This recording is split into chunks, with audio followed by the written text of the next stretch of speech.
we are back with more of The Great Ace Attorney 2. It's been a few days, not as long as it was originally going to be, but you know how it is. We got some stuff. We had some other things to stream that I wanted to stream before the season ended, the Halloween season, so got that out of the way, and now we are ready to hopefully wrap up this case tonight. I don't know how much longer it's gonna go. I mean, it's a third case. But, yeah, last time there was stuff with that kooky scientist laddie and some fucking drama with what I really am still hopelessly clinging on to being a red herring. But, there may be something about Kazuma's body that we didn't know about. So we're about to go, I assume, talk to Sholmes about that. So, you know, nothing wrong could go there. Nothing could go wrong there. I haven't even whipped out the drinks yet. Wrapping up may not. There's still a lot of shit left.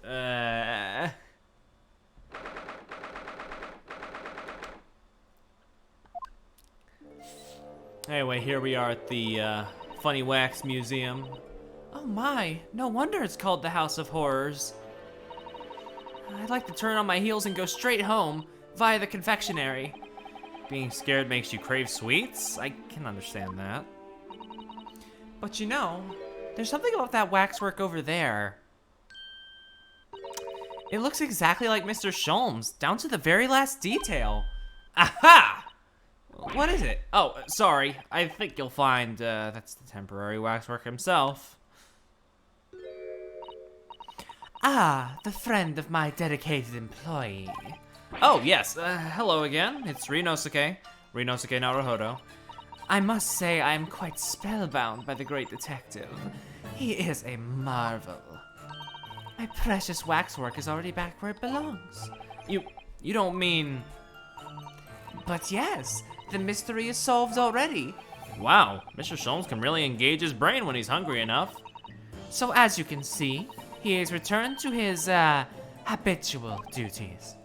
Yes. His habitual duties? Alors, do not disturb, huh? What if I do, though?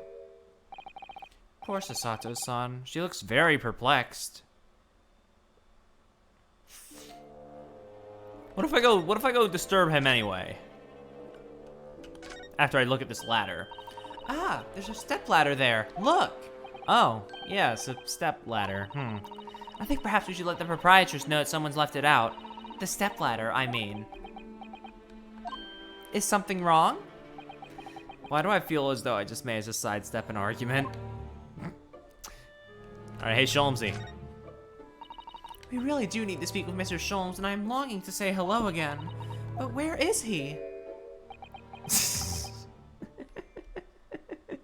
Oh, don't mind me. I'm just flexing these sick moves while their backs are turned. I think you might find that he's quite nearby, actually. Oh! What do you... Indeed, my dear fellows, it is I, the world-famous great detective and waxwork, Herlock Sholmes.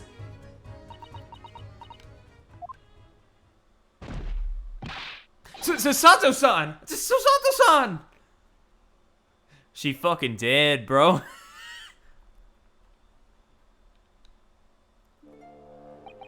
My most humble apologies. I thought I died and gone to eternal paradise for a moment, via London.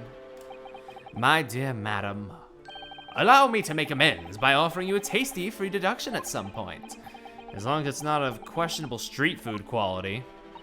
I don't understand. Why are you working as a waxwork here, Mr. Sholmes? Merely a secret identity, you understand. And also, I find it quite amusing, though the case is largely solved now. Largely solved? We're talking about the waxwork abduction, I presume. Indeed we are, my good fellow. As I predicted, it was as easy as proverbial pie. Though I confess I'm yet to partake of a pie, proverbial or otherwise, or any food so far today for that matter. Stomach rumble echoed around the whole museum. So how did you manage to solve it so quickly? Ah, well, do remember I said it was largely solved. Anyway, I simply negotiated with the culprit. Are you familiar with the so-called telephone? Oh yes, it's a most modern invention, allowing you to hold a conversation with people far away. In Japan, only the imperial capital and a handful of other cities are connected as of yet. This morning, a telephone call was received here from the perpetrator of the abduction. As such, I was able to negotiate terms, and in the end, the waxwork was returned. That's amazing! Just between you and I, it would appear the culprit had always intended to return the stolen waxwork in any event. Oh, but I thought whoever was responsible demanded a ransom, no? Yes, well, I think perhaps the ransom demand was necessary to avoid unwanted suspicion regarding the true motive. But does that not mean your negotiation was entirely unnecessary? And what about that guy that was passed out on the floor? Whatever became of him? A fact that I must ask you to keep from mounting spells at all costs. A hungry young iris that awaits my return to Baker Street, after all. Poor Iris. Now then, do I sense you have some business with this great waxwork? Yes, but I also have some business with you. Also, I mentioned this in my Discord, and it probably means nothing. But I did notice a funny little coincidence that the watchword in Case 5 of the original game was professor, and the abducted waxwork was also a professor. Again, probably no link whatsoever, but, you know, just a funny little connection, I guess. I don't know. Let's talk. It's been a day or two. We're in the process of trying to track somebody down. Oh. Yes, a man by the name of Enoch Drebber. He's the swindler who duped Professor Hairbrain and the engineer who built the kinesis machine. A swindler and an engineer. Quite the modern man. He also seems to be a conjurer of sorts too, with considerable knowledge of stage music. We really need to locate him before the trial resumes tomorrow. We have so few clues to go on is the trouble. Do you have any good ideas? I have no data yet. It is a capital mistake to have good ideas before one has data. If I knew something of the man's appearance at least, I may be in a better position to help. Yes, Drebber's appearance. Fortunately for you, however, I presently have little to occupy myself and little to fill my stomach. As soon as you find any clue, I should gladly give you my thoughts on it. Oh wait, I need to go to present. Mr. Sholmes, would you cast your eyes over this photographic print? It's of Mr. Enoch Drebber, the face of the engineer we seek. Well, all Englishmen look broadly the same, of course. So looking at the photograph won't be particularly instructive. Are you all right, Mr. Sholmes? Ah, yes. Forgive me. Very interesting, this. Very interesting indeed. What's wrong, Mr. Sholmes? You turned quite pale all of a sudden.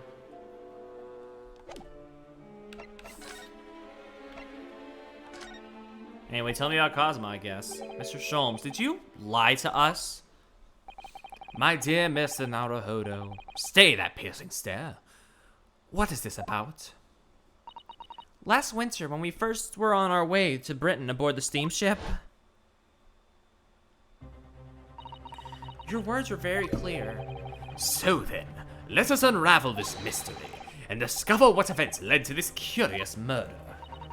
You told us that it was murder, and you examined Kazuma-sama's body.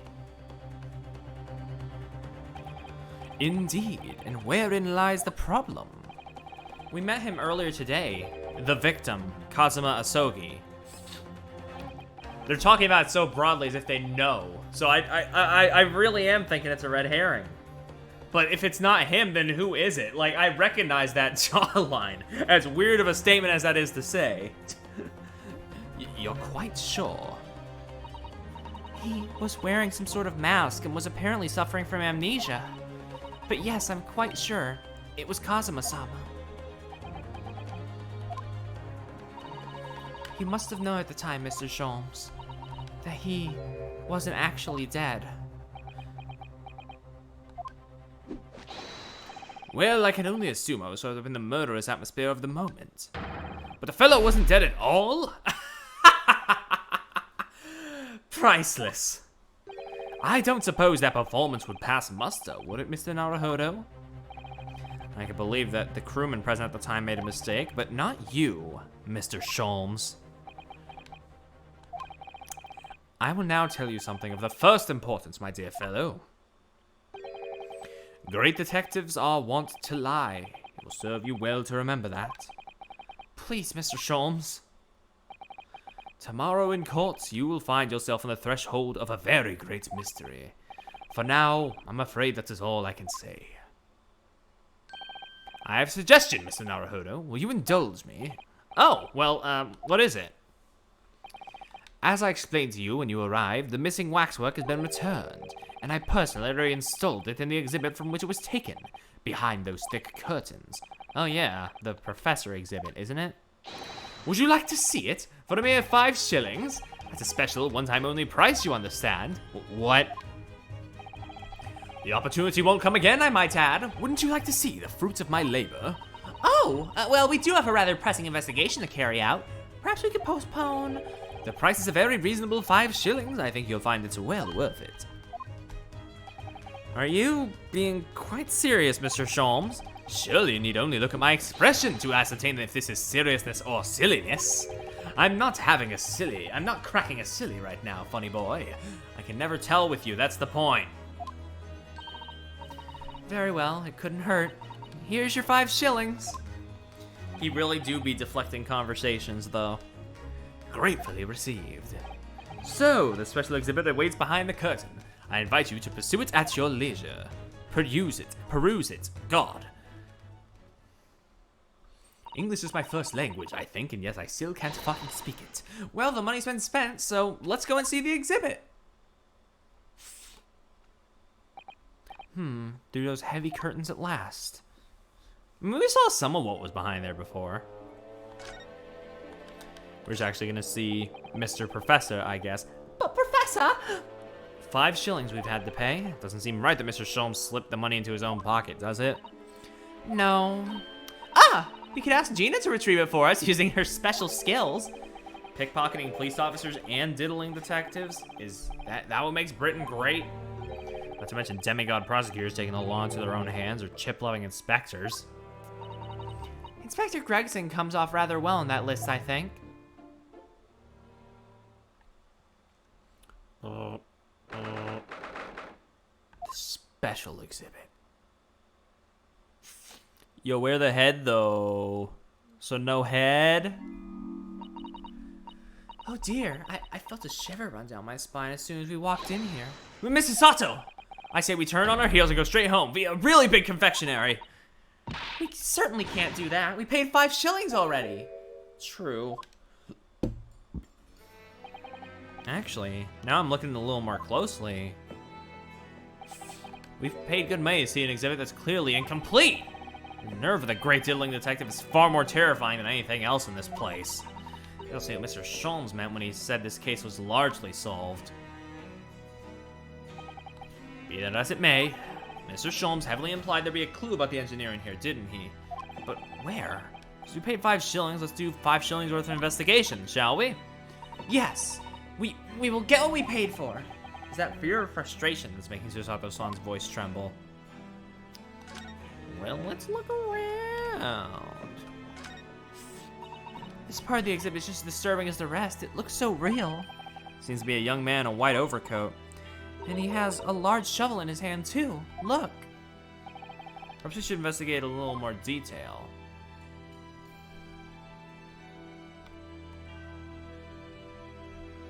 What a large shovel. He's holding it rather ominously, isn't he? What on earth was a man doing with a shovel in a graveyard in the middle of the night? Mrs. Sato. Yes? That's a spade, isn't it?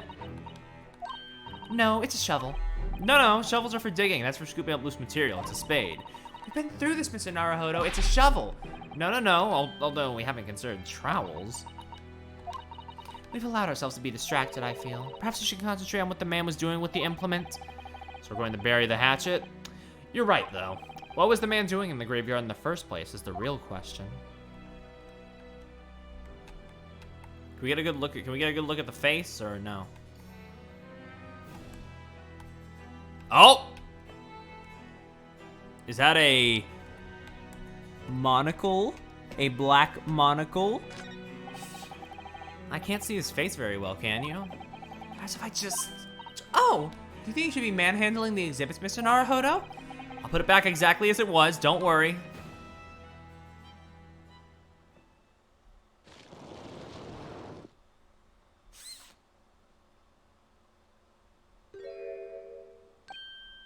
Ah! What on earth? How can... I don't believe it. A black monocle! Mr. Naruhodo, is it possible that that man is... Yes. It's Enoch Drebber. The color of his hair is different, but it's unmistakably him. Indeed it is. Indeed it is. Mr. Sholmes! This man is the subject of your present hunt, I believe. Yes, that's right. Just who is this man? Why is he here in this exhibit? And why does the convict behind him have no head? The head was missing when the model was returned by the thief who stole it. What a surprise. So then the case isn't yet solved, is it? Did I not say so myself? Largely solved for my words, I believe. But I must locate the missing head to the sweet, as Madam would say, or I'll be in grave trouble. Is that a fucking pun? A very hungry iris awaits my return to Baker Street, preferably with rations. Ah! Do you know, though, something about this room? Something about this room is strange. Strange? What do you mean? Well, the displays in the House of Horrors are supposed to depict real events, are they not? Indeed they are, Mrs. Sato. Do go on. And as terrifying as they are, the scenes in the other exhibits are believable. But this one... This surely couldn't have ever really happened, could it? I think it's time I educated you a little about the nature of the incidents involving the professor 10 years ago. Oh shit. I believe I told you a little about the professor yesterday, did I not? He took the lives of 5 victims, every one being either a member of the aristocracy or royalty, what? All were attacked by an enormous hunting hound and had their throats ripped from their bodies. Oh gosh, an enormous hound? How awful. Was it a hound of the Baskerville, perhaps? After taking the life of his 5th victim, the killer was apprehended. It was a case of unprecedented magnitude in Britain, you understand. Accordingly, the professor was tried in a closed court. No members of the public were permitted. A closed court? So you mean the professor's identity... As you've surmised, my dear fellow, his identity was never made public. Naturally, he was found guilty and was summarily sentenced to death via hanging. He was buried in a grave at Lowgate Cemetery, which adjoins the rear of the prison where he had been held. However, that was not the end of the affair. Oh! The very night he was buried, the convicted man came back to life. Came back to life?! He clawed his way out of the ground and emerged into the moonlit graveyard. The exhibit here depicts that very scene, as described by the sole witness to those chilling events. There is a witness?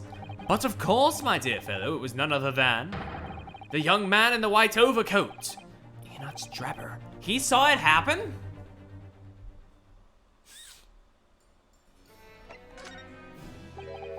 So this is a waxwork model of Enoch Drebber? 10 years ago, the convicted professor, having been gibbeted and buried, emerged from his grave in the dead of the night. The sole witness to that unimaginable scene was this young man. From appearances, I would say he was about 20 years old. It's so horrifying. Scared out of his wits, the young Drebber ran to a nearby police station to report the incident. and the sheer terror of what he'd seen is said to have turned his hair white overnight. Yeah, showing the photograph we have of him, his hair is completely white. For the following few days, the story of what he'd seen was on every front page in the capital. The public was frantic for every last detail about the killer who'd come back to life. As you've seen, an exhibit was even created here at Madame Tussauds. Me when I see someone and my hair turns white. Yeah, this fucking Danny Phantom ass god. I can quite understand why the man's hair turned white, certainly. But what I don't understand is what Mr. Drebber was doing in the first place, in a lonely graveyard in the middle of the night. Yeah, what was he up to?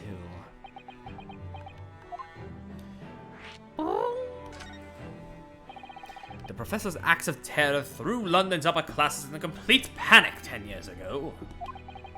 It was a great scandal, one might say, at the very highest levels of society. And since the killer's identity was never made public, rumors abounded.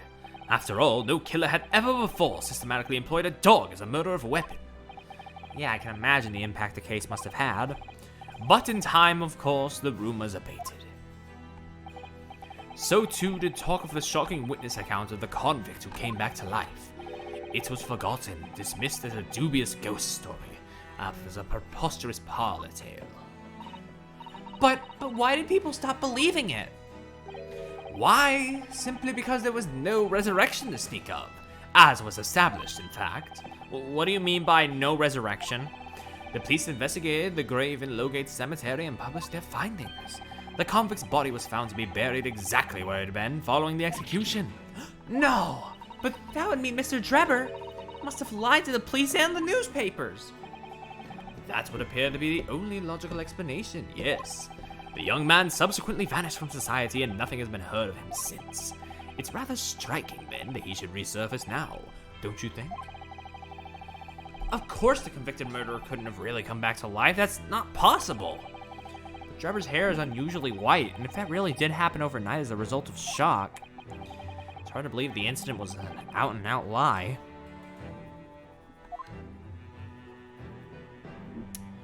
Well, let's examine the scene some more, I guess. This must be the killer, the fiend known as the Professor. Yes, I think so. According to what Madame Tussauds said, he killed 5 victims, all of noble or royal blood. The waxwork is so lifelike, isn't it? Like all the models in this place. I know, it looks like it could start moving at any moment, doesn't it? If only it had a head, that is. Perhaps we should examine it in a little more detail.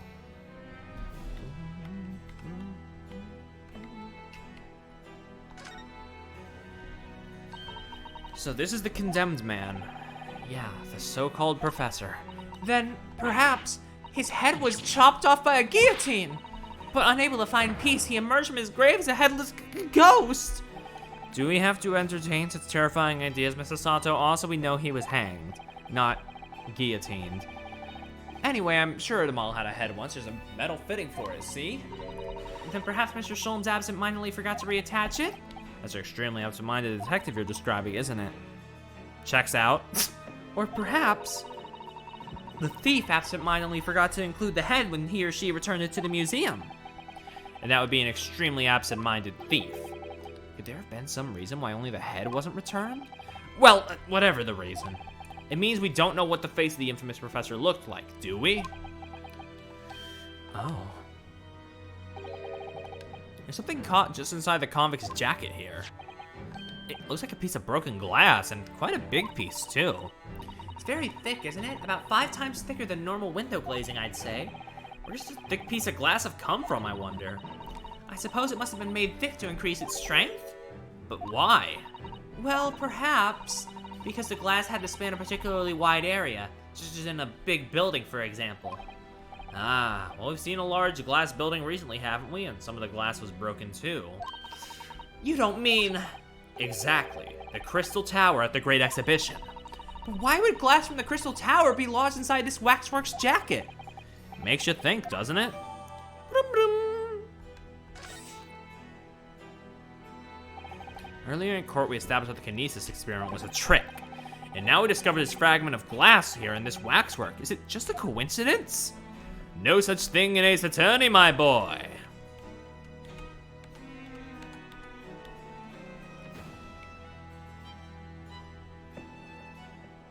Anyway, I guess that's it over here. We can't examine the owl? Damn. Shit sucks. Okay.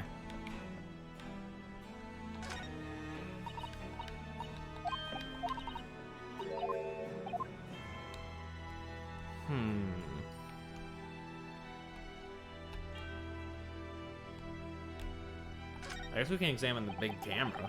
What's this here? Well, this would appear to be the lens in the middle, so I believe it's probably a camera? A camera? But it's so small! British technology is incredible, isn't it? I mean, what about Mr. Sholmes' skin prints? I think perhaps you should treat Mr. Sholmes' inventions as exceptions to the rule. But anyway, why would the man be in a graveyard at night with a camera? I wonder. Perhaps he was trying to capture the moment a dead body came back as a ghost on film. We'll just borrow this for a little while, I think. By looking at the photographic plate inside the camera, we can see what picture was taken. What's a photographic plate? It's a piece of glass coated in a special emulsion that reacts to the light coming in through the lens. If we open the cover at the back, we find it. Let's have a look. You should see yourself, Sasato-san. Your eyes are shining. You really do like machinery, don't you? Alright, let's examine the fucking torch. That's quite a large lamp the man's carrying. Where's the lantern? It's not unlike a Japanese chochin paper lantern, actually, is it? Lamp, lantern, chochin. The point is, it casts very little light. To be walking alone in a graveyard at night with only this, well, I certainly couldn't do it. I'm not sure I could visit a graveyard at all, even in broad daylight, to be honest.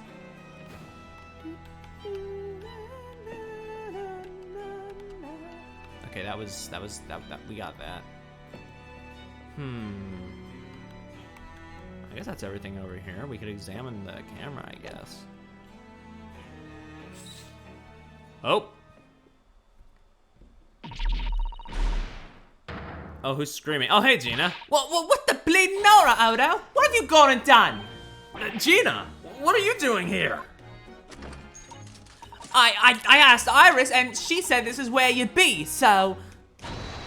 Gina, not so loud in the museum. Madame Tussauds will have you take a position as a waxwork if you're not careful. I think there might be a more pressing concern. I still have some flash powder left from 6 months ago, so... All right, Gina, we understand, but please put down the gun.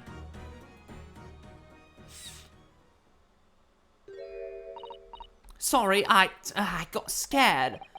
You should try being the one on the other end of the barrel. Jeez, what brings you here, Gina? What brings me here? What do you think? We found it. We found that dodgy cove's workshop. What? You found Trevor's workshop? Yup. Toby's nose took me straight there. The boss and the others are heading over there now in a drag, so come on. Here's the address. I got the boss to write it out. Oh, thank you, Gina. We'll make our way there at once. All right, then. See you there. Hell yeah. Thank you, Gina. Best girl. Hey, what's up, Sholmes? You go. Don't mind me. I'll just stay here. Being still. What? I know my place. In the exhibit over there. Oh dear, someone is feeling sorry for himself. Let's go, Mr. Sholmes. You're coming. Your words hearten me, I must say, but if I were to shirk my duties here, Madam would have me pay monetary recompense and Iris's dinner plate would be empty once more. Forget that! I'll pay for everything! Then there's not a moment to lose, my dear fellow. I will hail a carriage at once. I'll offer to share the cost from Mr. Sholmes, then. I shall gladly pay half, Mr. Naruhodo. Thank you, Mrs. Sato. Right, let's go!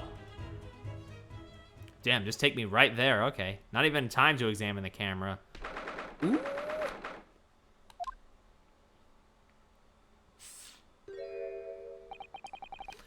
That looks like... Oh, it's another super high voltage instantaneous kinesis machine. Another one. Indeed, it would appear so, though only a prototype, naturally. Ah, so you got here then? Gina, well done for finding this place. In such little time, you've really worked miracles. It's Toby here who's the miracle worker. I thought you lot would show up before long. Hello, Inspector. That's one knitted brow. Looks like he's eating a lemon, not a bag of fish and chips. So, Inspector, is there any sign of the engineer? Sadly not. We didn't find a soul in here. Oh, what a shame. Well, thank you for letting us know about this place and giving us a chance to investigate. According to what Gina tells me, we only found it thanks to a clue that you lot turned up. I wouldn't want to say go to Paris with a debt of gratitude unpaid now, would I? Thank you. Anyway, if you're hoping to snoop around in here, I'd get the cracking. Lord Van Zeeks and the forensic investigation team are on their way here as we speak. Oh god, oh fuck! Then them again. I imagine you got the picture by now. They don't take too kindly to lawyer types. Right. So then, my dear fellow, let's turn this place upside down whilst we have the chance. And you, Sholmes. Pardon? And they take even less kindly to great detectives than they do to lawyers. Very droll, Mr. Gregson, very droll. But you may consider me nothing more than an inconspicuous waxwork model. Right then. Let's see what we can find in here.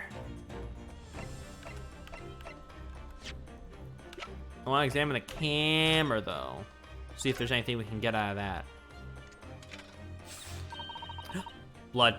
What a wonderful machine! You really love contraptions like this, don't you? Oh yes! Analyzing anything mechanical I find absolutely irresistible. Almost irresistible, surely. Well, whenever I see a pocket watch, for example, I can't help myself. I simply have to take it apart. That's worrying. Yeah, Father tells me by the time by the rumblings of his stomach now, he's given up having a watch. Poor Professor Mikatoba.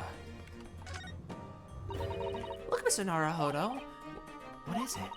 On the bellows just here, there seem to be some very dark red stains. Yeah, you're right. Looks like blood, actually. Oh my. I'm sure it's not what you're thinking.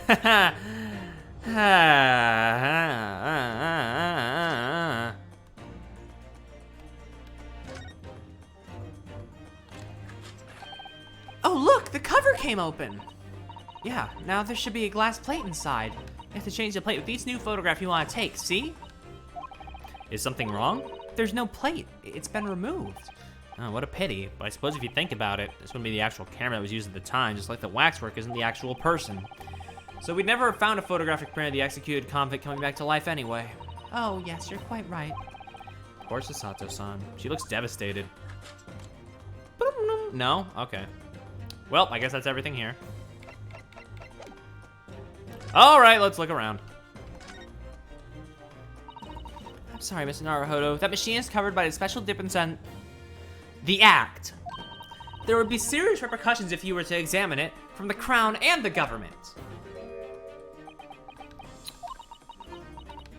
Uh-huh.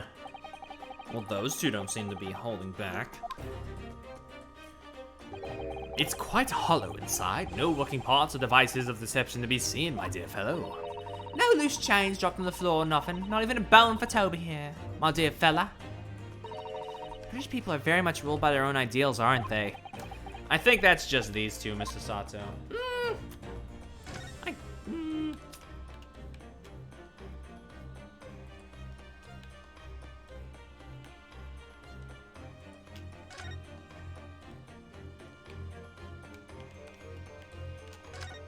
What's this? Ah, this appears to be most interesting. Yes, most interesting indeed, wouldn't you say? It's an impressive looking back massager, that's for sure. Rinosuke, are you slash sir or slash J? I've no doubt that if you hit your shoulders a few times with that, your aches and pains would soon go away. It's a Royal Society trophy for excellence in science. A young scientist who wished for no higher honor. Ah. Would you like a massage? No, I'm fine, thank you. I had no idea it was such a grand thing. I think it's becoming increasingly clear. There's much more to this Mr. Enoch Drebber than conjuring tricks.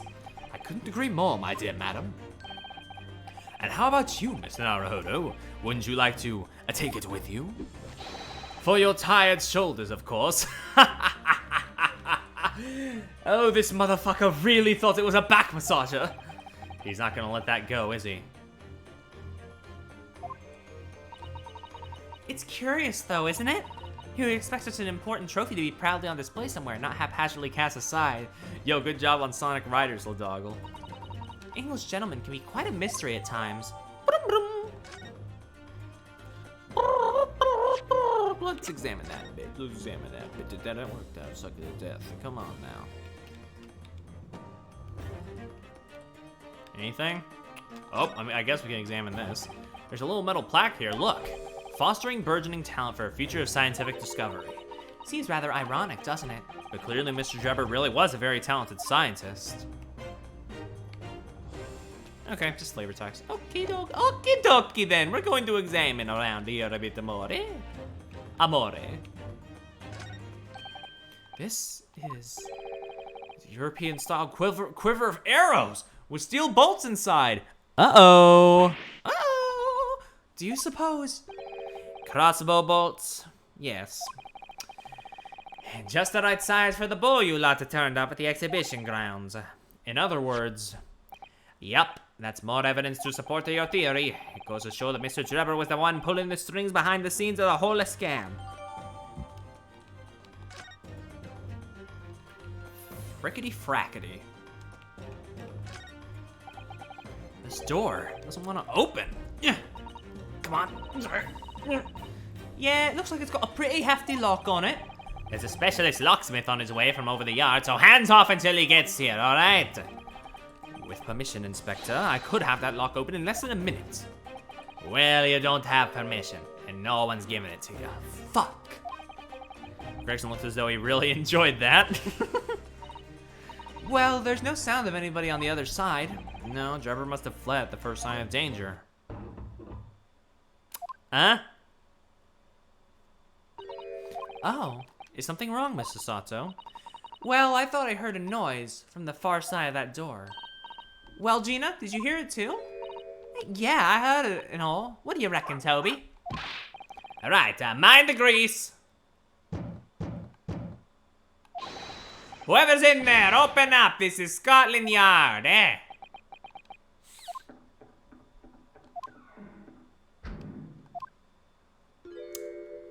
Oh my. Someone is in there. Ah, this rotten bleeding lock. My dear Gregson, as I said only minutes ago, if only it were countenance, I can unlock that door in less than a minute. Fine, I'll take the rap for it. Entertain me, eh? Just get us through that blasted door, eh? There, you may enter it at will. You confuse minutes with seconds, I think. Time is of the essence, I feel. What are we waiting for, Nothing for it, I suppose. This is an emergency. There's a strong possibility that beyond that door is the engineer you all seek, Mr. Naruhodo. This may be a point of no return. Make sure you save your progress before proceeding further. I don't know what that means, but okay. Be prepared for action, my dear fellow. Yes.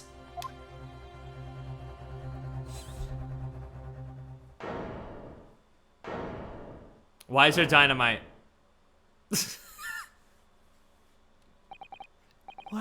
What's happening here? Oh, and also everything's upside down. Yeah. Why is everything upside down? Rats, there ain't no one in here after all. But there must be. It was only moments ago that we heard those noises.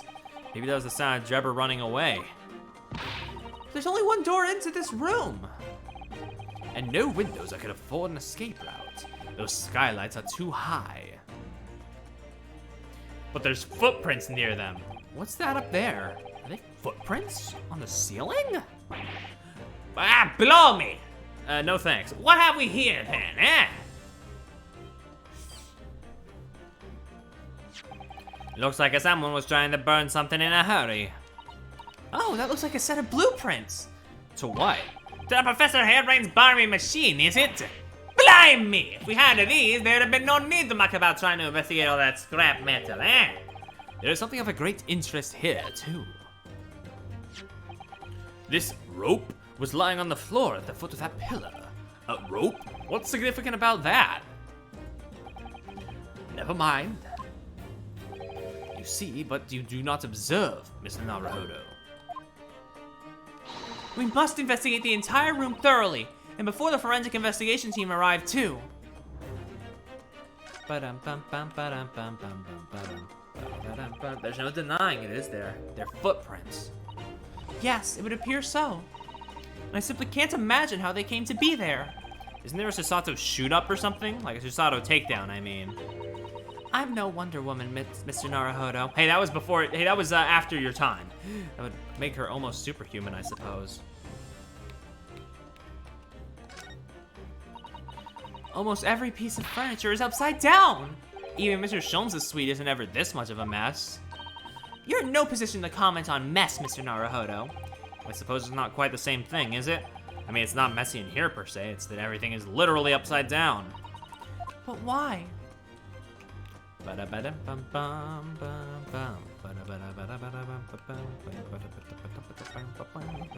That's a very large safe. I don't suppose even Mr. Sholmes could open that lock.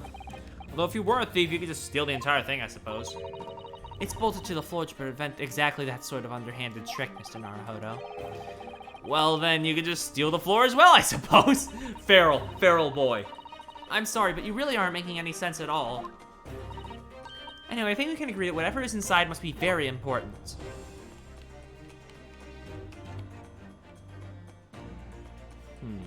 What's this balloon doing in here? It's a really lovely model. It looks just like a real flying balloon.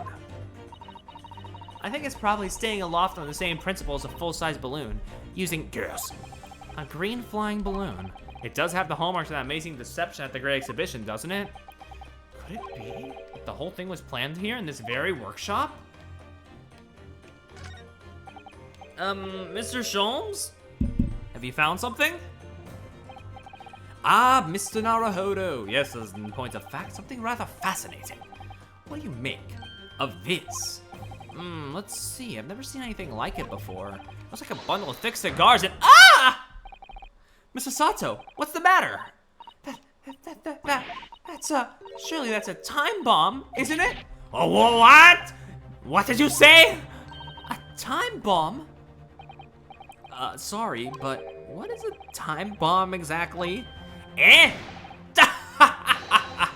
You truly are one of a kind, Mr. Naruhodo. I won't take that as a compliment. Ha! You don't know nothing, do you, Odo? You haven't got a clue what it is either, have you, Gina? I invite you to consult a dictionary later, Mr. Naruhodo. This particular specimen is no time bomb, though it has a very similar appearance. Oh, well, thank goodness, but then what is it? I see. So that's it. Goodness, Mr. Sholmes, have you seen the heart of the matter? There are times when I consider my lot most unfair, for I'm fated never to know how it feels to flounder as you do when a puzzle presents itself. But I have learned to accept the hardships that come with being a great detective, Mr. Sato. Here we go. I feel a great deduction coming. Once again, I can draw two conclusions from the scene we see before us. The first, that the inverted nature of the furniture in this room is the work of Drebber himself. Oh, but how could you... And the second conclusion is that the small device on the floor there is without question completely genuine. Please, Mr. Sholmes, you must explain everything.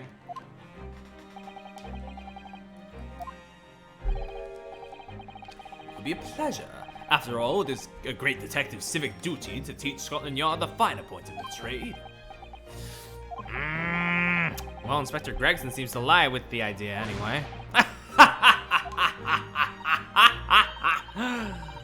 Oh, you deflected the inspector's glare with such fortitude there, Mr. Sholmes. Well done. You're too kind, my dear madam. I hereby indicate this great deduction to you. Kindly stand just there, Mr. Sato. Go on. About a few more inches. There. Right there. Oh, yes, I'd be delighted. So, shall we begin? Once again, Herlock Sholmes is proud to present his logic and reasoning spectacular. Bam, bam. Whoosh.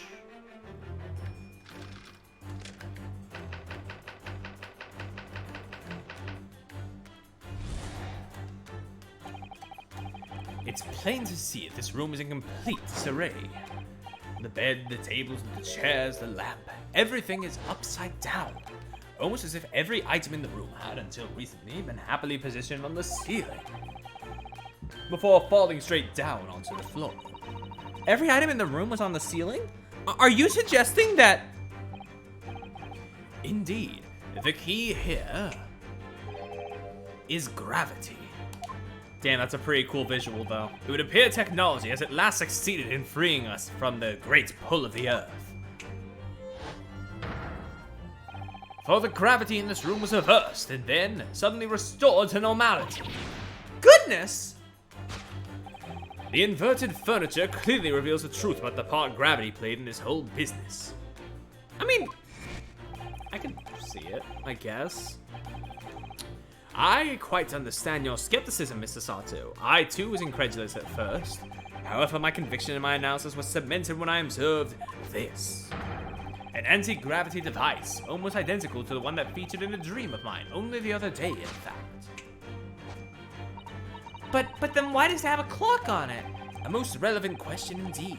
That is a timing device that controls when the gravity direction will switch.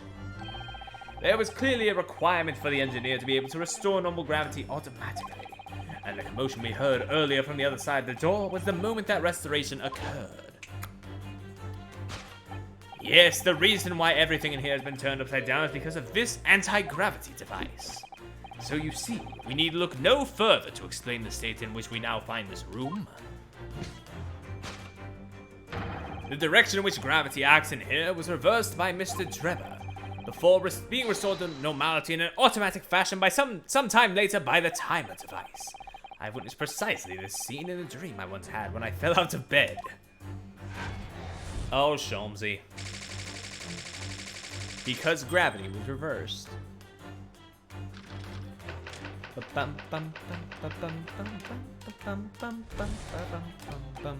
Now, let us consider the next conundrum. What was our engineer friend's aim? Indubitably, the greatest clue we have to explain his actions is above our heads. Yes, how is it possible that there are footprints all the way up there on the ceiling? A question whose answer will lead us neatly to the truth, my dear madam. The reason there are footprints on the ceiling is because of the nearby skylight.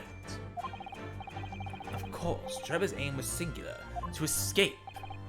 However, there is but one way into this room, excepting the skylight, that is. Ah.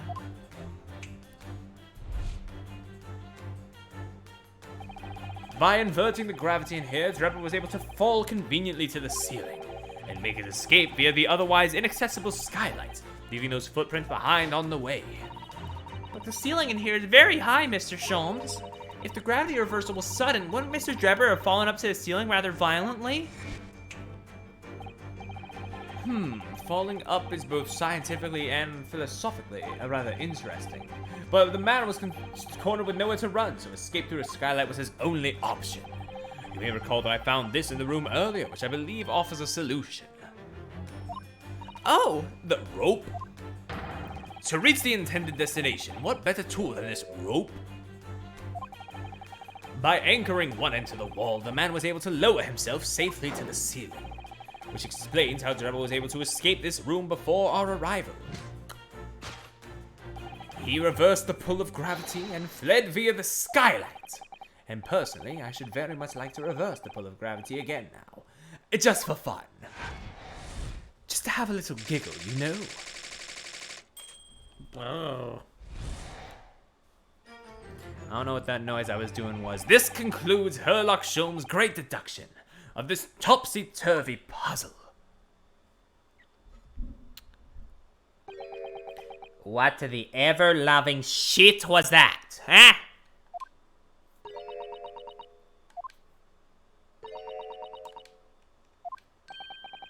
She's completely spellbound. Mr. Sholmes, there's just one thing that troubles me.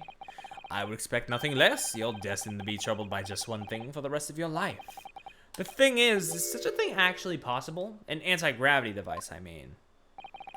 I would say that with the man's current scientific knowledge at the turn of the 20th century, it's no more possible than instantaneous kinesis. But your whole deduction hinges on it! Ah, but my dear fellow, When you have eliminated the impossible, whatever remains must be the truth, however improbable it may seem.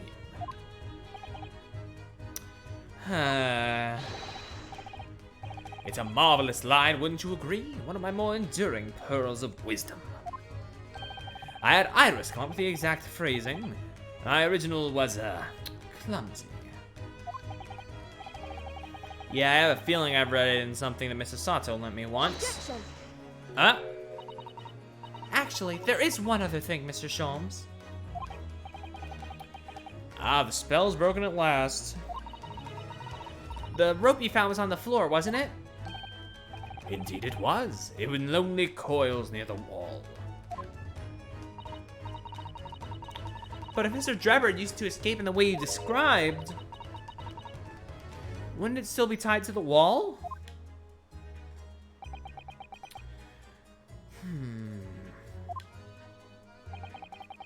Mysteries inevitably unravel in the end, as I think you'll find. Do ropes, bombs. You want it? It's yours. And as evidence of such, you need only look at the mystery we face in this room, now skillfully unraveled. The argument is as circular as the coils of the rope. Ugh. I think perhaps we need to give Mr. Sholmes the usual little helping hand. I'm sure with some minor corrections, the great detective's great deduction will lead us to the truth. Yeah, you're right. And we must do it quickly before Enos Drebber gets too far away. If you're ready, then let us resume. Herlock Sholmes' logic and reasoning spectacular.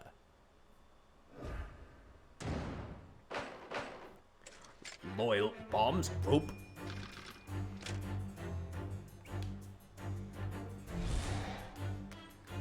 It's plain to see this room is in complete disarray.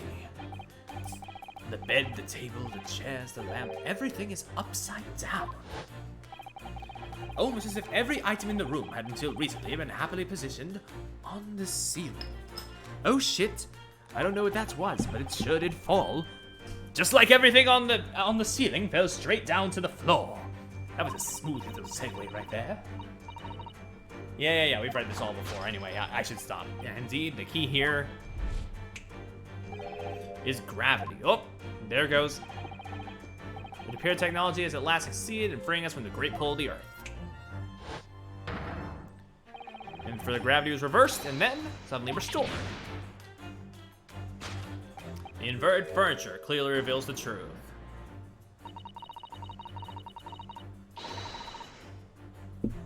To think gravity could have been reversed in this very room, I find the whole idea utterly enthralling. Only Mr. Sholmes could conceive of such an explanation. But the man himself admitted it was a scientific impossibility, so... Yes, you're quite right. We must completely discount the idea at once. Oh, that's unusually merciless of you, Mrs. Sato. We have eliminated the impossible. Whatever remains must be the truth. The great detective himself said so, didn't he? While refusing to part with his dream of anti-gravity devices, yeah. Yeah, I suppose so. Well, let's see if examining this topsy-turvy scene a little more closely reveals some proof that shows exactly what the gravity in this room was or wasn't doing.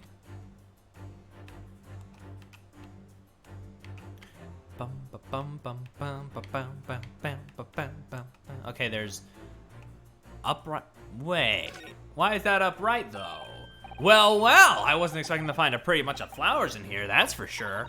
Ah, look at that!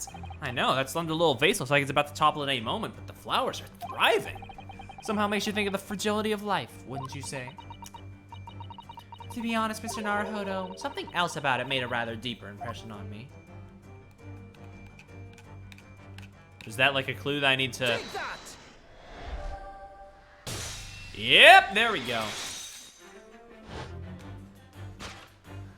This upright vase clearly reveals the truth about the part gravity played in this whole business.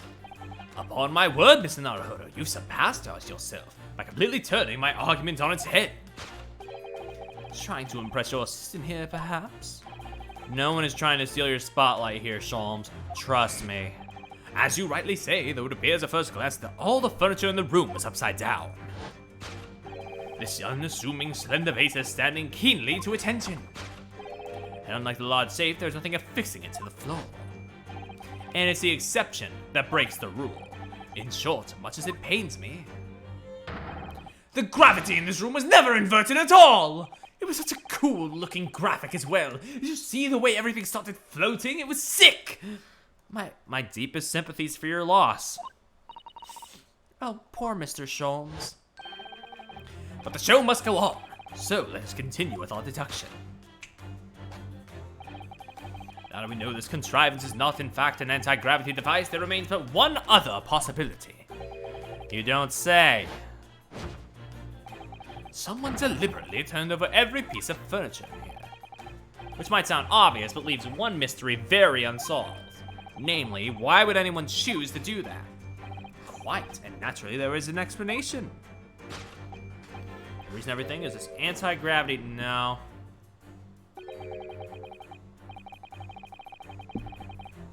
He's absolutely determined that this device must have something to do with it, isn't he?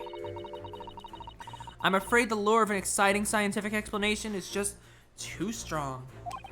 Well, there's no doubt that somebody did this. Somebody turned all this furniture over. So whoever it was must have had a reason. I'm afraid nothing comes to mind at all, though.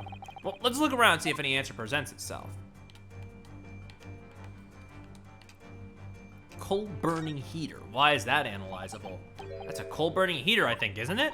Yeah, it is, but it's not just for heating, you know. You can grill on it, bake in it, boil and steam things with it. It serves all sorts of purposes. Seems like having your cake and eating it too. Not unlike a Hiei Kotatsu table with a nabe hot pot, a Mikan orange, a cat, and an elderly relative. Oh, you mean it seems too much? I suppose perhaps it does. But you realize only some of those things on your list are edible, don't you? While that was happening, oh wait, that's nothing? Okay. Hey, wait! Look, there's something written on the other side of this armchair. Yeah, safe, 432582. Safe? As in safe and secure? As in secure lockable box, I think. Oh, admittedly more likely. Well, there is a large safe bolted to the floor on the other side of the room, so, you know. So you mean this number would let us open it? I wonder why it's written here, though. Take that!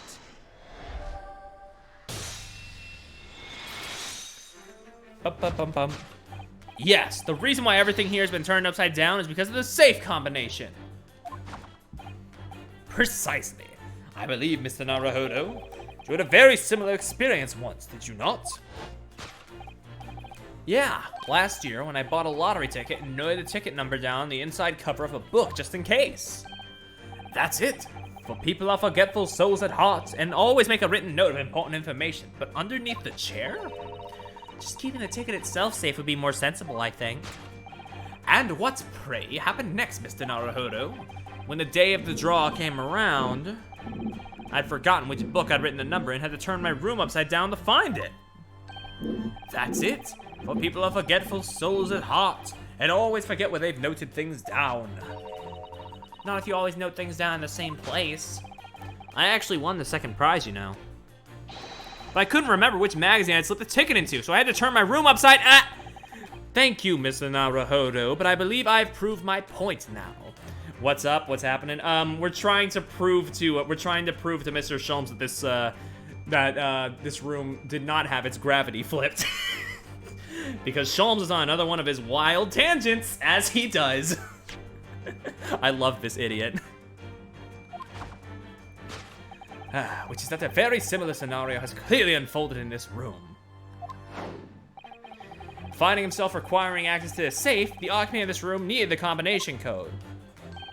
He remembered that he'd written it on the underside of a piece of furniture, but forgot which one, leading to the state in which we now find the room. Yeah, it wasn't anti-gravity. This bitch was just really desperate and started flipping over everything like, where's that combination? Yes, Mr. Drebber overturned all the furniture in here in a desperate hurry to locate the combination code that would unlock the safe. To find the safe combination. Yep. That tracks. Now let's figure out that escape route. If he did escape. Now let us consider the next conundrum. What was our engineer friend's aim? Indubitably, the greatest clue we have to explain his actions is above our heads. Yes, how is it possible that there are footprints all the way up there on the ceiling? A question whose answer will neatly lead us to the truth, my dear madam. I know I said I wouldn't repeat dialogue, but it's just so tempting. I get into the theatrics of it. The nearby skylight. Oh.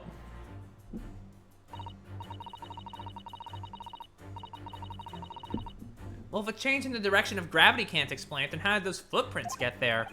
Yeah, I feel as though that particular mystery has just become even harder to solve. I can't think of any other way to explain it at all. Oh, life was so much simpler and then in those halcyon days when gravity could be reversed. It was minutes ago, and those halcyon days never existed in the first place. Well, I suppose we must simply put our faith in Mr. Sholmes and observe the area in more detail. Putting our faith in Mr. Sholmes is what gets us into these situations in the first place. I want to say the balloon, but it's too tiny.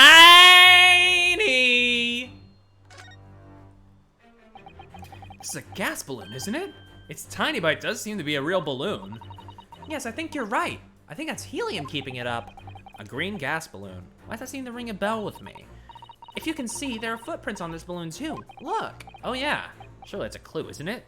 Though what it tells us, I'm not sure. Shoe.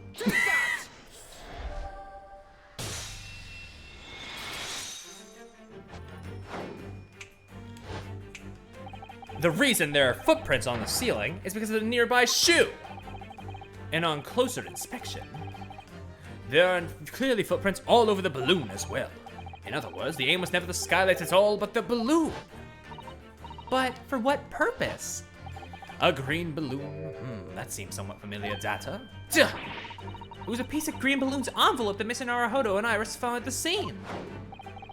Inside the green balloon that Master Gotts claims he saw above the stage when the incident occurred was the second bird cage, the crux of the whole instantaneous kinesis thing. You mean to say... If we assume the balloon in here is a model of the one used on the day, there's a strong possibility that something may be concealed inside it. Something our absconder was desperate to retrieve before making a hasty getaway. But the balloon's out of reach. Hence why he resorts to a projectile, namely the shoe. Most probably, Drebber intended to tear a hole in the envelope by assailing it with the shoe. However, his efforts were thwarted when the shoe itself became a prisoner of those lofty heights. Oh dear, we desperately need to examine that balloon. If only there was some way we could see inside. You may recall that I found this in the room earlier, which I believe offers a solution. The rope! The rope? To reach the intended destination, what better tool than this rope?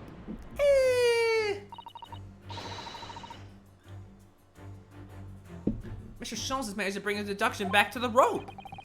All right, I have to admit, that was pretty clever. So just throw the rope up to the balloon and then pull it down to us on the ground?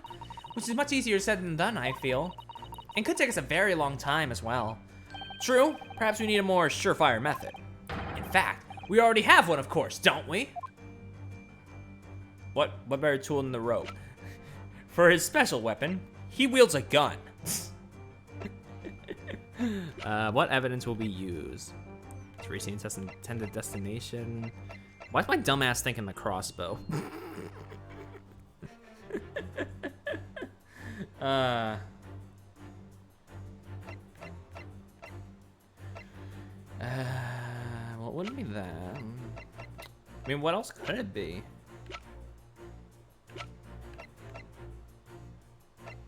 I mean, if it's gotta be one of these. Let me review the scene. Okay. Well, what a useless fucking button if it doesn't let me, like, analyze things again. I mean, maybe the crossbow, like, shot the shoe up there? I know that sounds fucking stupid, but... I mean, might as well. Take that! Oh my god. Okay, elaborate. To reach the intended destination, what better tool than this crossbow? That was found at the scene, in fact. And in all likelihood belongs to Mr. Drebber. If the man had only brought it away with him that day, he could have avoided losing a shoe at a critical time like this. So, shall we? Your curiosity is deeply stirred, no doubt, my dear fellows. What is it that Enoch Drebber had hidden inside that balloon? Bam!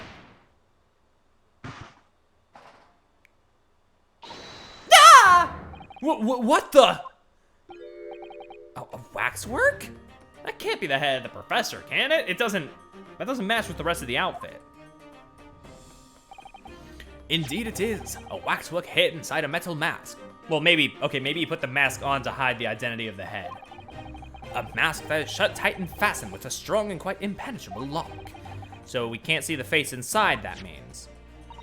Just a moment. This is the head of a waxwork model? Does that mean... Oh, goodness! I see you've joined the dots, Mr. Sato. Excellent. Ah, of course! A headless waxwork model. The case of the abducted Madame Suspel's model that you largely solved is only the head of the killer that was still missing. Indeed it was. But I believe Madame Suspel's will now have to settle her sizable account with me. This, as you have now surmised, is the head of the infamous Professor? Yes, but why is it here? This conclusively confirms my suspicions. The man responsible for stealing the professor from Madame Suspel's and returning it, sans tete, earlier today was none other than Enoch Drebber. This is incredible. Professor Harebrain's case and the waxwork abduction they're inextricably linked by Enoch Drebber's workshop. Now how do we break that lock? Well, it appears our logical pleasure cruise has come to an end, my dear fellows. All that remains is, yes, to speak with the architect of this adventure. The architect? You mean Mr. Drebber? As it seems quite impossible he escaped via one of the skylights, obviously the man must still be here in the room. What? His location should be abundantly clear. If you simply reflect on the journey we've made together during this deduction. Mr. Drebber is right here? Somewhere in this room? So, Mr. Naruhodo, will you do the honors? Yes, of course. I feel like I know. Mr. Drebber's hiding place must be the... Take that! The safe. Let's hope we can breathe in there. Before we gained access to this back room, we heard noises from in here, which tells us that the engineer was still in the building at that point in time. He was in fact searching for the combination to his safe, and for time made no attempt to right the furniture that he overturned in the process, which you can deduce that his search for the combination happened very recently indeed. In summary, Mr. Enoch Drebber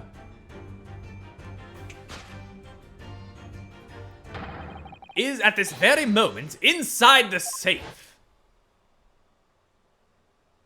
No reaction? That thus concludes Herlock Sholm's great deduction of this topsy-turvy puzzle. Or as we say in Britain, the universal gravitation of this puzzle. Shut up, Perry. Shut the fuck up. Nobody gets that.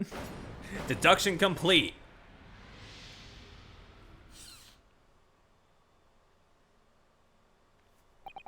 So, Mr. Naruhodo, I think perhaps it's time we ended this game of hide and seek, don't you? By opening the safe, you mean? What else? Let's see, the combination was, 432582. It was right there. I knew that. All right then, here goes. Please let him fall out onto the floor when we open it. Oh, okay. Oh my god, this man's drip. Oh my fucking y'all, this man may look guilty as shit, but goddamn his fucking drip.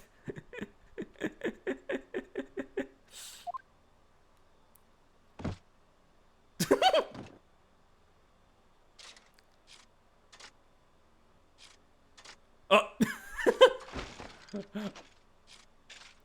Oh my god. I like him. I like him a lot. Oh shit. Alright then, sir. Mr. Enoch Drebber, I presume. Correct. You'd better start talking. You tricked Professor Harebrain with that bogus machine you built. And You shall have to explain the theft of the waxwork from Mammoth's spells as well. Whilst I would be delighted to answer your many questions. Oh, I adore these animations. Oh my god. Personally, I would advise that you deactivate my little parcel first. Deactivate? Your parcel? I refer, of course, to the time bomb. I left it in a most prominent position. Ah! Ha ha ha. I see. Stunned silence. You're all gearing up to die with me then? No!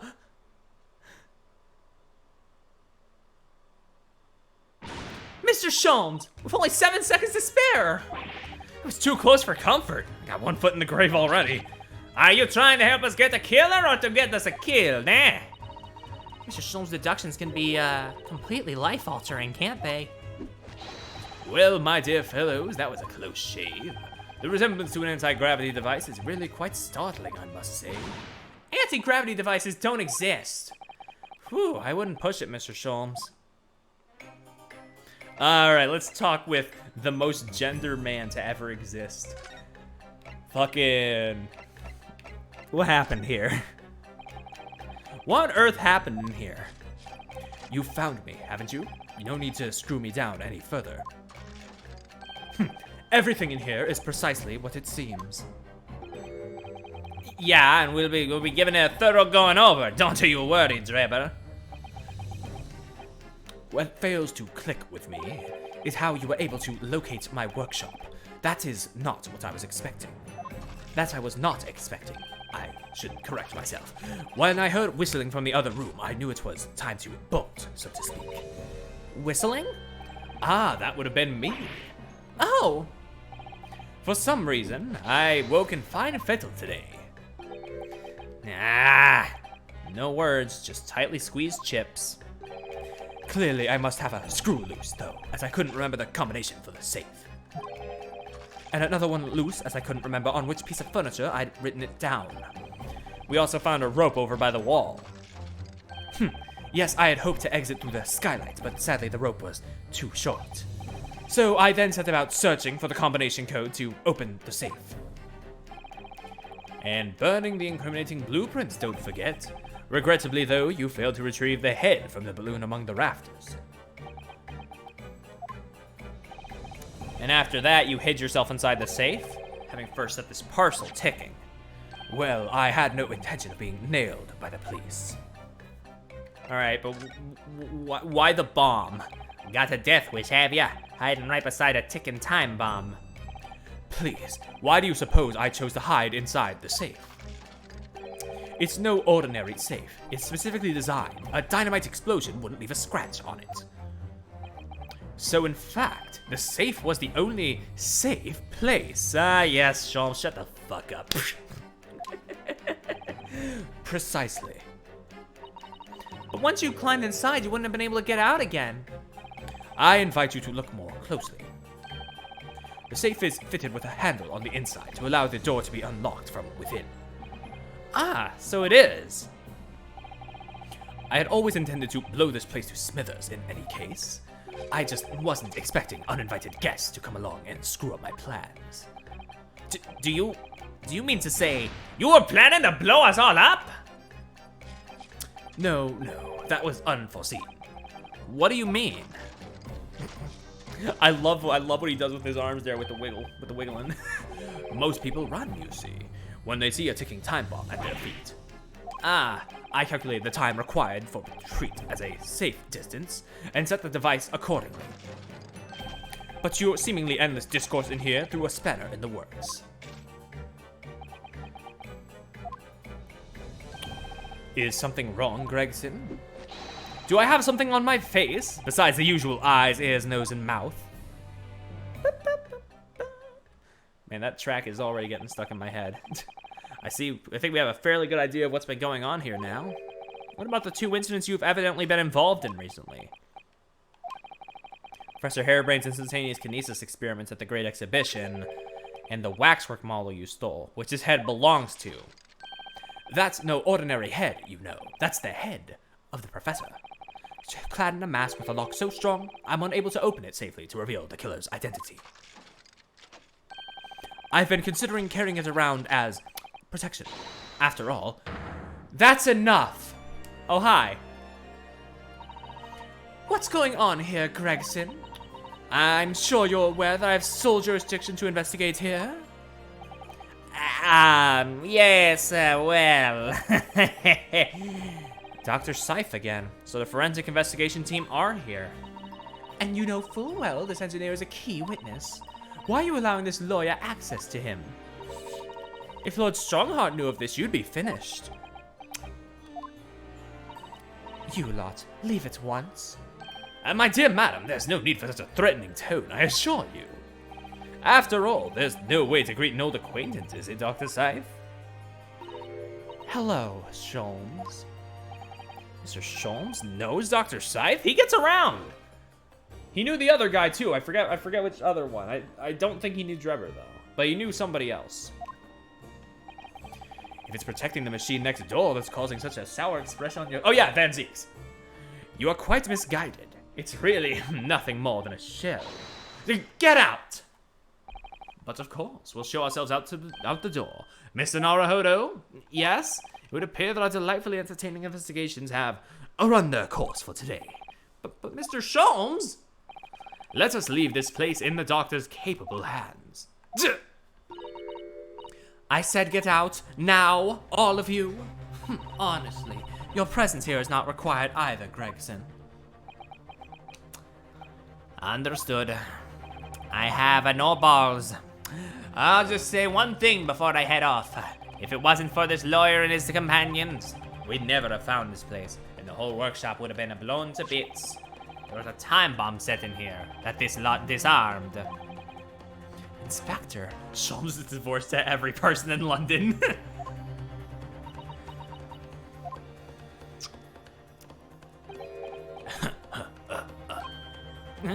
Something giving you a chuckle, has it? A little guffaw, a little giggle, perhaps, eh? So sorry. Didn't mean to offend. You're quite right, of course. You did disarm the time bomb, didn't you? Yes, you did disarm that one. No. Uh-oh. Eh? What are you... That one? You mean...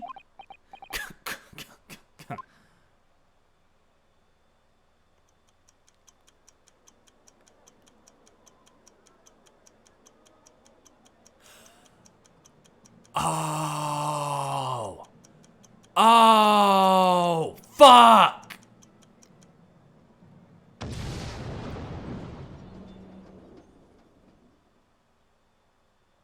The poor bailiffs.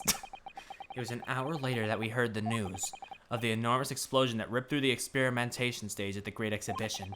Professor Harrowby's invention and all of his secrets were blown away forever. Shit! Jesus, you're gonna... You know, in hindsight, I'm glad I cut off where I did, because that might actually be a more effective cliffhanger than the one I did last time. Okay, let's continue with the trial.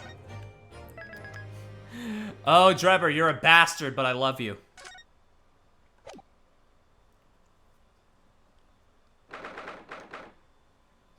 He may be a terrorist, but damn, he GNC as fuck though.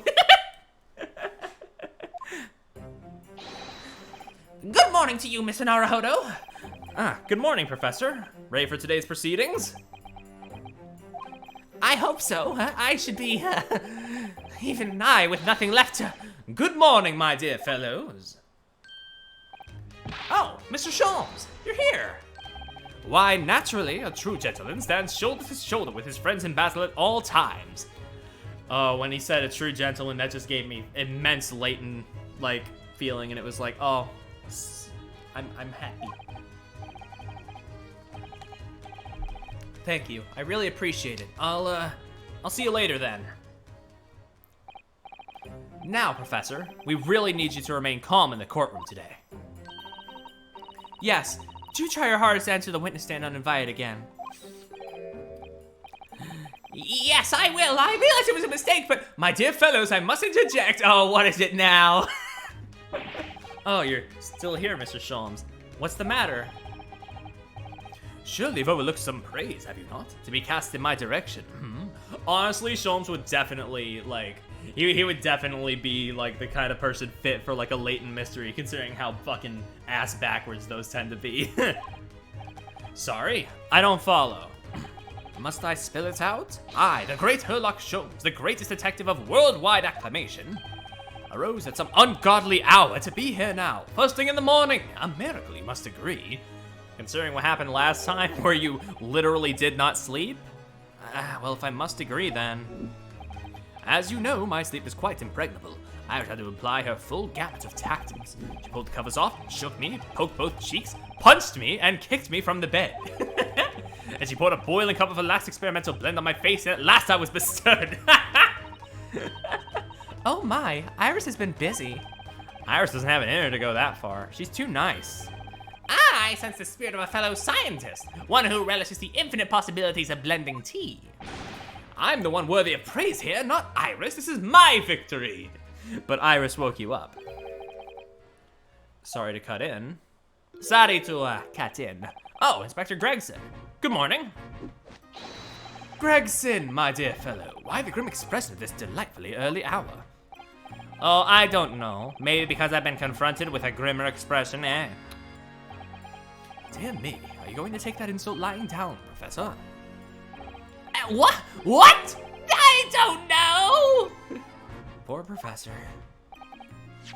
Anyway, here's the paperwork you asked for, eh? What paperwork? I took the liberty of requesting it yesterday. I had a feeling it may prove useful. You wouldn't believe the hoops I had to jump through to get this brought out to the archives, eh? It's the professor's autopsy report. That mass murderers? Who killed 5 members of the aristocracy? He was found guilty in a closed trial 10 years ago now. It was all done under wraps. And he was quickly executed soon after the trial. It's all in here. The killer's autopsy report. Okay. I'm curious to see where that plays in. I don't know what to say. Thank you, Inspector. Let me read it right now. Redacted Redacted. for confidentiality. Pseudonym, the Professor. Death by hanging confirmed at midnight, the 17th of June.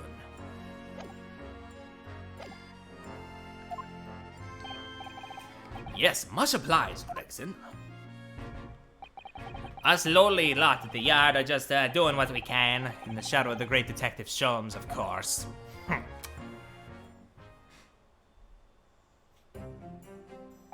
Well then, Professor Hairbrain, this is it. This is it, Luigi. Today we're going to lay all this to rest at last.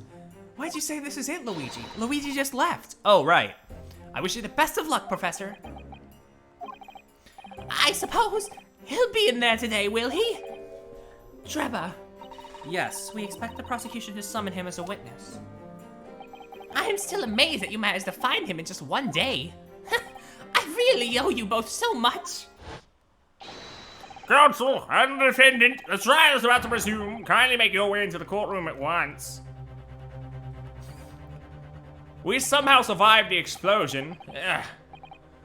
I mean, our ears are still ringing, but we somehow got out of there. This is it then, the final chapter.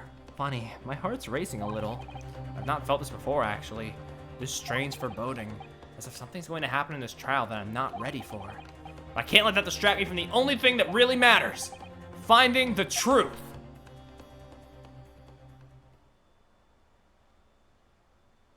It's chapter 3. The final chapter of this case, I presume he means. We do still have 2 cases to go. All right, same jury as expected. Oh, right, Mr. Maskman is here. Mr. Please be a red herring, please be a red herring. Holy fuck, I don't think I can emotionally process this if it ain't bait. In the name of Her Majesty the Queen, I hereby declare this court to be in session again. We resume the public hearing of Albert Hairbrain, here present, who stands accused of murder. Are the counsels for the prosecution and defense ready to proceed? The prosecution is ready, my lord. He has his own judicial assistant now. We're fucked. The defense is ready, my lord. As promised, Lord Van Zieks has his apprentice with him. His apprentice with memory loss. If I may, Lord Van Zieks. Yes, my lord. There appears to be someone standing at your side. Ah, yes, my apprentice and assistant. The prosecution believes today's proceedings will see the complexity of the case rise considerably.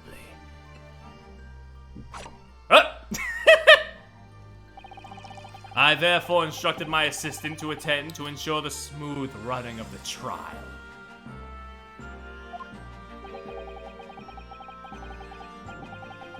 The smooth running of liquid refreshments by the look of it. The way he holds himself, the way he moves, it couldn't be anyone else. Which is exactly why it's gonna be somebody else, right?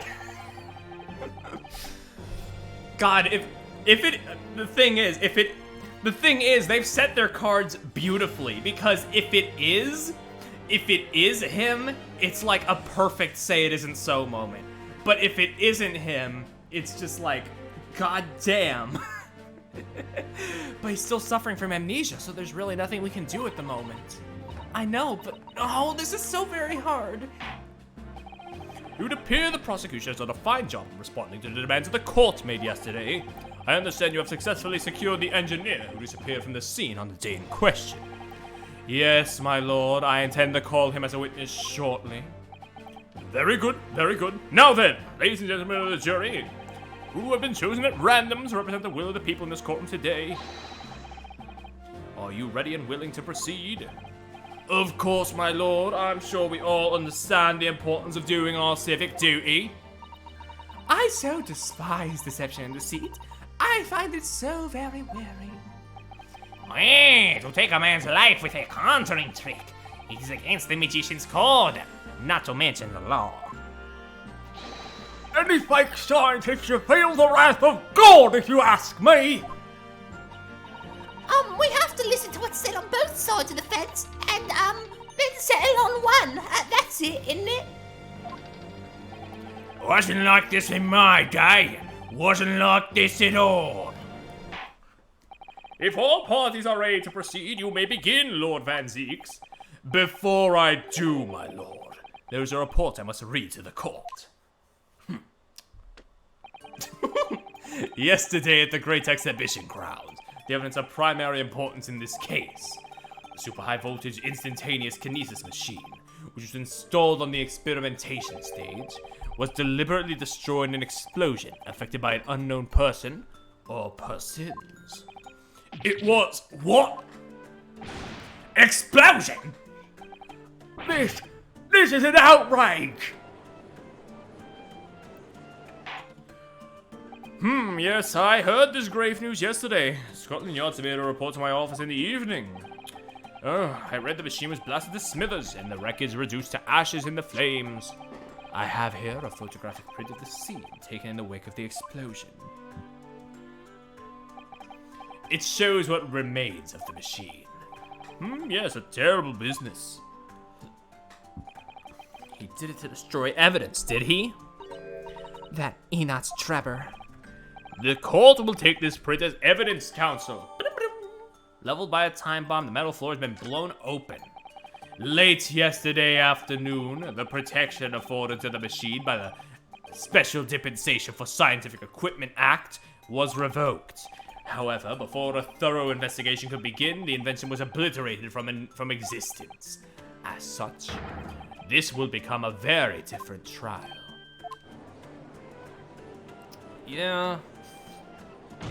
Getting some real Runaway Room vibes with how the crime scene was tampered with, and now we don't have nearly as much to find a conclusion.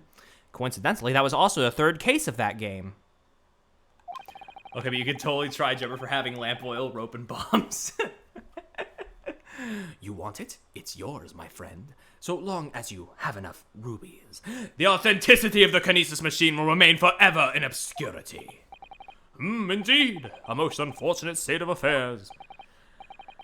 However, one thing remains clear. The victim's death was a result of the actions of the accused. Of that we can be certain. It was the accused himself who was operating the machine and ultimately caused its loss of control. As Lord Van Zieks rightly says, this is a very different trial now. The accused accepts responsibility for his part in the events that transpired. He acknowledges that Mr. Osmond died as a result of the accident caused by his machine's malfunction. However, unbeknownst to the professor, he was being deliberately deceived by a pair of very clever fraudsters. Names, counsel, if you please. The engineer, Mr. Enos Drebber, and the victim himself, Mr. Odie Osmond. So what exactly were those two men up to behind the defendant's back? The defense intends to expose that information, thus establishing the unequivocal innocence of the defendant. Let's fucking do it. Thank you, counsels. The positions of the prosecution and defense have been clearly stated. Lord Van Zieks, summon your first witness, please. Yes. Come on now, darling. At once, my lord. The prosecution calls the engineer, Mr. Enos Drebber, to the stand. Oh, hell yeah.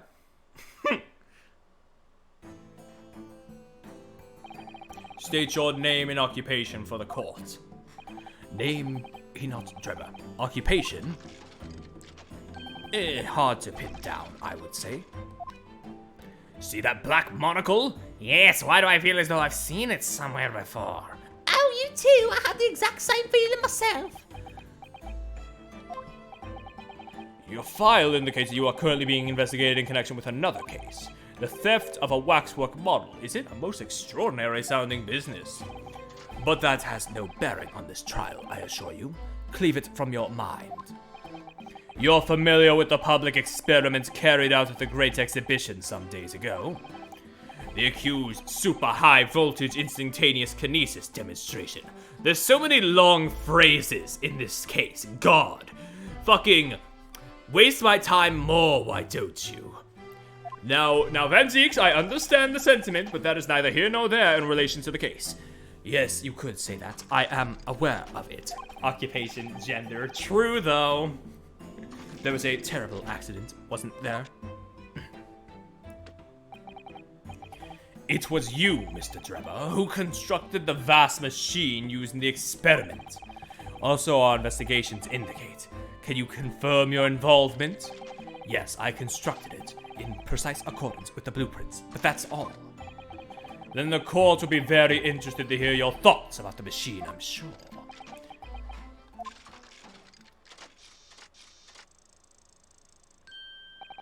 An amazing device, if you ask me.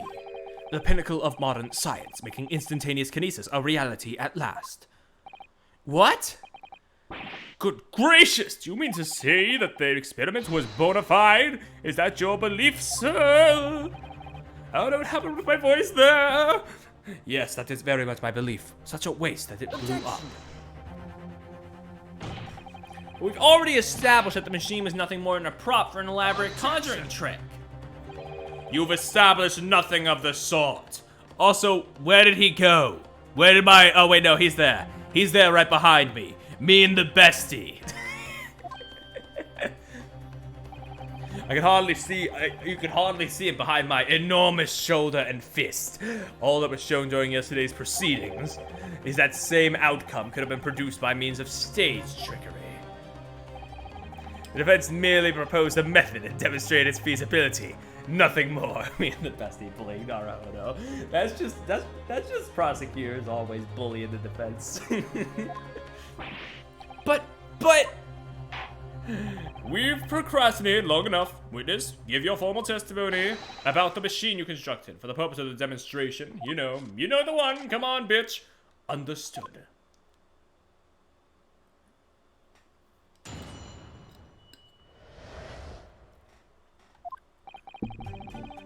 I met the young professor at approximately 1 year ago through Osmond's introduction. Okay, I haven't played the haven't played the investigations games. Might do that sometime after I beat this one. But unless there's one in that game, I don't think the prosecution's had an assistant before. In the same courtroom. I met the young professor approximately 1 year ago through Osmond's introduction. He provided me with the blueprints and I constructed the machine to his precise specification. It was no trick. If the whole show was a fraud, it would have required a body double. Tell me, did the victim have a twin? All the spectators saw the birdcage appear above their heads and then crash headfirst into the Crystal Tower. A terrible accident, I grant you. Perhaps the science on which the machine was built was flawed somehow. I mean, yeah, there was Nayuta and Goran, I guess, yeah. There wasn't really trials, just... Right. That's the name of the game, yes.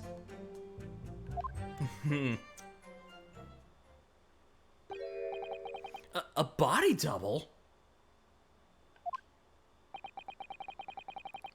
That goes without saying, surely, to give the impression that something has moved when in reality it hasn't. It's a basic conjuring principle. The deception cannot be achieved without substituting the original with a fake at some point in the performance. But I would be right in saying you haven't managed to establish anything along those lines. Incidentally, the prosecution has already confirmed that Mr. Asman had no twin siblings. Prosecutors don't get friends unless they switch sides. Shoutouts to Blackquill for helping Athena that one time. It's my understanding that this witness is very well versed in conjuring artfulness. Blackwell's still the best prosecutor in my opinion. Love that edgy fucker. But such talents do not indicate that he was actually able to accomplish what he claims. Namely, the construction of what by all accounts must have been an extremely complex scientific machine. Whatever do you mean? Yesterday's proceedings brought the true nature of our past exploits to light, Mr. Trevor. Indeed it did, my lord. As a swindler who preys on innocent scientists to elicit government grant money through conjuring know-how. Yes, it's true that I possess considerable knowledge of stage magic. But crucially, my scientific knowledge more than matches that of any academic in the field. Investigation of the witness's workshop attests to that claim, my lord. As evidence, the police found this Royal Society trophy for the young talent in science there. It shows that we truly do live in one. Yes, that's true. We spotted it there ourselves. If the hypothesis is sound, it can always be forged into a physical manifestation, with sufficient skill. Though I may have sold the secrets of some deceptive wiles to sniveling, talentless scientists in the past. Would you therefore assert that the explosion of the machine was an unfortunate accident? Or, of course, a deliberate act of murder carried out by misuse of the science? God, that fucking... That golden claw is mesmerizing. Also, his hair is just... Also, his hair from the back is just kind of Sephiroth, isn't it? Man, I don't cosplay very often, but am I gonna have to cosplay this fucker? Counsel for the defense, your cross-examination, please. Yes, my lord.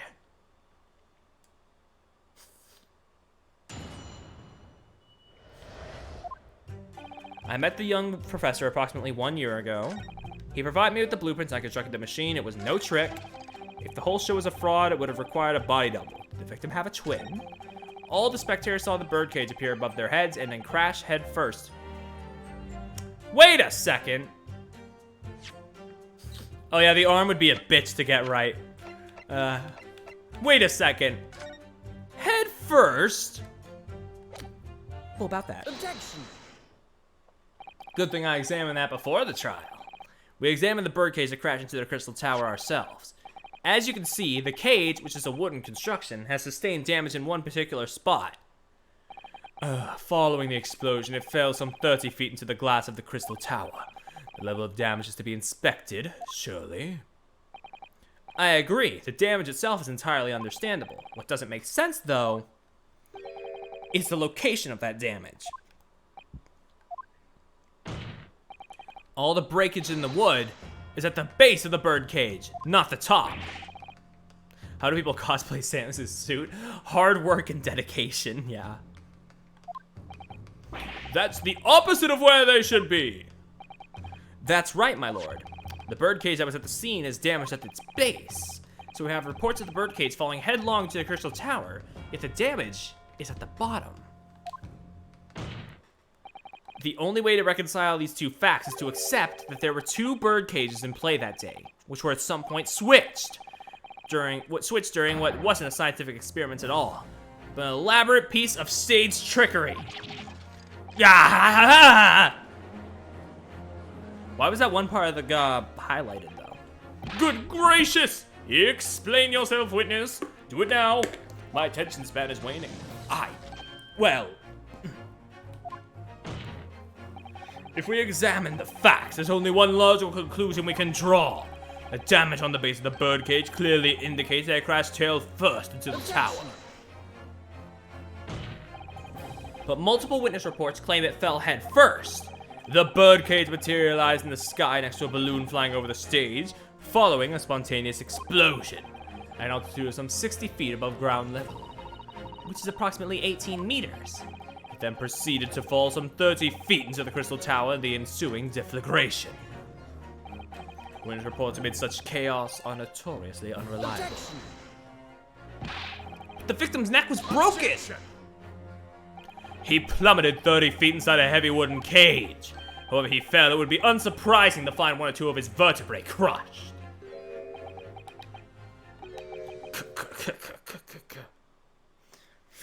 God, if I wanted to take the piss, I could do a Seth Rogen laugh, but I can't actually do the Seth Rogen laugh.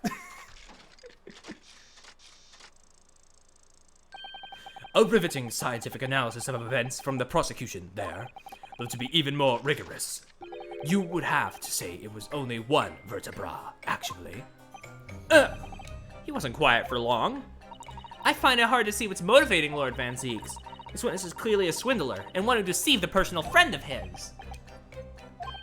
If you're going to establish a deception, do it right. Sorry? I feel like that's the undertone here. Ah, yes. And there's one more point. The defense appears to have forgotten. It obviously wasn't a trick, as a certain truth very plainly demonstrates. What? It seems to be that the cross-examination had better continue until we resolve this matter. Mr. Drebber, you will amend your testimony with details of this a truth. Of course, we must treat the matter scientifically, after all. I nearly had him there! What's he doing? The kinesis clearly took place because there's nowhere else 30 feet high for the... See? Now I know you talking shit! Objection. This is a diagram of the experimentation stage and its surroundings.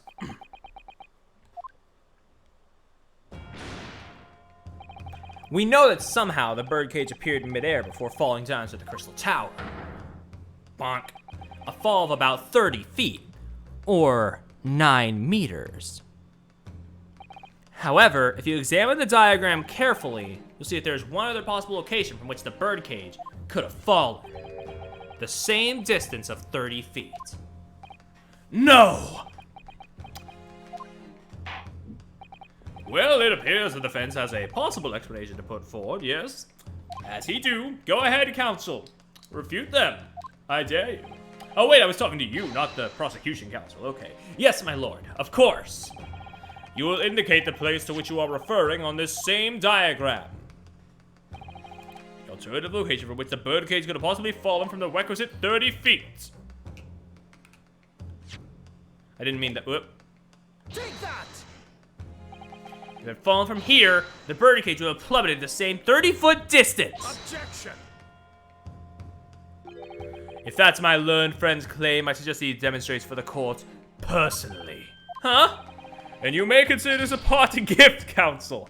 Bruh. I feel as I've hit the deck from 30 feet up anyway now.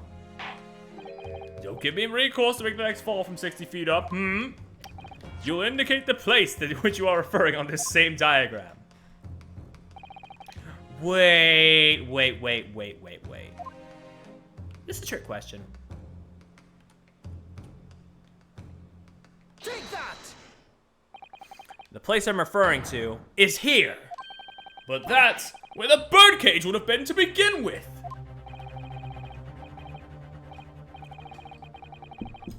Which is exactly the point, my lord. Yes, the birdcage was in the machine on the stage. What we must also consider is the height of the stage itself.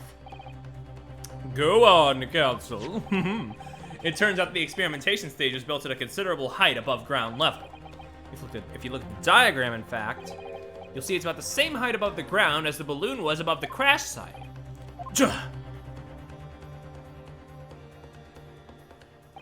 When the experiment got underway, the machine and the birdcage were engulfed in steam.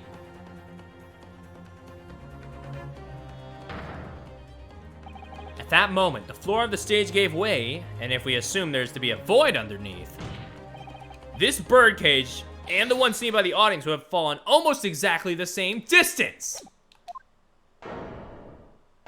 Oh shit?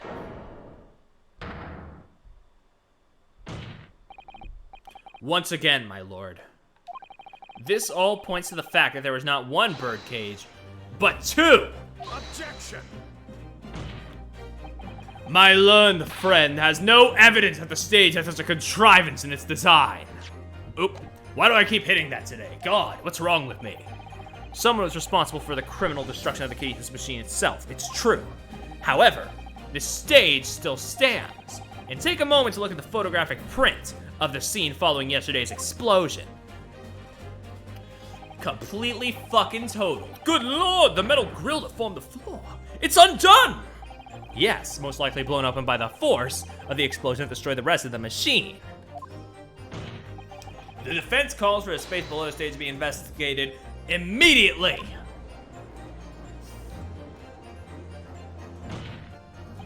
Mr. Trevor. It was you who built the Kinesis machine, which means it was you who built the two bird cages that were used to carry out this deception. Whether Professor Harebrain's hypothesis is sound or not makes no difference, because it's the construction of this machine that matters. A machine designed to take Mr. Osmond's life and lay the blame firmly at the professor's door.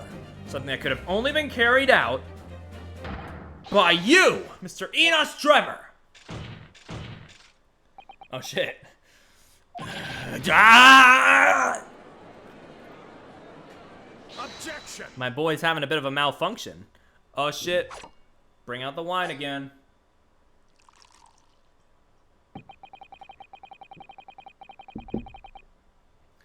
If my learned friend has reached the end of his wild assertions, the prosecution would like to crush the defense's argument slowly but surely.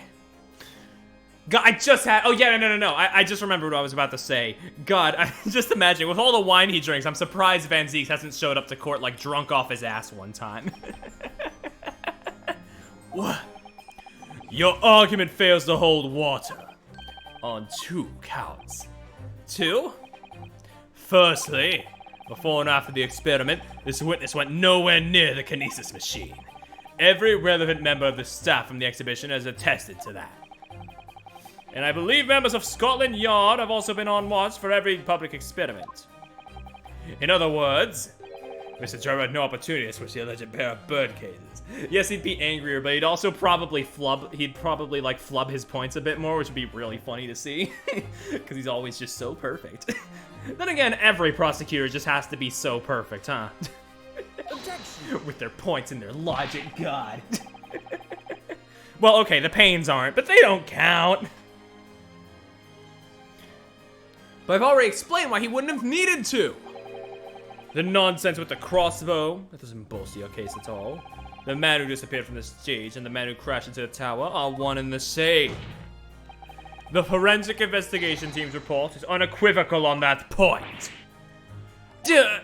And the second flaw in your assertion is a distinct lack of motive. Why would this man have wanted to take the victim's life? He had no reason to do so. A motive? Do I have to think of everything myself? I have here a contract provided by the witness. What contract is this, Lord Van Zieks? The contract into which Mr. Drebber entered with the victim, Mr. Osmond. It reads, Mr. Drebber is to receive 30% of all remunerations from government grants or other income. 30%? Certainly very favorable contractual conditions. But there was one very important provision bolted onto that clause. What provision? Mr. Drebber may only uphold this right on the condition that both contracting parties are alive. Fuck! In other words, if either of us were to die, the contract would be null and void. So you see, I had nothing to gain from Mr. Asmon's death. The diametric opposite, in fact. Yep. Need I say more? The witness neither had an opportunity nor reason to commit the alleged crime. In short, the possibility of Mr. Trevor having done as you suggest is nil. Whoa! We're just having a funky little moment here, aren't we? It seems the defense's assertion was somewhat wide of the mark. Lord Van Zeeks, you will submit the contract as evidence, please. It's true. But let me read that fucking contract real quick. The investor, Odie Asman, hereby enters into the contract with the provider, Mr. Enos Drebber, to fund labor and materials for the construction of a high-voltage kinesis machine. Mr. Drebber is to receive 30% of all remunerations from government grants. Mr. Drebber may only uphold this round on the condition that both contracting parties are alive. Mr. Osman and Mr. Drebber. Nice signatures. If Mr. Drebber had no opportunity to switch the birdcage under his stage with the one in the Crystal Tower, he couldn't have done it. In any case, I have no idea what his motive might have been. There is one aspect of your argument that still holds true, however. There were 2 bird cages. The prosecution is unable to deny that. So I'm sure you're on the right lines, Mr. Naruhodo, and I have no doubt that there are other aspects of your assertion that are undeniable truths as well. Well, it would seem that the defense has no rejoinder to offer. I don't know what half of the words I say mean. Anyway, the defense, please. Well, I must say I'm a little surprised. I came here to testify about the machine I built, and instead my reputation is defiled. But the prosecution's counsel has set the record straight, I think. It's impossible that I'm the culprit. Objection!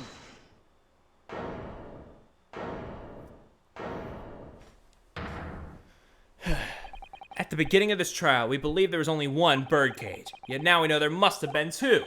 In other words, there was more to the demonstration than we realized at first. I think it's abundantly clear that the same applies to the culprit. Get to the point! I'm getting there. The stage demonstration was constructed and set up in its entirety by you, Mr. Drebber. Therefore, it's inconceivable you had no hand in the events that transpired. So if circumstances mean it's impossible that you could have carried out the crime yourself, it points to the fact that someone else was involved. Someone else? Counsel, are you suggesting? Yes, my lord. Mr. Drebber had an accomplice. Objection!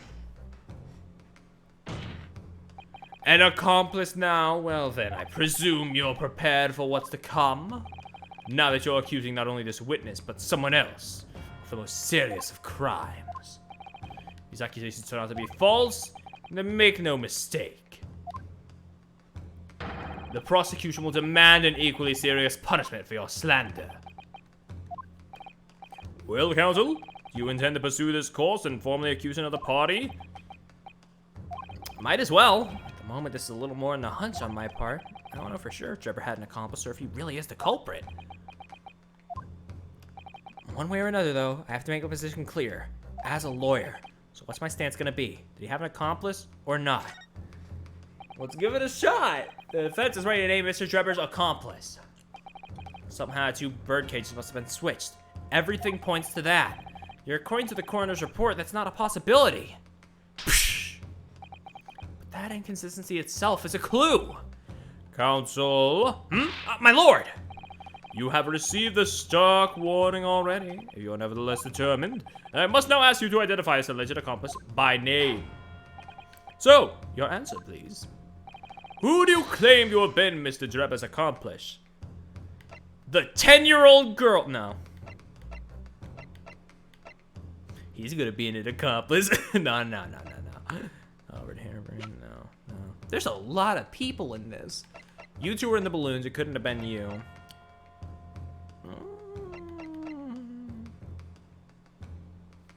I mean, aesthetically, you 2 would match up quite nicely.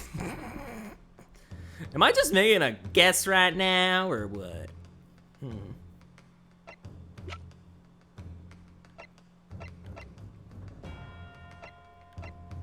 I mean, I probably should say, I don't think I'm gonna, like, eat that much shit with this, but, you know, but okay.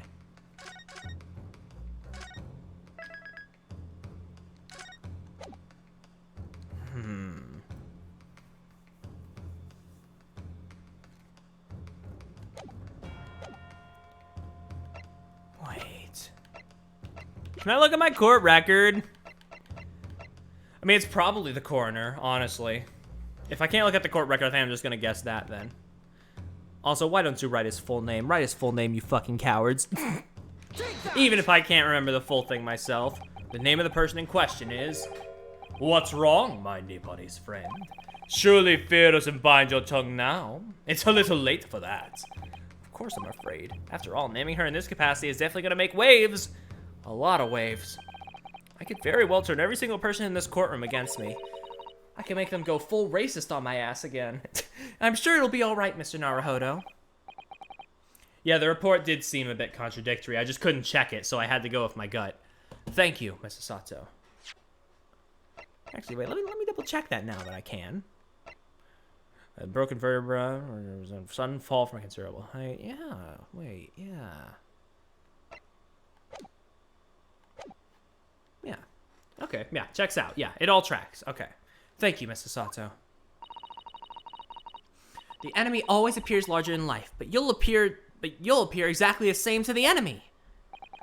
All right then, here goes. You've kept us waiting long enough. Now answer, counsel. The person who colluded with Mr. Drepper in order to carry out this wicked crime is Scotland Yard's coroner, Dr. Courtney Scythe. What the blazes are you fucking talking about? Dr. Scythe? The head of the forensic investigation team, and the coroner who conducted the autopsy on the victim? We know there were 2 bird cages, so who could have carried out the switch to complete the illusion? The accident happened in front of a huge crowd of spectators, and the area was immediately sealed off. Then everyone, police officers included, were banished to make way for the forensic investigation team. When else could the switch have occurred? It could have only been that team's presence.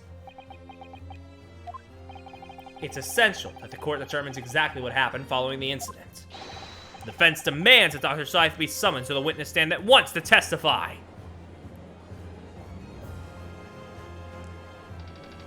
Oh, fuck. You've got a nerve, lad! Standing up there, dragging the yard's name through the mud! I didn't mean to, I know the woman very well. There's no better dead room worker out there. How dare you call her a criminal?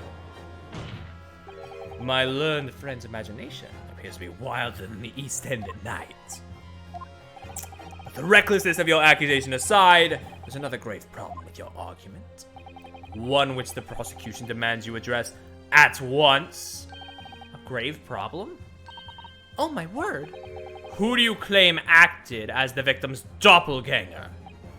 What? Certainly if the bird cage containing the body of the victim was exchanged for another, that cage must have also contained the body. And yet, no missing persons or accidental deaths of anyone even remotely resembling the victim have been reported. Which means if there was no one dead or alive who could have fulfilled the role of a body double for Mr. Osmond. That's true. So true, bestie. If my argument is that there were 2 bird cages, then there also must have been 1 person inside each. I don't know if I've got an answer to this yet, have I? What can I do to reveal how this body stunt double was achieved?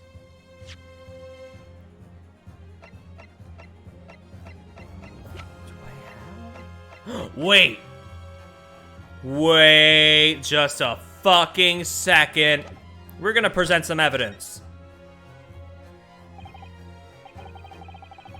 Very well. The defense will address my learned friend's concerns by presenting evidence that reveals the true nature of Mr. Osmond's body double.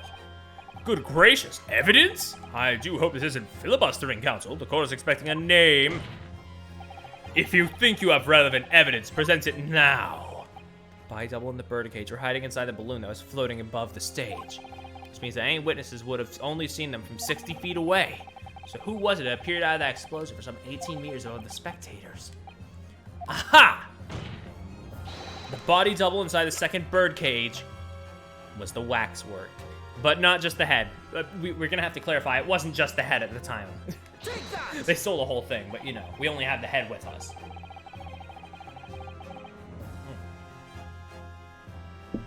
We know that the victim, Mr. Osmond, was in the birdcage that's situated inside the kinesis machine on stage. And therefore, he couldn't have been inside the second birdcage. Instead, that contained something else. What's been described as a body double, which is what fell from the sky and crashed into the Crystal Tower. Yes, Counsel, according to your somewhat elaborate version of events, and that body double inside the second birdcage was, in fact... It's all right, Mr. Naruhodo. You're ready for this. Just steel yourself and come out with it. Thank you, Mr. Sato. I needed that. As I was saying, the body double inside the second birdcage was, as unbelievable as it may seem, that thing there.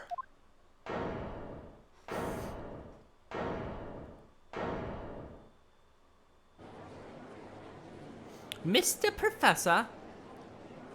Objection! Open your eyes and look into mine, my Nipponese friend. Now tell me, what are you playing at? Stand firm now, Ryunosuke. It's the time to show your Japanese spirit. As the court will observe, this is a waxwork model. A model, in fact, of an infamous London murderer from 10 years ago, the Professor. Objection. You started by indicting the leader of the forensic investigation team as an accomplice in this crime. And now you've moved on to indicting waxworks. Yes, that's about the size of it. But why? And why this waxwork? It looks nothing like the victim. In fact, it could hardly resemble him less. What possible justification can you give? Distance, motherfucker. If you want to know why, ask Mr. Drebber. What? Just days before Professor Harebrain performed his public demonstration, Mr. Drebber abducted this model from Madame Tispel's. Did you say abducted? And 2 days after the incident, he returned it to the museum. Then the timing. Is this true, Mr. Drebber? At first, I couldn't see why Mr. Drebber would have stolen the waxwork and then given it back again. But now, the reason is clear. He took it so I could put it inside the second birdcage as a body double for Mr. Osmond. Gah!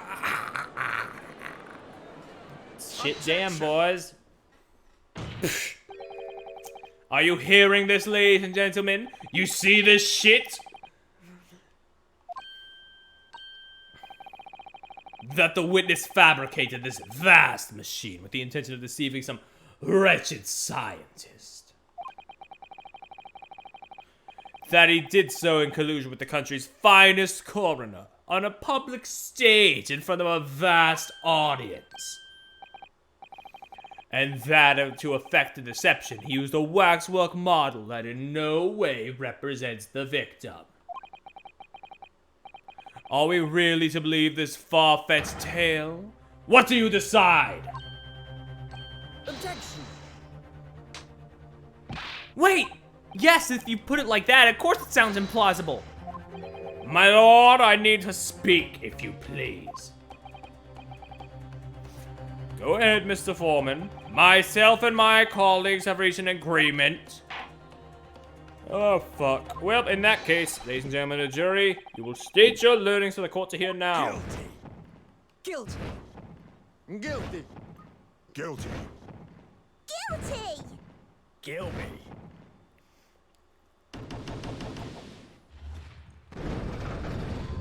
Well, I guess you could say now it's time to tip the scales.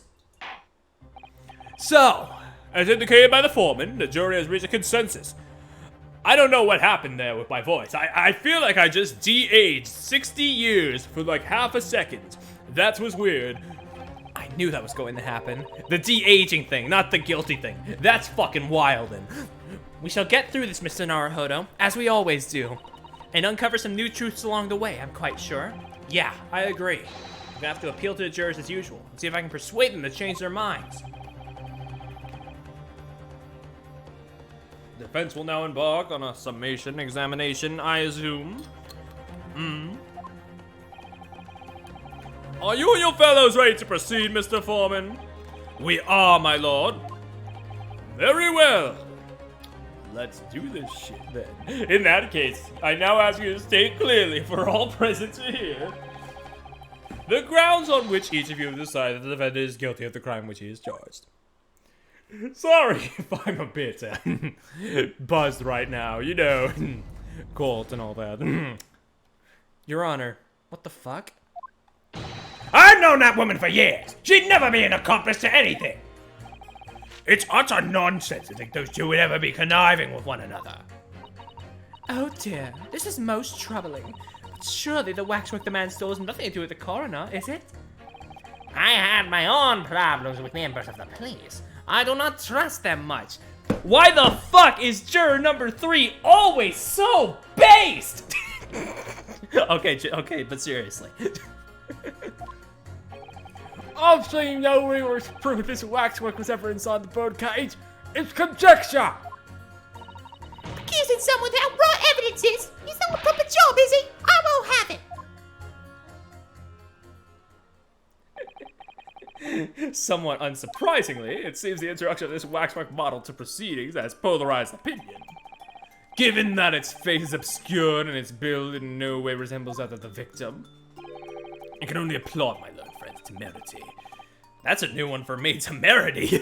I'm suggesting as it was Mr. Asmund's body double. Define temerity. Excessive confidence or boldness. Audacity. Just say audacity. I like the word. Thank you for introducing me to that word, but just say audacity. Yes, the applause is deafening. And yes, I know it seems extraordinary, but that's the point.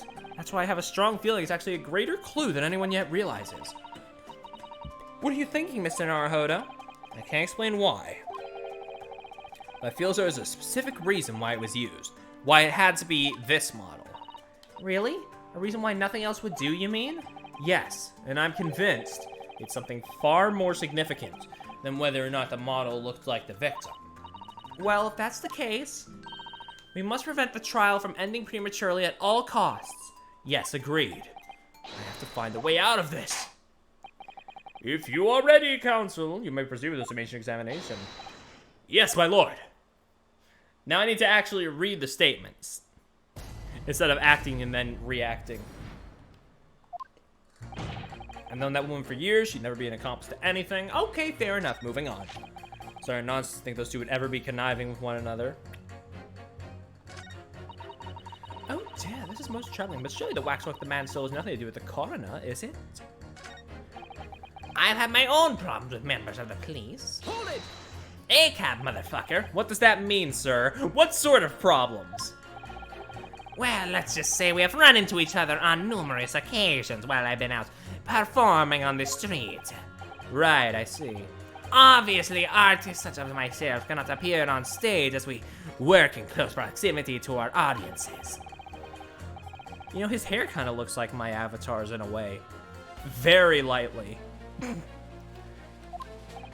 But the police use any excuse to make our lives difficult. What? The fuck are you talking about? Oh, I didn't realize I was up here. Oh, I'm sorry. I didn't realize I was up here in the juror with a fucking pig! Sir, please. I understand, but calm down for a minute. Do you have something to say in response to that, Mr. Ottermole? Who are you calling a mass murderer? I'm sorry, my mistake. I got confused because I heard you looked like him. I don't look anything like the man. You want to be locked up, Sonny? Thanks, Mr. Sholmes. Never trust Sholmes' deductions for shit. Until they're corrected, of course. Perhaps we could move on. I was really wondering if you had something you wanted to add in response to what juror number 3 just said. And clearly you do. Back in my day, back in the good old day, wasn't like this. Why does he have Gregson's theme? Why is my body doing this thing? I'm like a puppet on a string. What was it like, sir? We worked our fingers to the bone to earn the public's trust, we did. And by Jove, we earned it. People respected us back then. He kind of has the Eggman mustache, doesn't he? Respected you? Damn, not amused. No one would call the coroner into question in them days. A coroner's report was a hallmark of an investigation done right. The Scotland Yard State. Fair enough. Especially when Dr. Courtney Stevens put her name to it. She was the best of the best. And the apple of the force's eye. Hold on a minute. What are you talking about? Who's Courtney Stevens? Sorry. Got a bit carried away there. Stevens is Dr. Scythe's maiden name. Her maiden name? So that was before she was married. Of course, yes. Silly me. It's Scythe now, isn't it? Stevens? I'm sure I've seen that name somewhere recently. Anyway, the point is, those were the great days of policing. Not like now. Sorry to interrupt, sir. But do you think you could change your statement to include that name? Well, yes, I don't see why not. She was Courtney Stevens back when I knew of her, of course, a legendary coroner even then. Sorry, not something the two that are combined with each other. No Australian surely the waxwork soul has nothing to do with the coroner. Wait.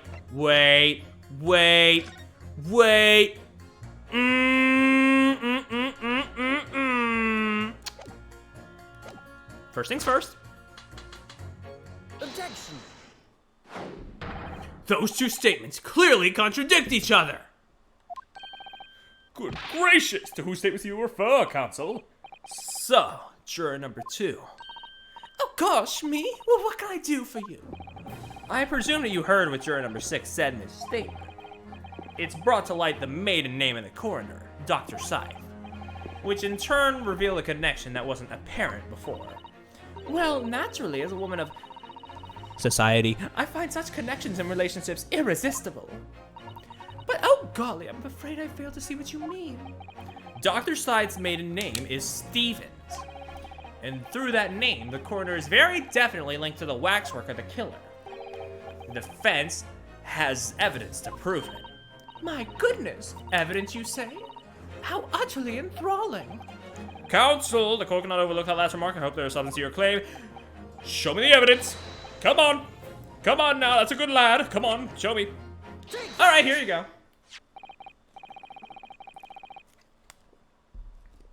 I have here a certain autopsy report from 10 years ago. A 10-year-old autopsy report. What relevance does that have? It is, of course, from the autopsy of the person portrayed in the waxwork, the killer known as the Professor.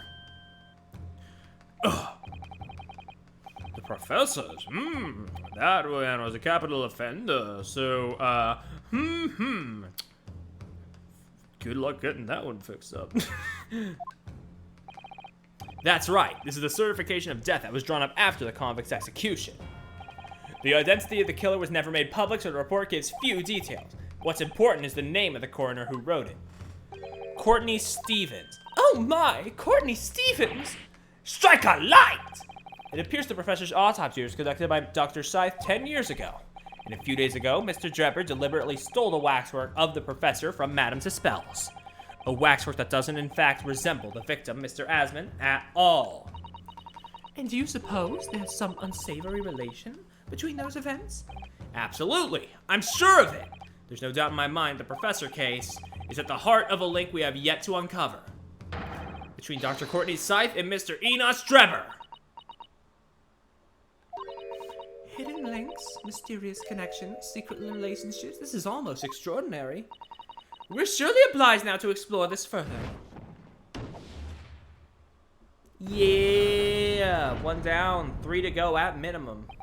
Quite right, we can't let this trial come to an end now. Not all this class suspicious hanging over the eyes of this coroner. It wasn't like this in my day, but we're still here to uphold justice in the end. Yeah, 2 more to go at minimum.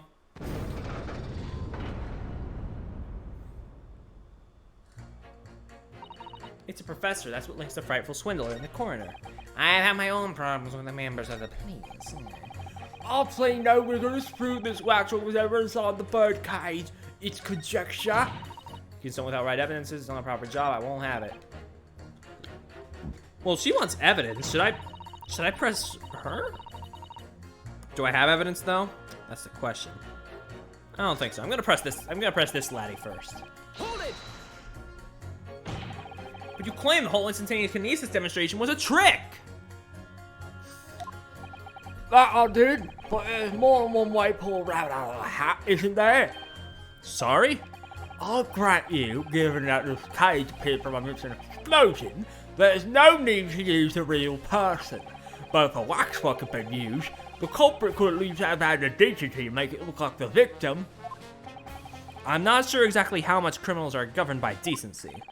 The point is, if you're going to make a claim about that waxwork being inside the birdcage, you need to give us some evidence.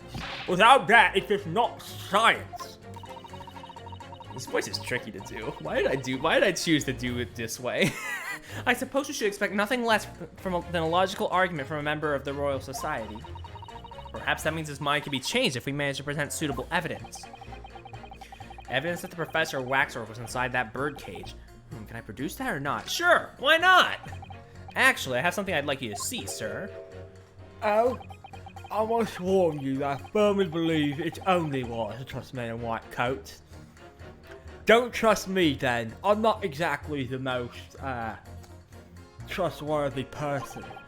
So give me your jetpack outfit, I don't mind admitting to a sense of trepidation here. Hypocrite. So you don't trust anyone in black? Looking in the mirror must be very trying. I do have some evidence that proves the waxwork was inside the birdcage. Namely... Crash down, damage the base. Make out, but wait, yeah. Now. What's that? A piece of glass? Those are usually thick for glass. Yes, it's a piece of broken glass we found inside the jacket on the waxwork.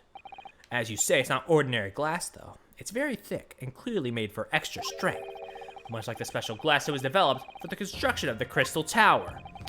The Crystal Tower? Holy smoke! Exactly, the centerpiece of the Great Exhibition, where the very incident we're talking about took place. On the day in question, the birdcage fell from above and smashed through a window of that special glass. From whence this small piece originated? Is that it? Precisely. So, what do you say? Now that clear evidence in support of the assertion has been placed before you.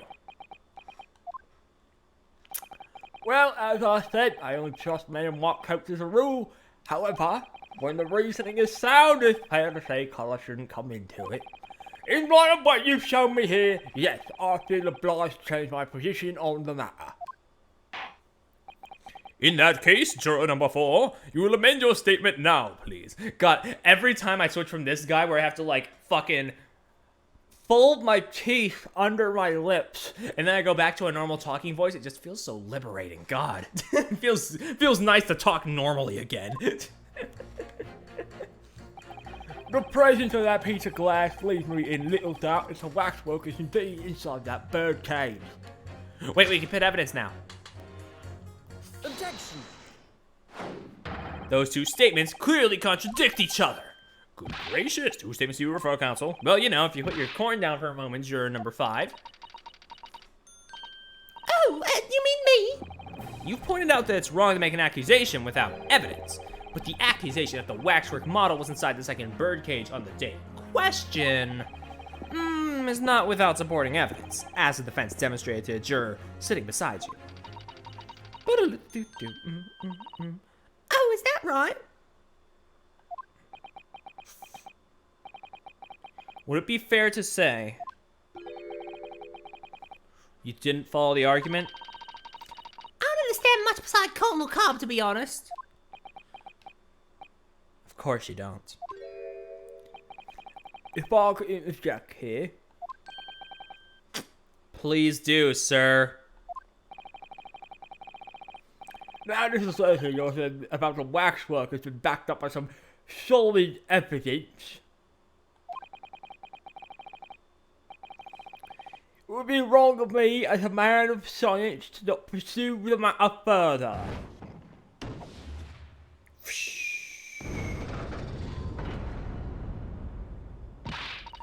Oh, well, me too, then. Sorry? If this brainy gentleman says he's right, then he must been. See, I wouldn't dream against going against Colonel Carver, anyone who's got stuff in between the ears.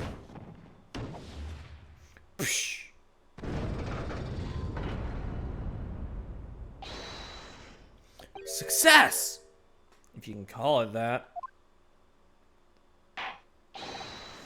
Thank you, Counsel. That will do. As a result of this amazing examination, the jury's overall leaning has changed. Child does not think in honestly mood.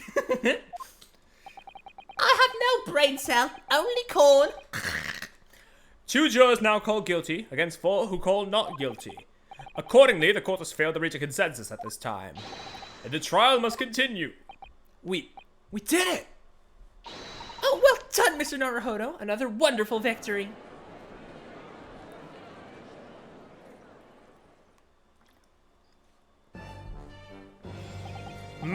Waxwork of the despicable professor.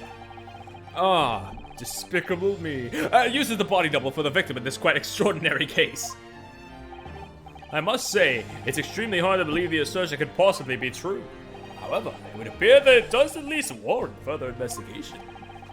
It's the waxwork of the professor that links Mr. Drebber and Dr. Scythe. And I'm convinced that there's a special significance to that link. I don't know what you're hoping to prove that, and I really don't. The truth, sir, by using evidence and testimony. If the court is to delve deeper into the alleged involvement of the waxwork in this case, then the prosecution calls for the owner of the model to be summoned as a witness. The owner? Madame Tuspels. I really thought that Lord Venzies would object to this whole line of inquiry. Very well, I concur. Make arrangements for Madame Tuspels to appear as a witness with immediate effect. Listen carefully, my learned friend. Yes? You should know that you're on the brink of opening Pandora's box. The court shall now adjourn for 45 minutes. During that time, the prosecutor will summon a new witness and prepare for her taking the stand. Madame Tuspels, yes. I shall see to it at once, my lord. All right, to be continued. But we're still going. I think I'm going to make this a longy boy. But I got to go get more water if I'm going to do that. So I will be back momentarily.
We are back.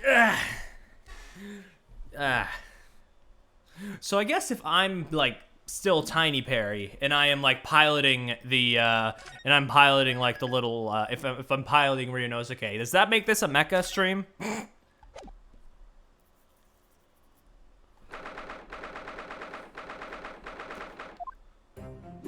Hey, Herlock. Ah, the knight errant himself. Oh, have you been watching from the gallery, Mr. Sholmes? I've been on the edge of my seat the entire time.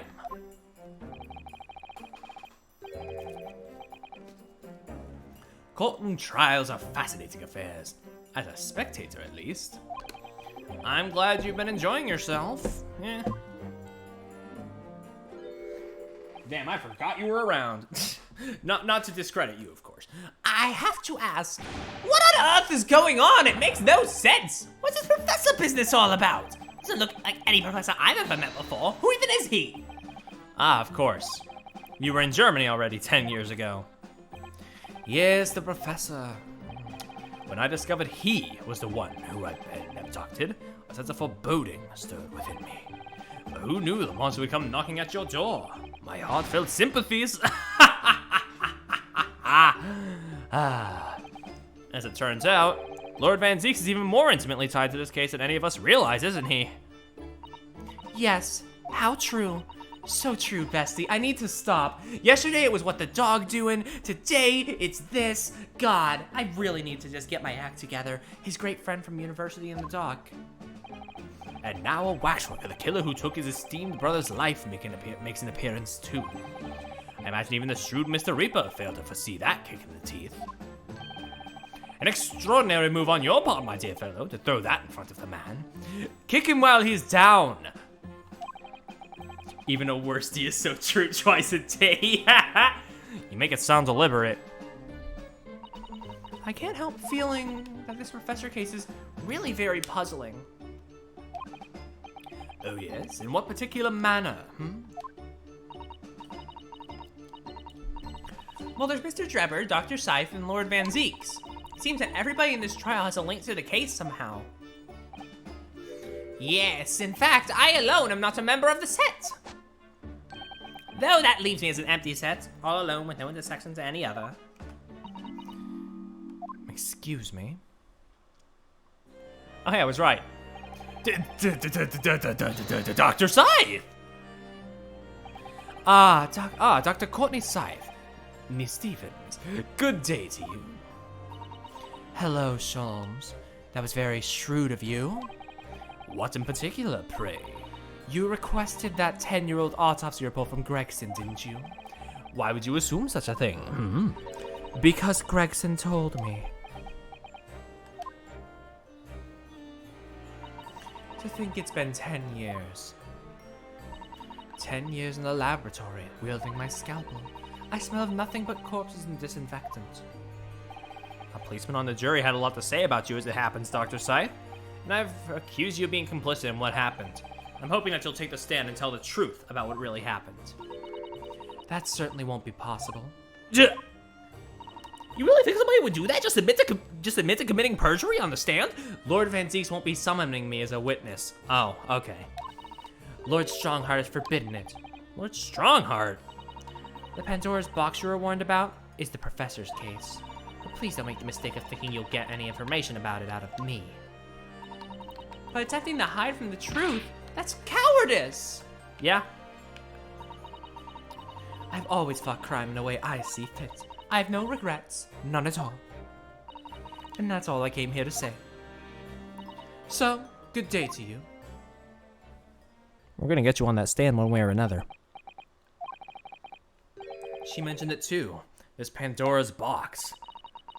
Professors and Pandora's box? Is this case just one big latent reference now? There's really no cause for this concern, I assure you, when the trial resumes. I mean, it's already bitten Van Zeeks in the ass, considering how much he's linked to it and how the professor dude killed his brother when he was still out and about. I'm not sure if it'll get us as well, but it sure is foreboding. It's the X years ago thing. Yeah, that's true. That's true. It definitely feels like a sort of DL6 adjacent type thing. Not to like dissect the story while I'm trying to enjoy it. I usually do that afterwards. The meaning will become all too apparent, whether you'd like to or not. Huh? Now then, I believe it's almost time. I must make my way back to the public gallery. The edge of my seat awaits. I think maybe you're enjoying yourself a little too much. Ah yes, one word of warning before I go. If in the course of this trial this afternoon you perceive even a shadow of doubt about the truth, don't let it out of your sight. Pursue it like a dog with a bone. To the bitter end, you understand. Do not falter, wherever may come to pass. Alright, I understand. Thank you. Good, I shall make myself scarce then. I purchased a bar of caramel earlier, so I shall be gnawing on that as you gnaw away at the truth. What did that warning from Mr. Sholmes really mean, I wonder? Especially the bit about whatever may come to pass. Bum, bum, bum, bum, bum. It's time for the final chapter. That you said this twice, buddy. I'm determined to find the truth, no matter what. Is this case... Don't answer this. This is completely rhetorical. Is this case gonna end up unfinished like the McGilded case? Oh boy. I guess we'll see. In the name of Her Majesty the Queen, I hereby reconvene the proceedings of this court. Counsels for defense and prosecution, are you ready and able to continue? The prosecution is ready, my lord. Yes, my lord. Defense is also ready. As the court is aware, the case is under our scrutiny began with a damaging incident at the Great Exhibition. We now find ourselves embroiled in the deeds of a convicted felon who was sent to the gallows a decade ago. This trial has certainly defied all expectation. That indeed, yes. It seems to be the fate of all trials in which this Nipponese is involved, my lord. So then, let us begin our exploration of the defense's assertion that the waxwork was cardinally involved in this matter. Lord Van Zeeks? My lord? Are we still awaiting the arrival of Madame Tispels? Not at all. She's in the antechamber as we speak and ready to be summoned. Very well, bring in the witness. At once, my lord. Don't bring Naruhodo if you want a normal case. Too bad he's the fucking protagonist. Please let this... Please let this be a normal case with the Nipponese. No way. Oh. Things are about to become a lot more intense. If the Drebber is responsible, as I'm sure he is, it means he must have had an accomplice in Dr. Scythe. And what connects the pair of them is the waxwork. Yes, the model of the professor. That's the key to the link between these otherwise unrelated individuals. It's a tenuous link, admittedly, but at present, it's all we have to go on. Bruh! State your name and occupation for the... Wait, no, I'm doing the judge's voice. Gotta get a bit more raspiness in there. State your name and occupation for the court, please. My name is Madame Esmeralda Tispels. I am a waxwork artisan and the proprietress of the Madame Tispels Museum of Waxwork. You will have to pardon me for working as I testify. My new exhibit must open very soon. Oh, so he finally gets a statue, does he? Now there are 2 of them in the world. Oh my, what expression is she carving onto that face? Her outfit, those vibes I want. Damn. So you have Tispels, I have Drebber. There is a lot of gender in this case. That's all I gotta say. Lots of vibes, lots of gender, just good shit. A number of days ago, a particular waxwork museum was stolen from your... A particular waxwork model was stolen from your museum. Can you confirm this? Oui, that is true. At first, we believed they had been kidnapped. A waxwork model? Kidnapped? Oh my god! Yes, my lord. There was a demand for ransom money left behind by the culprits. However, according to what I have just been told outside the courtroom, that was not the true reason. I understand it was utilized as a substitute for the body of a murder victim. Honestly, there's not a bad character design in this game. What was the doctor's name from Justice for All? Not one of him in this household. At present, there is no more conjecture proposed by the defense. This is the victim of the case in question, Mr. Odie Osman. But of course, I know him well. He is a part of my odious personages exhibit. Dr. Hottie, thank you. I detest to say what is evident, but Mr. Osman does not resemble the professor at all. Yes, but perhaps their faces are very similar. Are you suggesting that we should now see the demasked visage of the professor? I have here the key, but it is strictly forbidden to open the lock. This is absurd!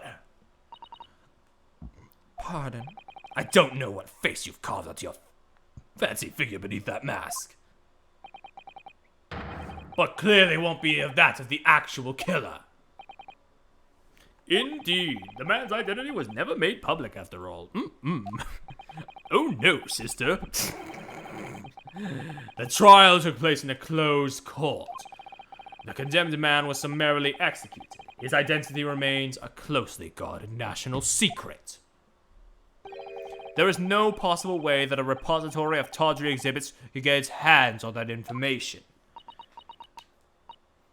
Quel dommage. It would seem you are unaware of the Tuspel's principles. What principles?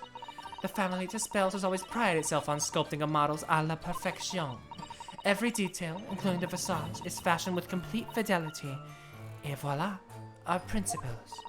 There's a well-known legend about the Tuspel's waxworks from the time of the French Revolution. A member of the Tuspel's family is said to have made a waxwork of the queen who was executed. Oui, that is true. It was a century ago now. I believe the queen's face was carved in the minutes following her death, actually, at the guillotine. You are correct. The model is on display still today in the House of Horrors. The Tuspels will stop at nothing to obtain a faithful replica of our subjects. Dear me, what somewhat disturbing tenacity of purpose.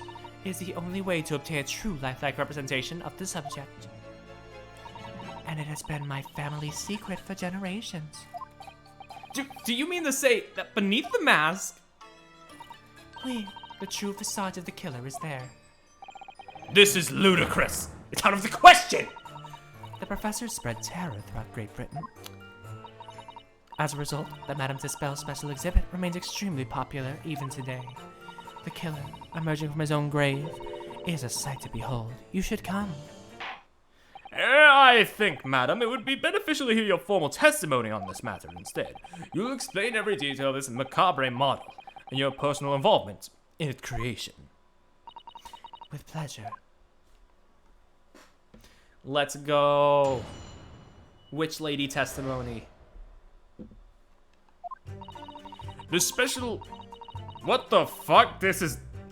Cut the fucking music. Oh my god, this isn't even close to the voice. Perry, you fucked up. I'm sorry, okay? God, if I had a nickel for every time. Anyway, back to it. The special exhibit in the House of Horrors is based on a rumor that shocked society in London. An impression of the visage was taken directly from the corpse, in accordance with the Tuspel family principles. I enlisted the aid of the gravedigger and created a mold for the head in the cemetery just before the interment. I hid myself until he gave a signal. I was there for a very long time that night.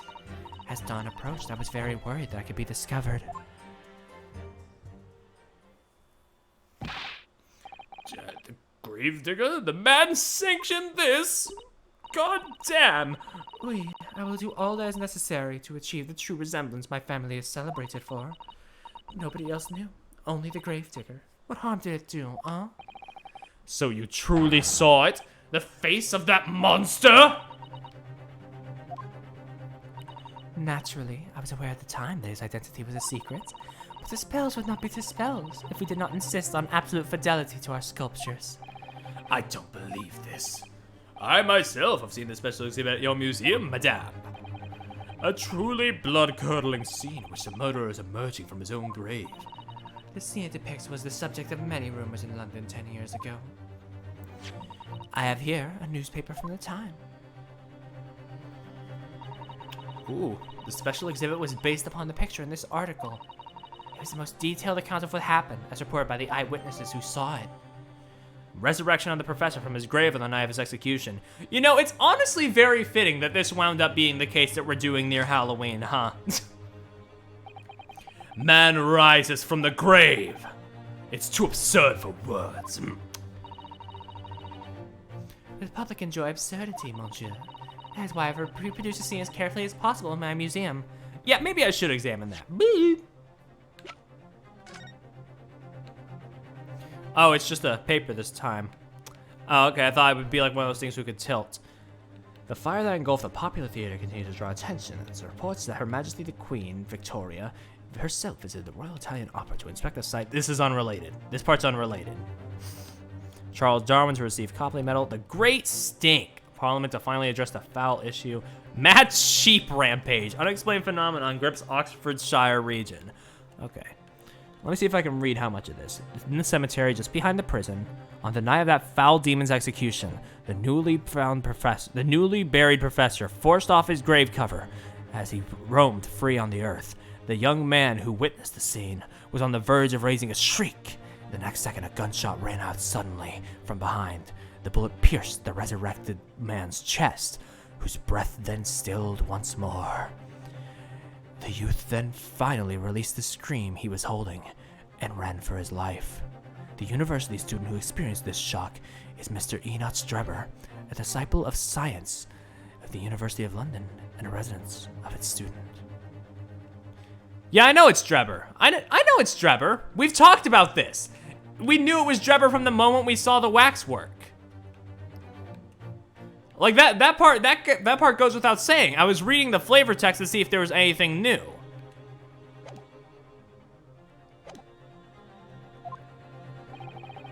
And it's a waxwork from the exhibit that was stolen some days before the incident at the Great Exhibition, wasn't it? That is correct. The professor you see before you here. Most puzzling. Counsel for the defense, proceed with the cross-examination.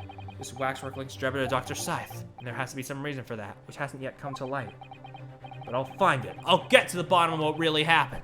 I'll prove that Dr. Scythe and Drebber were in on this crime. Together. Together we...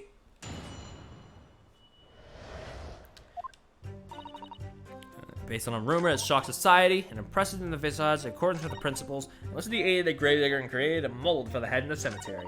I hid myself until he gave me a signal. I was there for a very long time that night. Hold it! Hold it!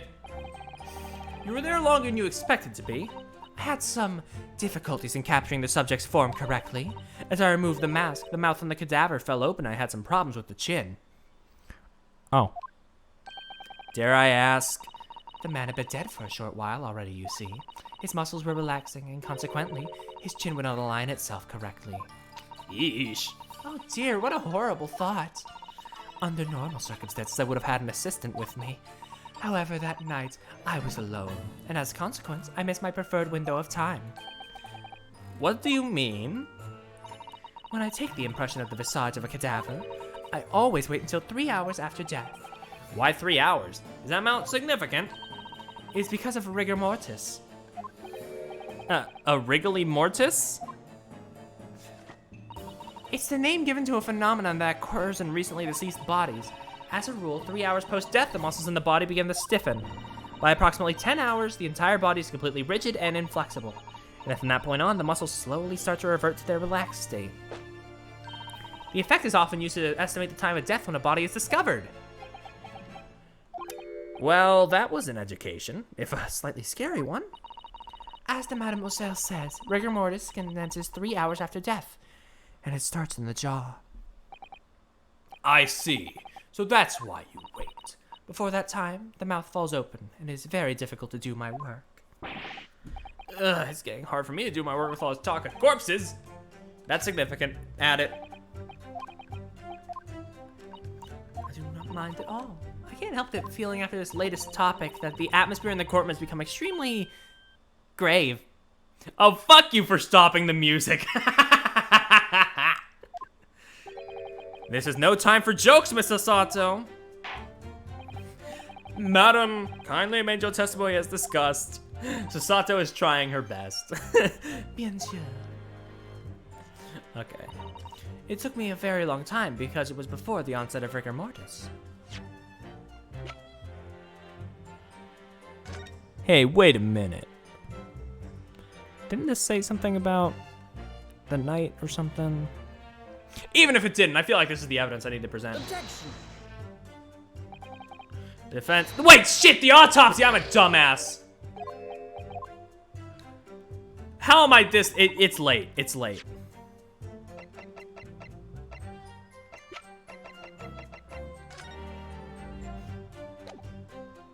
Objection.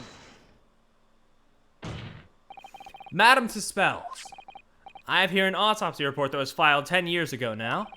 It confirms the death of the professor following his execution at the gallows. And is that a problem?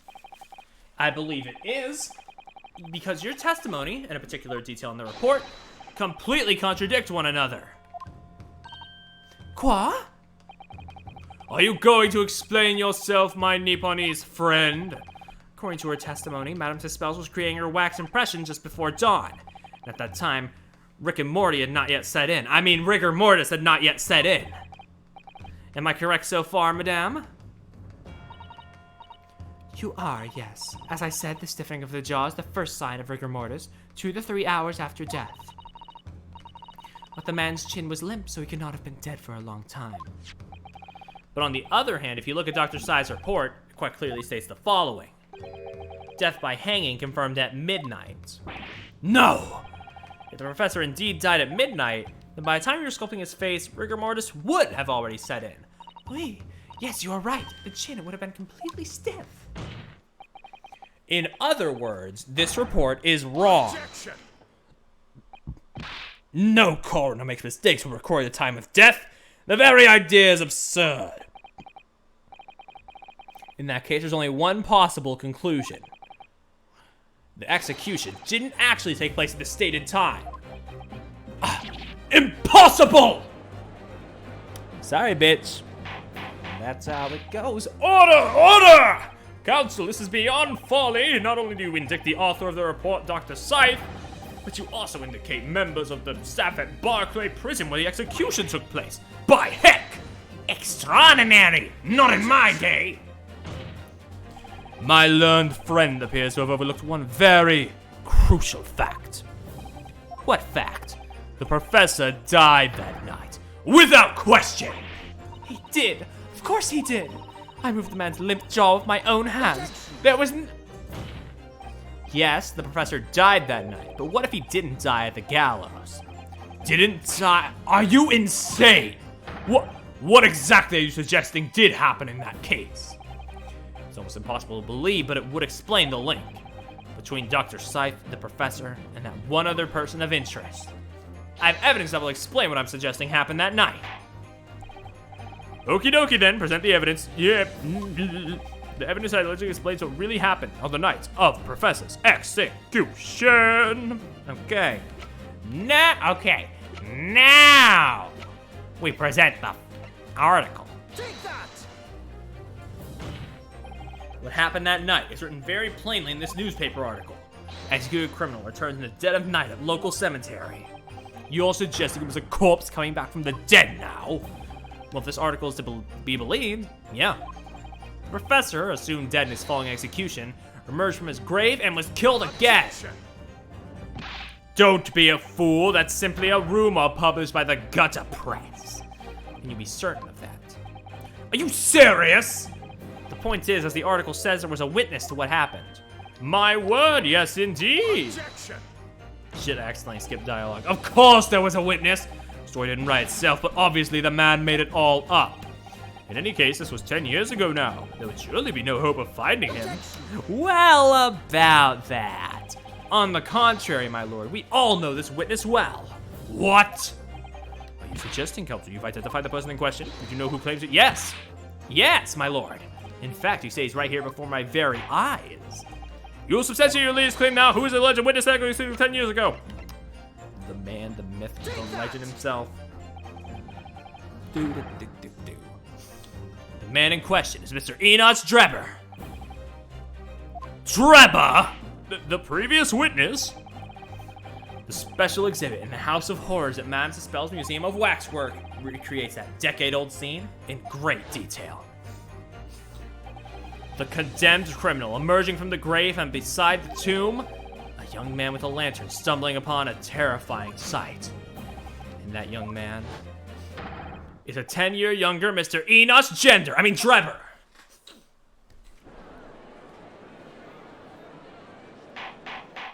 Order! Order! Surely not, Counsel. Sorry for my voice crack. I'm just very wanting to wrap this shit up.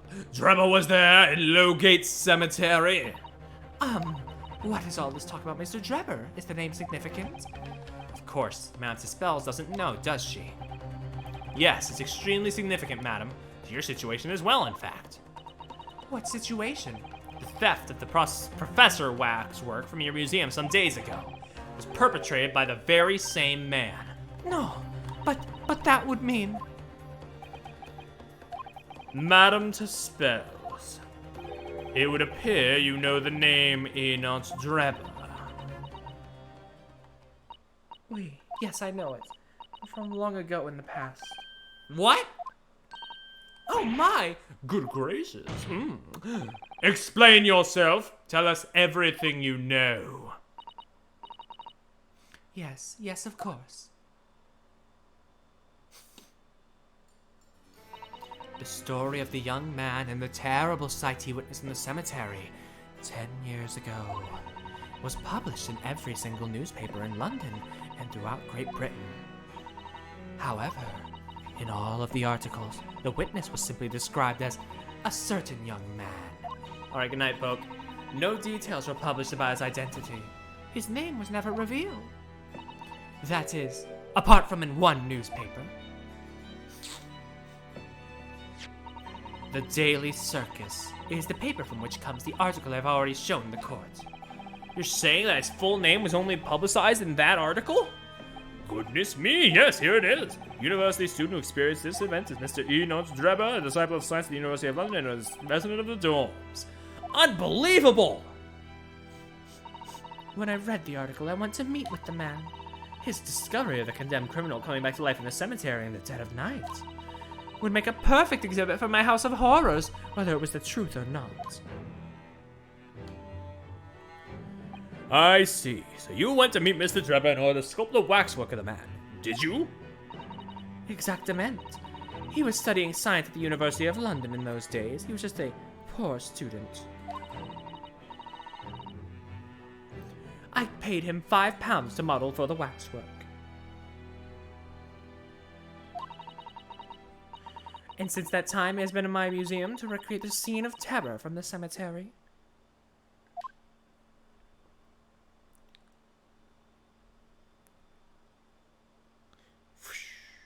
Woo-wee. Fucking wild. So, 10 years ago, a young man appealed to the public about an extraordinary event he had witnessed. A criminal who had been put to death, re-emerging from his grave in the middle of the night. But the public treated his claim as nothing more than an amusing anecdote that was soon forgotten. 10 years later, the same man steals a waxwork model of the executed criminal, ostensibly to use as a body double for the victim in the case we're discussing here today. Even though the waxwork's build is a poor match for the victim, and its face is obscured by a mask. So the question is, why would the man do such a thing? Which brings us to 3 days ago, when the birdcage crashed into the Crystal Tower. If the birdcage had in fact not contained the body of the Mr. Osmond, but the same waxwork, the coroner from Scotland Yard who investigated would have noticed immediately. And yet she submitted this autopsy for the victim, which the court had seen earlier. Why? Because the waxwork was that of the professor. Is that what you're saying? Dr. Scythe put her name to a document confirming the death of a condemned criminal who is still alive. A criminal whose apparent resurrection was witnessed by Mr. Drebber. But that misconduct was a deadly secret the coroner would do anything to protect. Which is precisely why Mr. Drebber used that particular waxwork as a body double. Ah! My lord, this court must summon Dr. Scythe to the stand.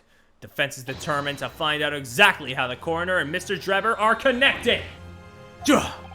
But according to the missive? Missive and breedable? What? I received this morning through the office. Dr. Scythe is unable to participate in these proceedings. Is that not the case? She told us so herself, didn't she?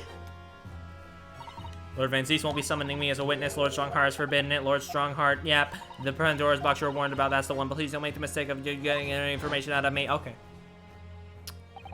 Something happened on the night of that killer's execution 10 years ago. And surely nobody would want to get to the bottom of that more than Lord Van Zeeks. The prosecution calls for the instructions in that missive to be scrapped. Fuck yeah. But Lord Van Zeeks, this missive was issued from the Lord Chief Justice's office. I don't give a fuck. The assigned prosecutor has the final say on policy in any particular trial. In other words, me, I'm the special boy today. Yes! Let Enoch Drebber and Dr. Scythe both take the stand together. Order! Order! Very well, I will uphold your request. Bailiff, set a subpoena with immediate effect. Adjusted Dr. Scythe of the forensic investigation team. The fit, if it were. Fit into this coffin. Got him. The woman is compelled to attend on Her Majesty's orders. Alright then. Enoch Drebber and Dr. Scythe. If they weren't colluding with one another, this crime could have never been committed. I'm just a stone's throw away. I can feel it. The truth behind all this is about to come out.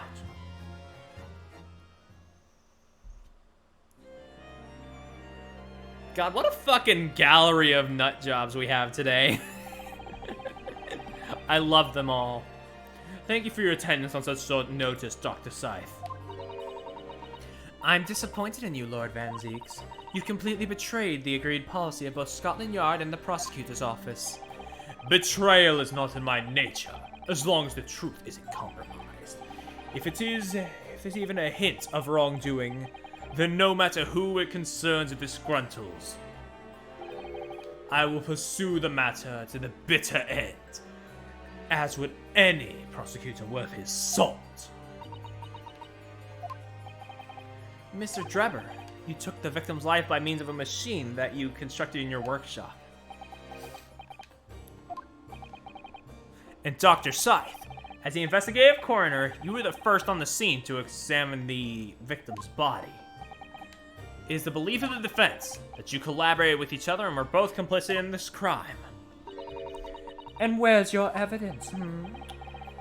At present, we have no evidence. But we do have a very significant clue. What are you talking about? I'm talking about the waxwork. The model the killer known as the Professor, who was sentenced to death 10 years ago. You don't need to tell me. I witnessed the man's execution with my own eyes. And officially pronounced him dead.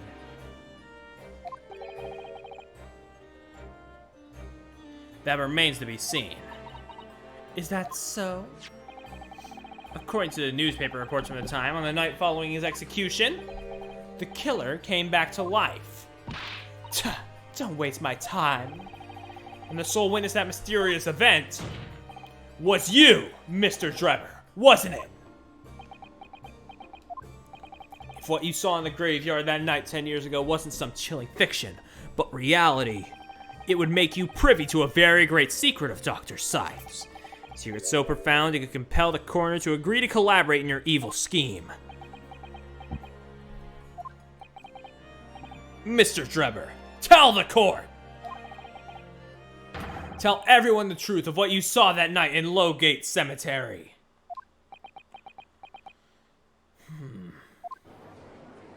So he was the student who saw it. You can see the resemblance, actually, can't you? With the man in Madame Tussauds, I mean. Surely he's not going to claim that's really what he saw, especially after all these years.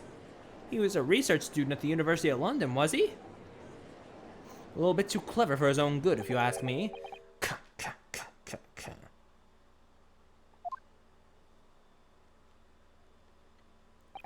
What an interesting twist. When at the time, not one person would take me seriously. Yet now here we are, 10 years later, and suddenly my story matters, in a court of law, too. What if any autopsies were done when someone was alive? Very well then, if everyone so wishes. Let's be frank. I'll tell you the truth of what happened that night, for what it's worth.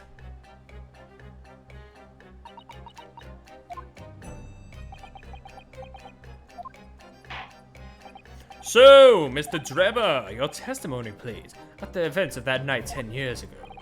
You will tell the court exactly what you stumbled across in Lowgate Cemetery. Yes, of course, as you wish. Let's go. The reason I was in Lowgate Cemetery all 10 years ago was for a spot of moonlighting, shall we say? Yes, the illustration in that newspaper article was based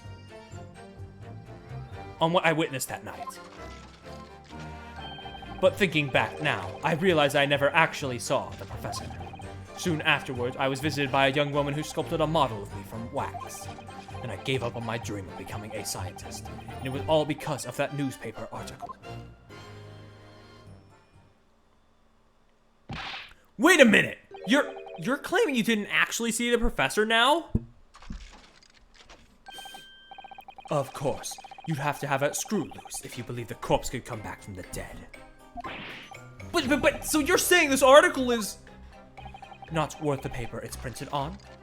I think that would describe it perfectly, yes. Duh!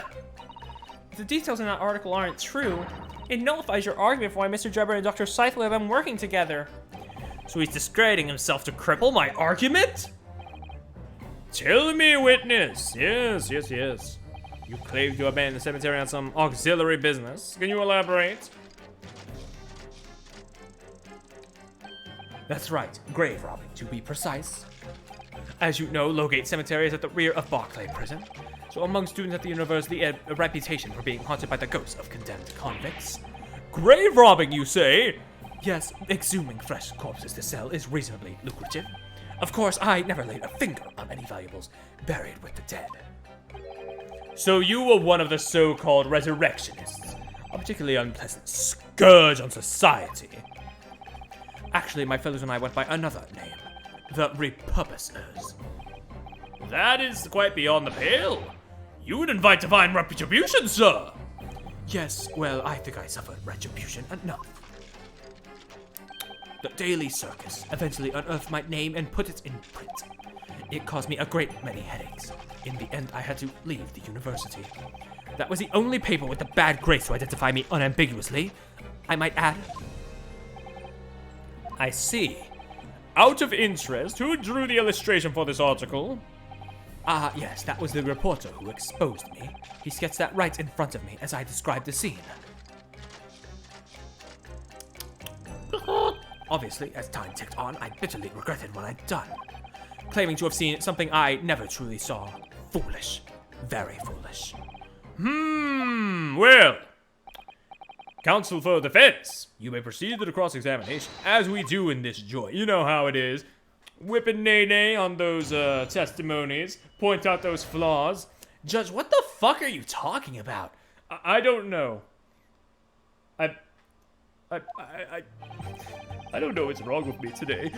I was in Lowgate Cemetery at all 10 years ago as for a spot of moonlighting. There was an illustrated newspaper article based on what I witnessed. Thinking back, I realized I never actually saw the professor at all. Then why is the face in the article? Oh, damn, that worked. Sorry, Mr. Drebber, but I don't believe that. Don't believe what? Your latest claim. You did see the professor on that night 10 years ago. Oh dear, we seem to be at odds. But I was there, and you were not. I know what I didn't see. The illustration with this article was drawn based upon what you told the journalist that you witnessed. A figure emerging from a tomb, wearing an iron mask. Yes, when the killer was tried 10 years ago. It was decided in the court's ruling that the man would wear the mask to hide his identity. It wasn't to be removed or even during his execution and subsequent burial. Not even the prison warden would see the man's face. But obviously, the provision of this mask was not public knowledge. We're gonna take off this fucking mask, and it's gonna be like a relative of one of the characters. God. Or just Professor Layton's face. No, a true gentleman would never become a mass murderer. So, Mr. Drebber, as you just heard,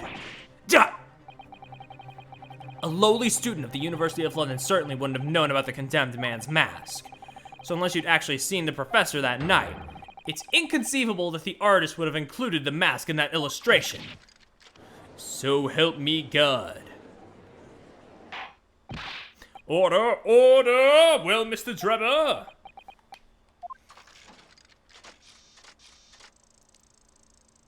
It's a vital scene, isn't it? If you look closely. Ugh. And as I've already been at pains to point out, I was utterly petrified, which is why I had it in my head that I'd seen such a blood-curdling sight. But afterwards, I came to my senses and realized that I'd been mistaken. You're still saying you didn't see it? If you're stubbornly sticking to that story, witness, then amend your testimony to explain exactly how you think your eyes deceived you. Of course, only too happy to oblige. I can't believe he's still not going to concede to the point. God damn. What I in fact witnessed was in fact a fellow grave robber at work. Hold it! Me when I accidentally come across government secrets because I wanted to be a bad scientist. A fellow grave robber? What are you talking about? Well, I wasn't the only one busy in the cemetery that night, you know. Other body snatchers were at work. Of course, when I saw one emerging from the hole he'd dug, my heart very nearly stopped. So that's the terrifying sight I actually saw, you see. You're claiming it was just another student on equally insalubrious business as yourself? Also, I swear, accomplice, you have literally not moved an inch in the past half an hour. Are you alright? Okay, he's fine. He's fine. He's just very good at standing perfectly still. No idea why. Almost samurai-like in his stance. Many of the medical students would wear metal masks to protect themselves from bacteria during dissections. Clearly the fellow was using such a mask to protect his anonymity. Wouldn't you say? Objection! But there's more to the story, isn't there? The article goes on to say, in the next second a gunshot rang out from behind. The bullet pierced the resurrected man's chest, whose breath then stilled once more. We might assume that the sexton discovered the miscreants at work, perhaps, and fired upon one of them. If a gravedigger had shot someone in the cemetery, I think it might have been rather big news, my lord. Ah, yes, well, I can only assume it was an embellishment bolted on later by the reporter. Oh shit. Excuse me. Madam to spells. Don't take it out on Mr. Sholmes. Oh la la. Pardon. I was lost in my thoughts. Would it be fair to say Mr. Drebber's last remark was significant to you in some way? I thought it was a little strange, that is all. How Monsieur Drebber could claim this now. if you don't mind me saying, madam, what are you talking about? Well, when I met you 10 years ago at your university dormitory, you recounted to me about your adventures in the cemetery, no? Including the gunshot. Stop! You might want to watch your tongue, you know. Objection! Have a care, Drebber. That's no way to speak to a lady. I may be racist, but I'm no misogynist. Gah. Please, ma'am, dispels. Carry on. Of course. According to what Monsieur Drebber told me at the time, he did hear a gunshot from behind him, and the bullet hit the condemned man. Oh, by the way, Van Zieks, you could have clearly stopped at I may be racist. Van Zieks just looks down like, fuck.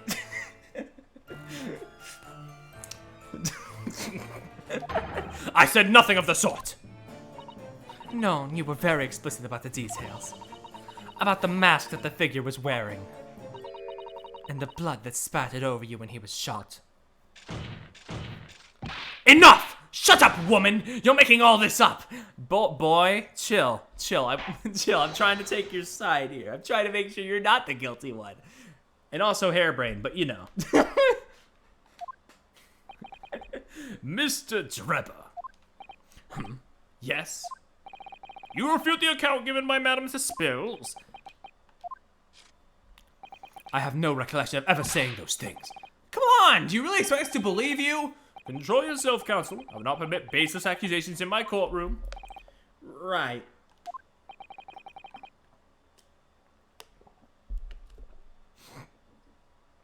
Under the circumstances, I think it best you supplement your testimony with a statement to clarify your position on this witness. Very well.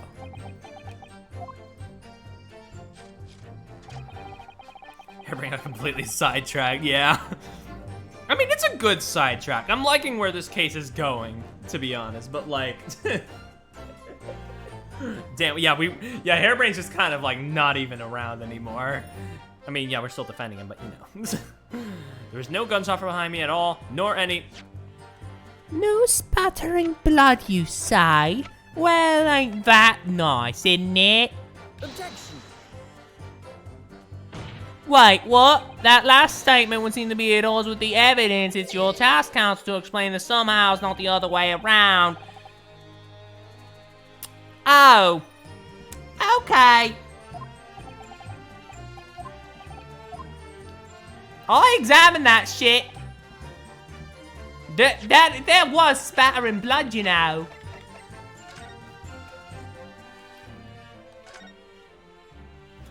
Like, it is literally right there.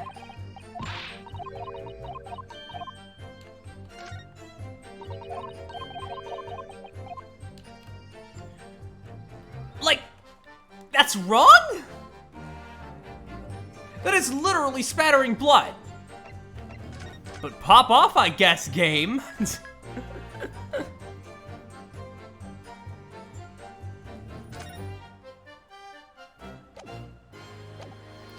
I may be getting ahead of myself, though. Soon afterwards, I was visited by a young woman who sculpted a model of me from wax. Yeah, you know, Max. Yeah, I may have gotten a bit ahead of myself. Hold it! That young woman being Madame Spells, of course. Precisely. I must say, I didn't expect to run into her again like this 10 years later. As I have explained, I went by the name published in the article, and, Commissar, I found the man. Yes, the name in the Daily Circus. Yes. I was forced to and barely paying for my name at the time, yada yada yada. The young lady put 5 pounds in front of me. So you readily consented to having a wax for yourself made and gave permission for it to be put on display. I did. I should sell what little I had to sell, I concluded. Ah, oui, I remember now. I purchased something else from you that day, n'est-ce pas?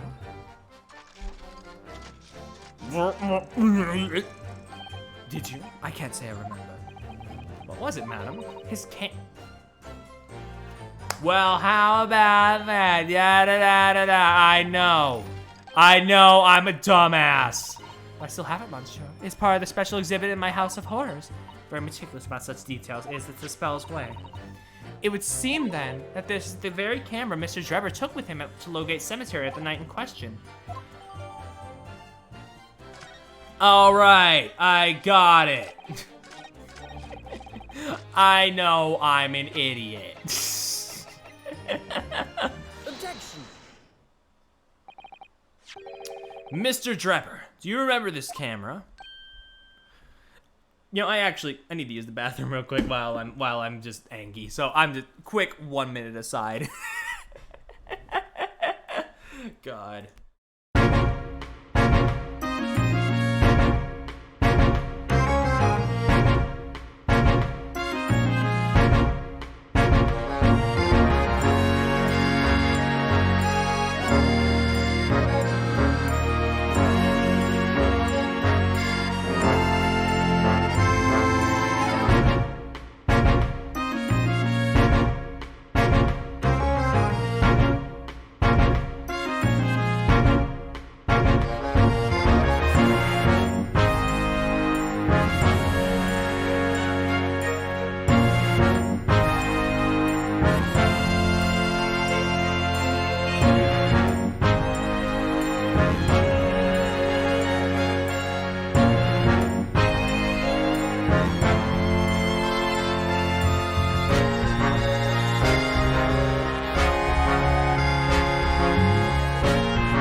back. Sorry for the abrupt cut. All right, we are here, and we are ready to get near the end. But that is the camera from that fateful night. Yes, we borrowed it from the House of Horrors. It's the camera you took with you to the cemetery that night, Mr. Drebber. And is that supposed to be significant? This kind of camera is rarely seen in our homeland, so my colleague and I were keen to examine it closely. We noticed that the lens extends forward on the end of some bellows. Like this. Is that the first time we've heard him use the hold it? I don't recognize that text, but did it take us fucking 8 cases to get him to say hold it? What's that? There, just below on the bellows. It looks like a dark red stain. That's right. It's a rather conspicuous mark here on the bells, in fact. Yes, that's kind of funny. Why did it take that long? Good lord, man! Are you suggesting? Yes, my lord. It would appear to be a spatter of blood. Something that can be confirmed with a simple chemical test. Isn't that right, Dr. Scythe? It would be difficult to determine if it was human blood and not the blood of some animal. But yes, the test whether it's blood at all is simple enough. I propose that Madam Testimony's to spell was correct. And on the night in question 10 years ago, you were spattered with blood from the gunshot wound. Well, And that furthermore, you really did witness the condemned professor emerging from his tomb. Here's fucking blue screens. Boom. There's simply there's no damn way. There's no goddamn way. You could have forgotten such a traumatic experience. In other words, the only explanation is that you're trying to hide the fact that you saw a professor that night. objection! But why? Why would he want to do that? Well, not for his own gain, it would seem. For whose then? Who could benefit? Mr. Drebber is obviously lying in order to protect somebody. My goodness, he's shielding someone?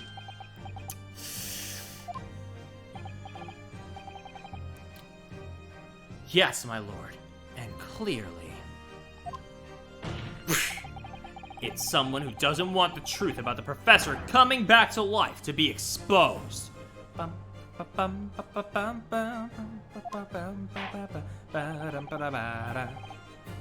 Well, counsel, who is it then? Who is this witness trying to protect by lying about what he saw that night? It's fucking Scythe, right? Prosecutors usually even say hold it. Usually they have like some secondary like quote, but not usually hold it, I guess. No. Take that! The obvious answer is Dr. Scythe. Scythe? Please say Scythe. I just did. Oh, thank God. Whatever do you mean? Imagine if the convict who'd been sentenced to death was not in fact killed. Imagine if that was to come to light. What are you insinuating? And imagine if the convict in question was the country's most hated mass murderer. If it was the professor. That'll be an unprecedented scandal.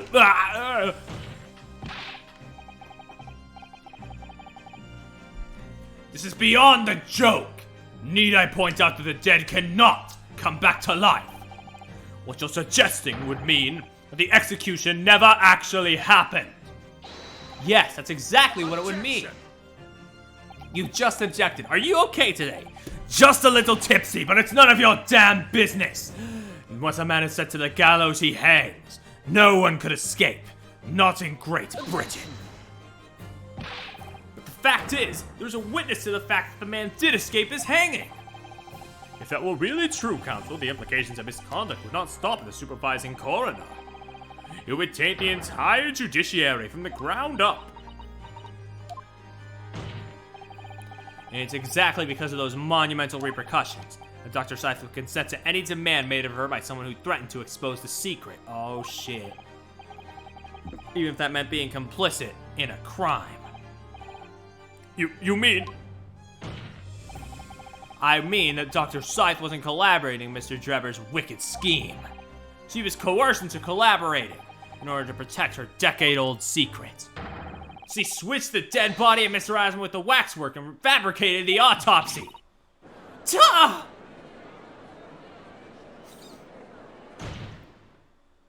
Not even a flinch from Mr. Assistant.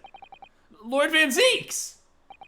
Pray forgive my freshly filled hallowed chalice and a whole raft of other discourtesies now.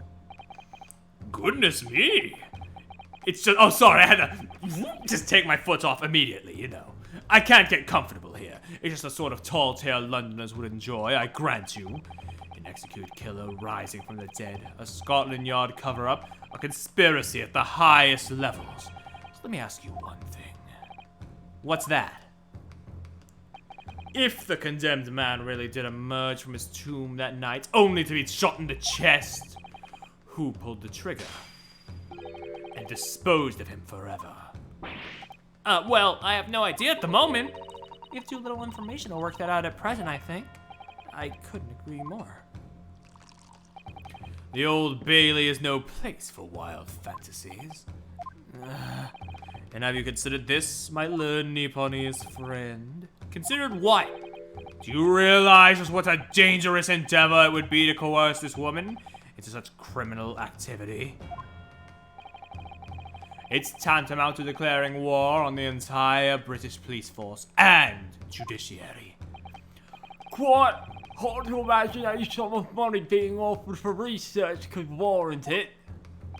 To rely on some stage deception when there's so much at stake would be madness. Well, I suppose. And this was no petty crime either. The victim was murdered. A man who'd already invested money in the venture and would be instrumental in future profits. Yes, I had no reason to kill Dr. Asman at all. Or are you forgetting that his death results in me not receiving a single penny? The court is already aware of the contract between myself and the victim. No? There is the contract, that's true. The motive for this case runs deep, though. I can feel it. Using threats to force the head of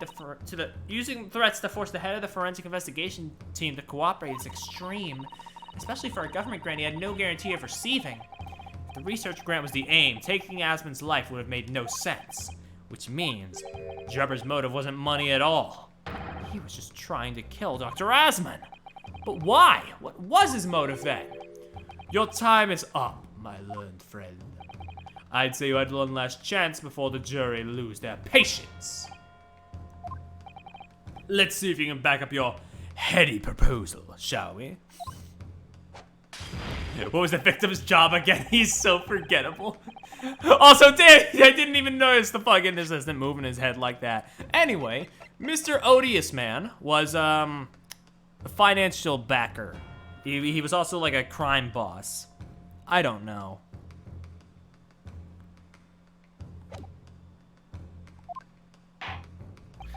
At this point, I'm not prepared to listen to more of this outlandish conjecture without proof. So, counsel, you know what to fucking do. Alright. Who exactly was Mr. Asman to Drebber? There's a connection there. Yeah, they both signed one thing, yeah. There's a connection no one's seen yet. Am I going to have to present 2 pieces of evidence and show what it is? Yes, my lord. The evidence that establishes a motive and explains why the witness wanted the victim dead is right the fuck here. Why are you opening the menu? Why are you saving? Listen, I just, don't worry about that. You don't know that exists. Oh, right, I don't. I am old. I do not know what saving is.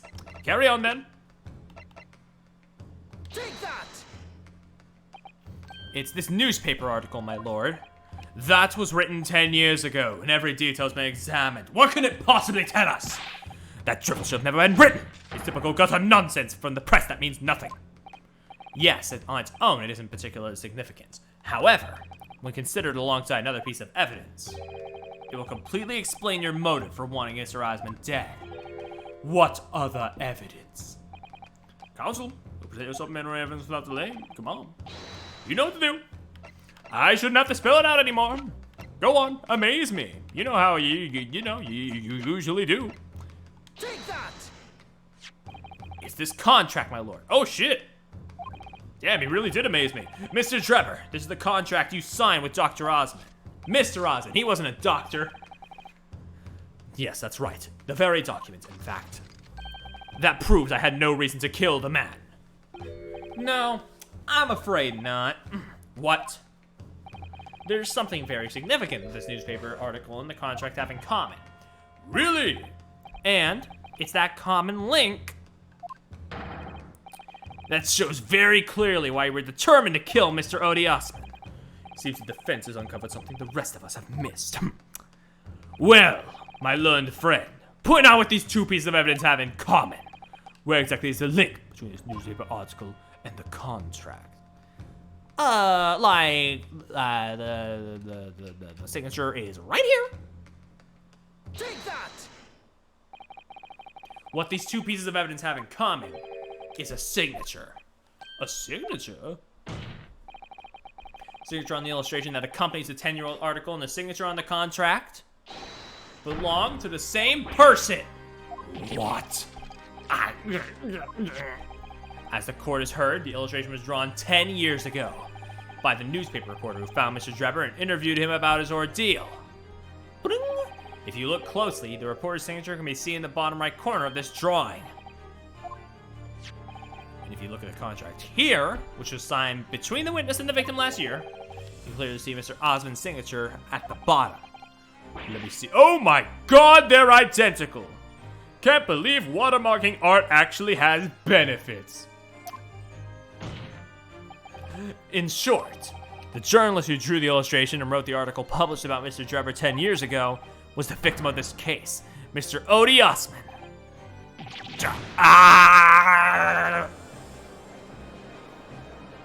Objection! But explain to the court why. Why would that constitute a motive for the witness? Well, if you think back, you'll remember that Mr. Trevor talked about that article in his testimony. Grave robbing? Oh my fucking lord! That is quite beyond the pale. You invite divine retribution. He suffered retribution enough. The day of the circus unearthed my name. It caused me a great many headaches. I had to leave the university. They were the only ones to make me unambiguous, the fuckers. All because of a newspaper article.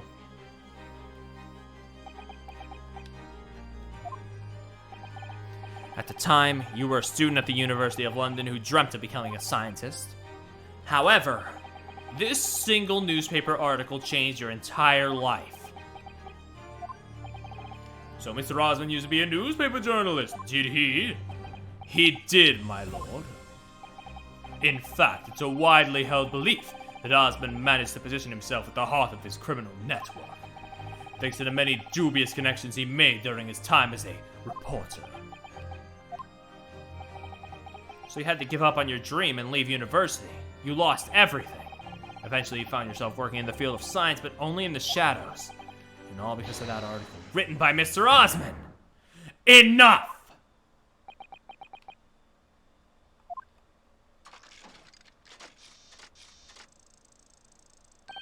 Stop this endless drivel about my life! What? Explain yourself, Mr. Trevor. Yes, it's true, I had to leave the university as a result of that article. But it was just a straw that broke the camel's back. What do you mean?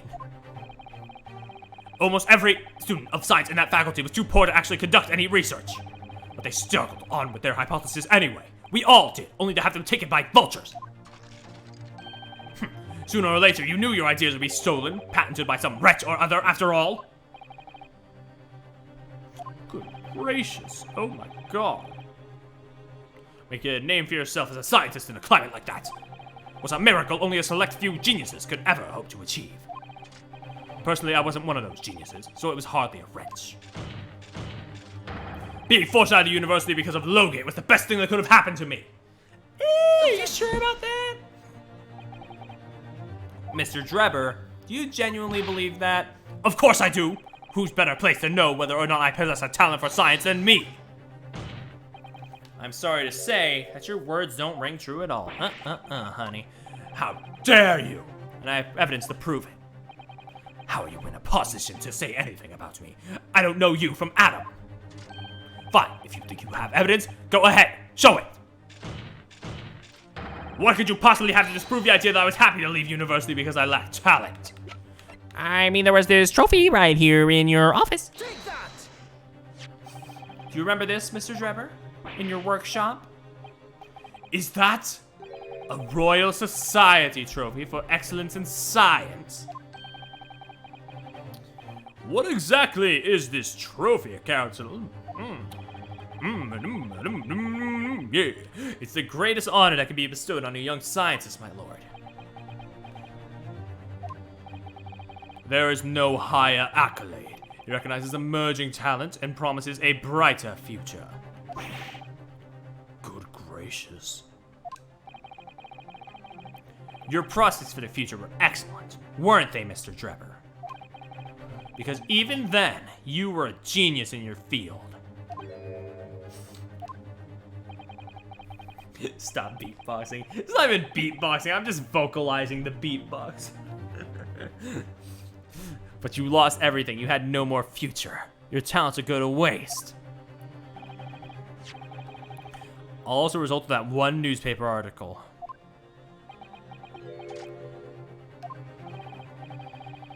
I don't know when you realized who Mr. Osmond was. But when it dawned on you that he was the same journalist who 10 years ago ruined your life,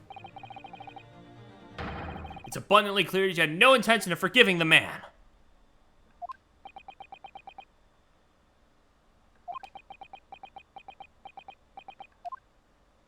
The truth is, finally, he's gonna fold. I don't know about that one, Chief. Who's holding what? Who's holding what now? Oh, Scythe. Hold it. Fine. Clearly you don't own an air fryer. Clearly this has run its course now. What? I admit it. All of it. What? What are you doing? It's exactly as the Japanese man said. I was coerced into going along with this man's plot to murder the victim, on a condition that he kept my dirty secret from 10 years ago. No. Good Lord! Oh, I need to sleep. Dr. Scythe, do you realize what you're saying, woman? It's all true. That day, when I arrived at the Crystal Tower and saw the bird cage, my heart nearly stopped beating. That memory from a decade ago, I'd done my best to bury deep inside myself. There's a professor again staring me in the face. And then, before I had a chance to react, I noticed something else. There was a note tucked inside the model's jacket. Dr. Scythe, you will go along with my plan from someone who knows the truth about what really happened that night 10 years ago.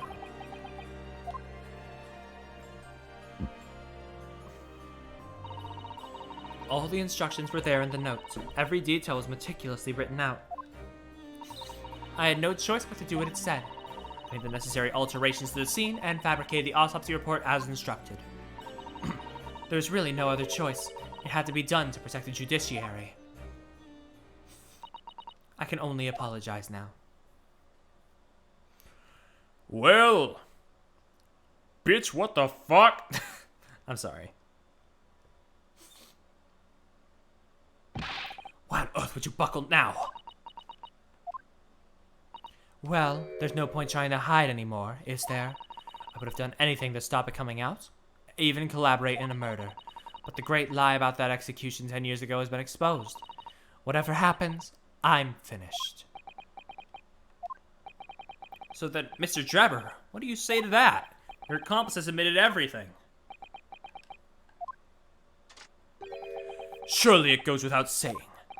You admit your part in it too, then? I admit nothing! At all! What? Have you forgotten that the kinesis machine was ripped to shreds by an explosion? Short of me admitting to a crime, there's really no possible way for you to prove I did anything wrong. No! God damn it! I love you, but fold, please! Order, order. Please, for the love of God, order. Whatever this man says, I admit everything. He threatened to expose my secret, so I went along with his plan. And Lord Van Zeeks? Yes? I hope you'll accept my apologies. What happens next is in your hands, of course. I've heard more than enough now. Yes, yes. I hereby present the final findings of this court. This trial is not the proper forum in which to pursue the alleged wrongdoings of Mr. Drebber. The defendant is Professor Albert Harebrain. Very true, bestie. It had slipped my mind. Isn't he one of your closest friends? As the court has heard, Dr. Strife has admitted to the allegations brought by the defense, thereby absolving the defendant of any possible guilt. You mean? At the present time, it is the conclusion of this court that the defendant was not involved in any wrongdoing. Does the prosecution have any objection?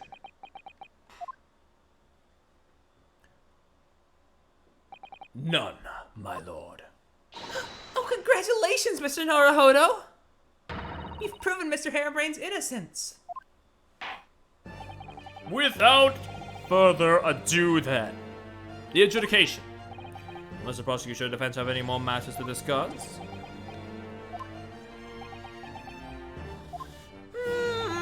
I don't know. This doesn't feel quite right.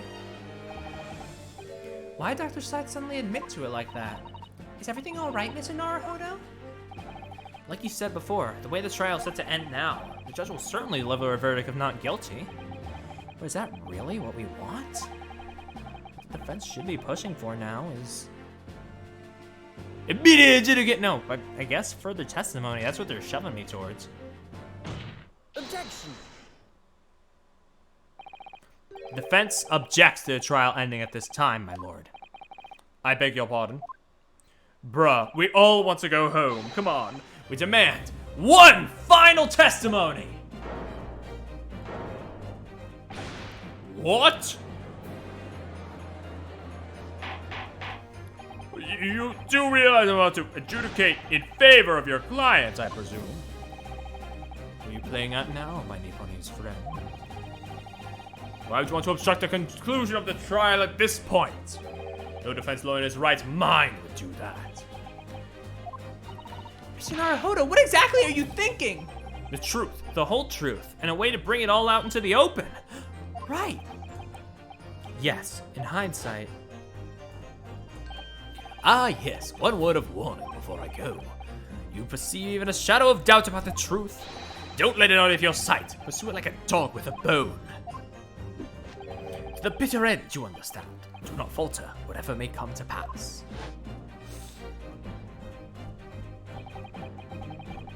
I'm sure Mr. Sholmes knew. He must have deduced that this would happen. Yes, I'm here in court to advocate for my client and to secure an acquittal.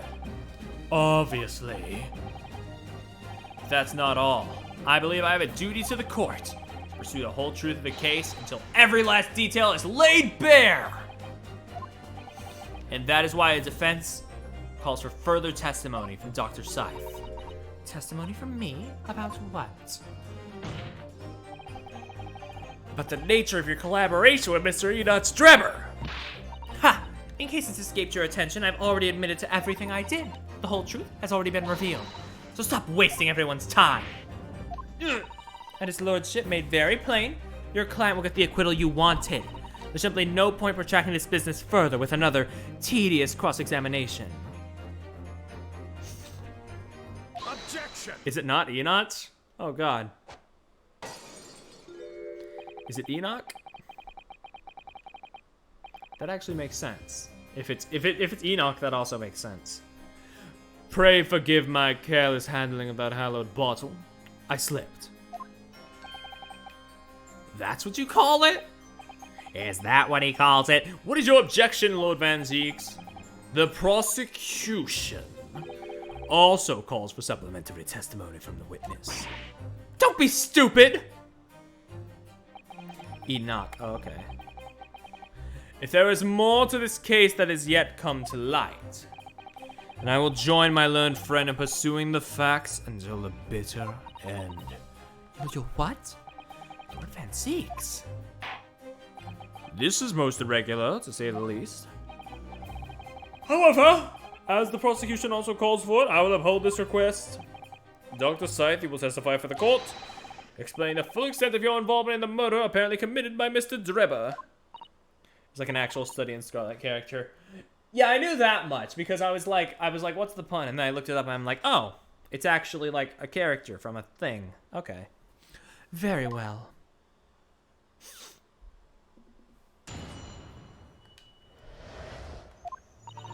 It all began at the scene where I saw the waxwork and the note tucked inside its jacket.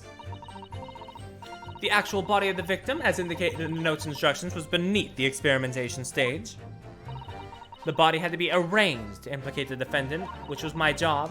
I enlisted the help of the entire forensic team to dress the scene appropriately. The truth about the execution 10 years is a state secret of the highest level. I had to protect it. So I was right. The stage and the machine were all specially designed for deception. So it seems, and it all meticulously prepared. You did well to see through it. You're a very shrewd boy. So kind of you to say. What about this autopsy report then, eh? All I did was record the location of the body being held in the Crystal Tower instead of under the stage.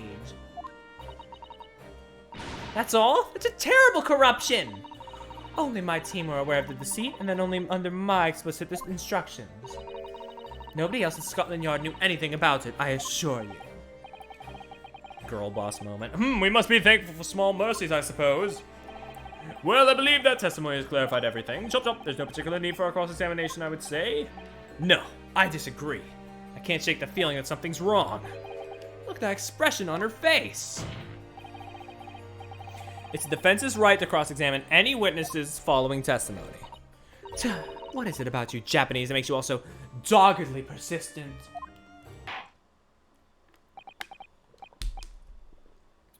Very well. If you so desire, counsel, proceed with the examination. I don't, Ugh. Yes, my lord.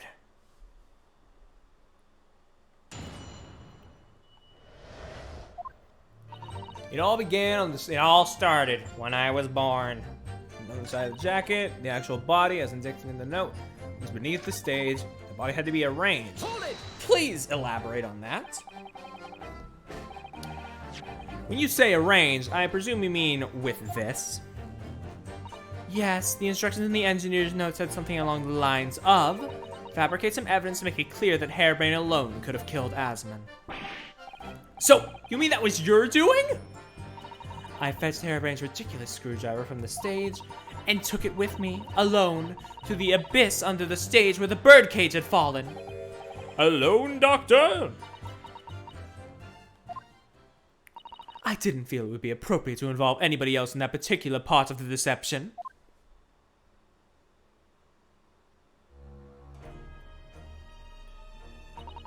There was a void under the stage where I found the birdcage lying in the dirt.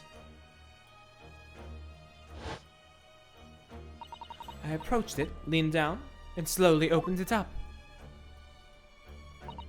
Then, I took the screwdriver in both hands and plunged it into the man's chest.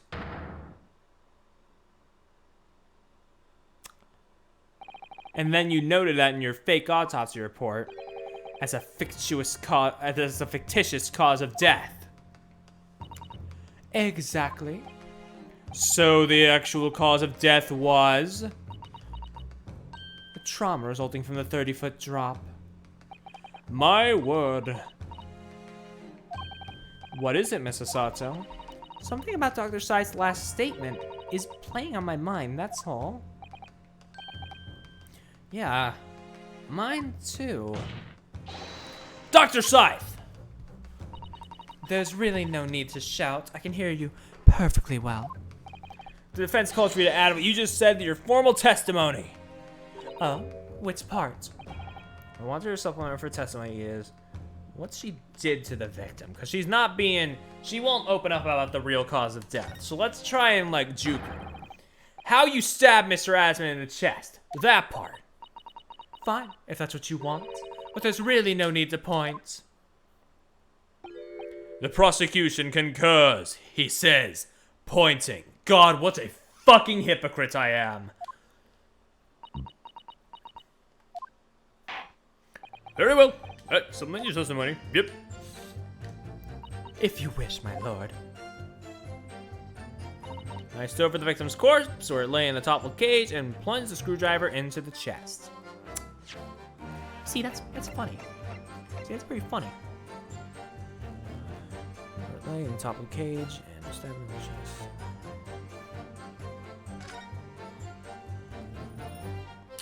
If that's the case, why is it, dripping downward instead of, spurting? Objection.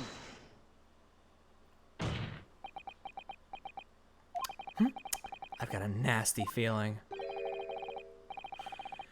that this inconsistency points to an extremely uncomfortable truth. Oh shit? What on earth is the matter, Counsel? Have you lost your tongue? Is this a new track? I apologize, my lord. Well, in fact, a lot of people get really stuck on that. Damn, big brain in it. Dr. Scythe, in that last statement of yours, there's just 1 point. Like, that was playing on my mind the whole time, to be honest. That's probably the only reason I got that. Seems to defy explanation. Out with it, my learned friend. There's an obvious inconsistency between your description and this photograph, which shows the victim in the birdcage following the events that led to death. Objection. The court has already examined that photograph in depth. There's nothing we can learn from it. Nothing new, anyway. God. Objection. Yes, we can already have considered it. That's true.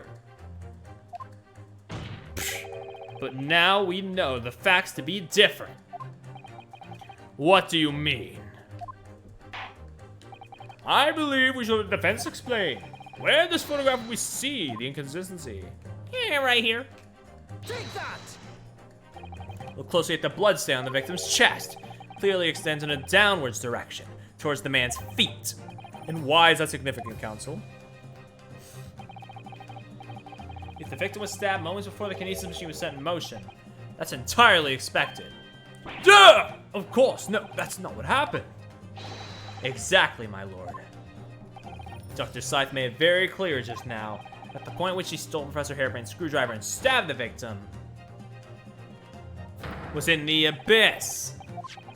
From the shape of it, it's clear that the birdcage would have fallen on its side after the 30-foot drop. If the victim had really been stabbed while it was in the birdcage in that position, the blood from the wound would have spread out equally in all directions. For it to have formed the longitudinal appearance we see in the picture is inconceivable. Duh! Given that the victim's blood seeped vertically downwards from the wound, it must be the case that when you stabbed Mr. Asman, he was standing up. In short, Dr. Scythe, your latest testimony was a total fabrication. Here we go! Duh!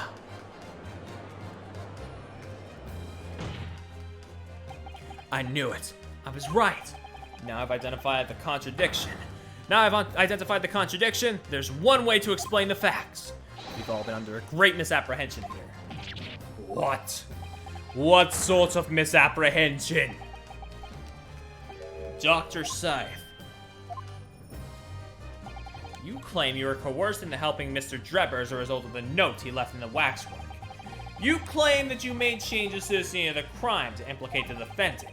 And you claim that you authored a fake autopsy report to cover your tracks. But one of these claims is an out-and-out lie, because the question of what the bloodstain really tells us has only one possible answer. If that is the case, what is it, man? Counsel, this shall come on a revelation. Now tell the court what it is. Finish the job! What part of the story is shown to be a lie by the contradiction in her testimony? He's the stabbing, isn't it? I mean, like, that seems like the biggest fucking red thingy that bother here, yeah. The answer is very simple if you consider the sequence of events. If, when the victim was stabbed, the blood from the wound seeped downwards as it did, we can be sure that the victim must have either been sitting or standing upright at the time. But as you rightly pointed out, the birdcage would have fallen on its side when it fell beneath the stage. Yes, true. Which tells us that the victim must have been in that position of his own accord. Objection! That's impossible, the man was dead, remember? No, that is the misapprehension.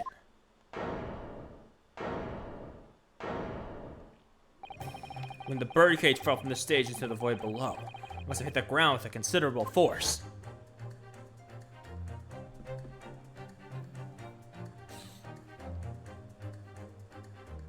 The boy's getting up. Mr. Asmund didn't die in the fall. I get up! He probably lost consciousness for a while, but when he came around, he got to his feet to climb out of the cage. Just as Dr. Scythe appeared.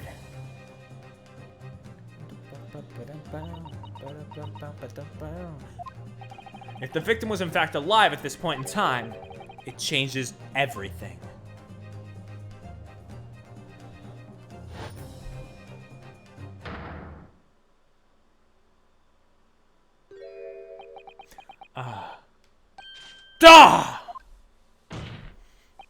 Mr. Ode Asmund's killer wasn't the defendant, Professor Albert Harebrand, nor was it the mastermind behind the stage trickery, Mr.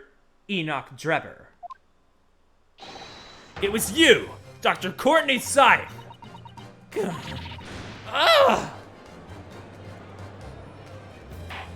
Enoch's probably still going to jail, though, but you know, we'll cross that bridge when we get there. Order! Can this possibly be true? Have you been taking me for a fool? It was you, was it? You killed him? You hoped that by admitting to being an accomplice in Mr. Drebber's scheme, the trial would end. Before you were accused of a far worse crime. Cold-blooded murder. Oh, do shut up! You're so desperate now. You're making all this up. As if I would do something like that. I assure you the defense is not desperate, Doctor. I always get thrown off by Sasato's, objection, because it sounds more British than I expect. Mr. Naruhodo has established the facts using evidence and logic alone. Huh, logic? Don't make me laugh. Sadly, your logic has a gaping hole in it. What do you mean? I thought it was obvious. A motive, boy. You're lacking a motive. What possible reason would I have to kill Mr. Asmund? Asmund was involved in any number of criminal activities. From coercion to theft to murder. There's no known connection to Dr. Scythe there. I'm rather relieved to say it does seem somewhat far-fetched. True, there's no obvious motive.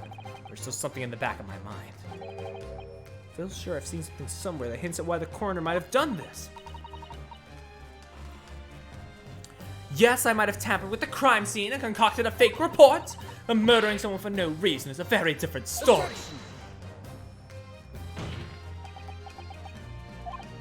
No, when you question what possible reason you could have for wanting to kill Mr. Asmund, something did come to mind. What? What was it, Counsel? Enlighten us, please. We are all dipshits here. Yes, we saw it yesterday, didn't we?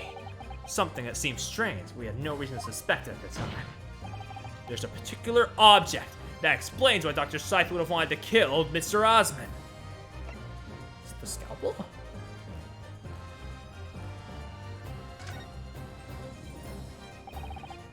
It's a scalpel. Or rather, scalpels. Do you say scalpels? It would appear that the word has struck a chord. Doctor. You!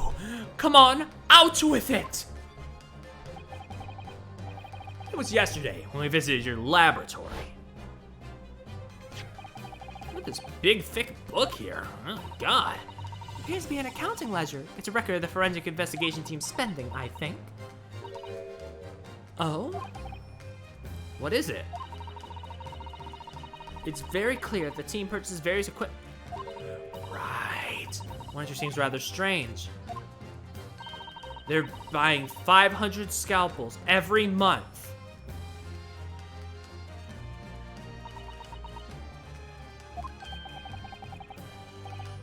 $500 scalpels a month? First, I wondered what on earth they could be using that many scalpels for. But actually, I realize now it's not the scalpels themselves that are significant. It's the money for them, disappearing every month from the department's accounts. Asmon's criminal organization relied heavily on extortion for its funding, tracing the money from the forensic team's account to find out where it was going would be extremely straightforward. 10 years ago, when Mr. Asmon was still a journalist and wrote this article about Mr. Drebber, he may well have stumbled upon information he was researching the story. Information relaying the Dr. Scythe's darkest secret that he would use to rack money from her for the next decade. Her darkest secret? Good lord, you mean? I don't know what happened on the night of the execution, but clearly the opportunity to rid yourself of that menace was too tempting to pass up. So in the end, you weren't coerced at all, were you? You did it entirely of your own free will. You stabbed Mr. Asman in the heart with all your might to silence the blackmailer who knew your dark secret forever! You'll never understand. None of you! What we've had to keep covered up all these long years.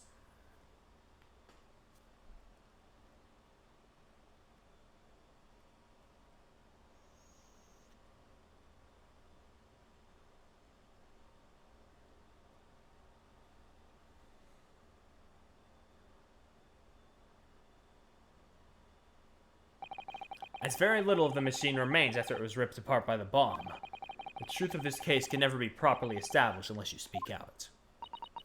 And if you do decide not to, it's very possible that Courtney Scythe will escape punishment for her crimes. Please, sir, own up to what you've done and tell the court about what happened.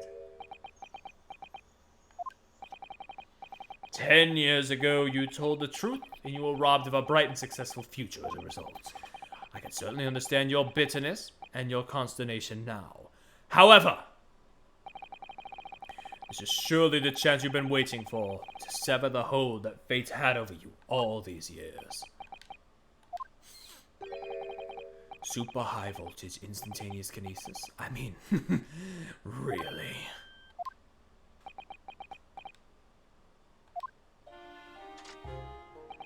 It's the addle-brained mock scientists that are the worst, you know. They don't recognize the fact that they don't have talent. They can't even get that right. And so they end up chasing impossible dreams, having unbridled faith in their abilities. They go on and on about their wonderful hypotheses, their stupid eyes shining like a little child's. They make me sick! I can't abide their foolishness! Careful, Mr. Drebber. I was particularly pleased with the kinesis machine. It made for quite a show, didn't it? So you admit it? You admit that it was nothing more than the sham made for the purpose of killing the victim? Yes, I admit it. I did it all in the name of revenge.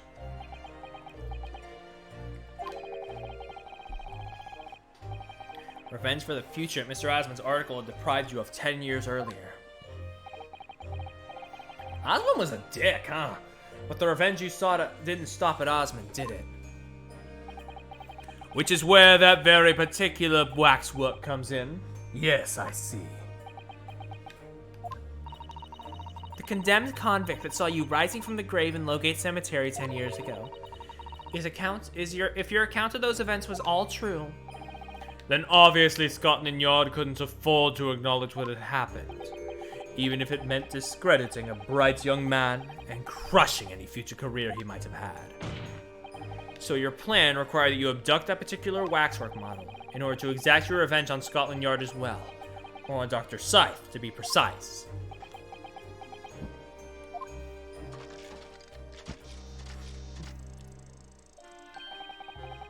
It was a year ago. By some extraordinary twist of fate, Asmund turned up at my workshop. He didn't remember who I was, of course. He just wanted to employ my services as an engineer.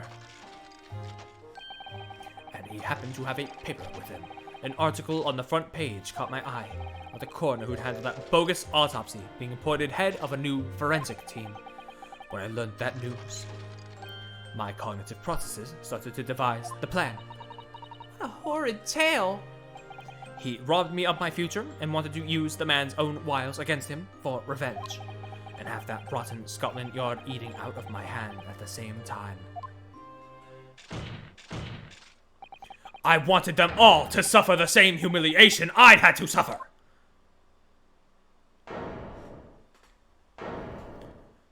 Okay.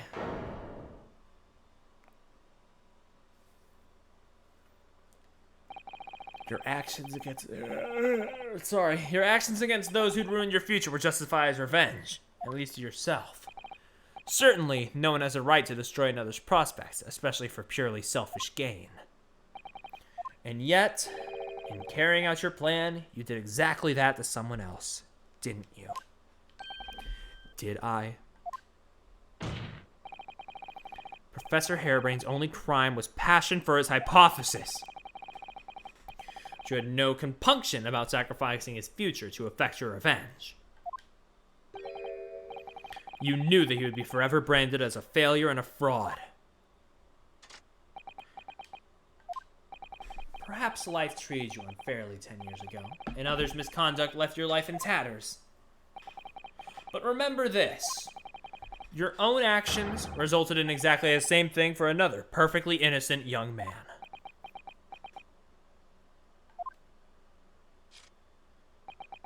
I.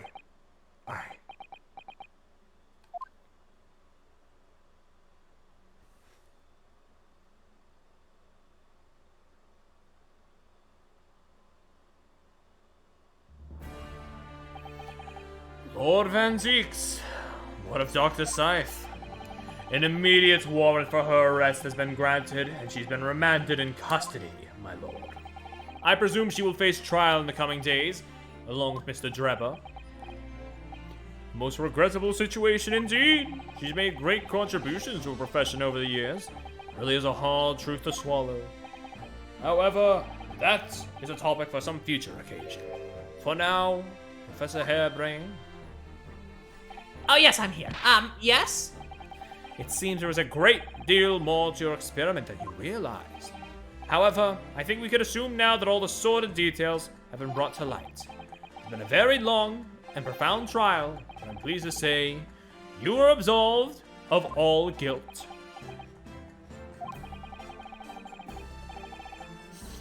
A lot of these trials are the murder. The murderer, like, oops, I forgot my actions affect people and have consequences. Yeah.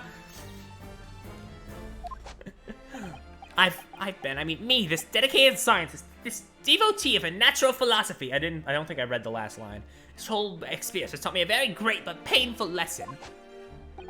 I've been selfish and self-centered, and above all, a fool. Professor, I've spent my life thinking of nothing but my research, misguidedly believing I could do whatever I set my mind to, despite my lack of talent. And all the worst of it is, in the process I've caused others pain and misery, others who are far greater people than I. No, Professor, that's not true. What? Don't tar yourself with the same brush as Trevor. What happened was his doing and his alone. The outcome is his fate, not yours. You're not to blame in any way. Lord Van Zieks. And the derision with which he referred to you earlier, calling you a fool, talentless even. The man has no idea. Aww. To believe in yourself and work your fingers to the bone to realize your dream, that's laudable, not laughable. Aw, Van Zieks. How nice of you. No one has the right to deride another for such choices. Oh. Thank you, Barrick. So, ladies and gentlemen of the jury, yes, my lord. Is this court's expectation that you find the defendant not guilty of the charge which he stands accused? I presume there's no objections. None for me, my lord. Certainly not.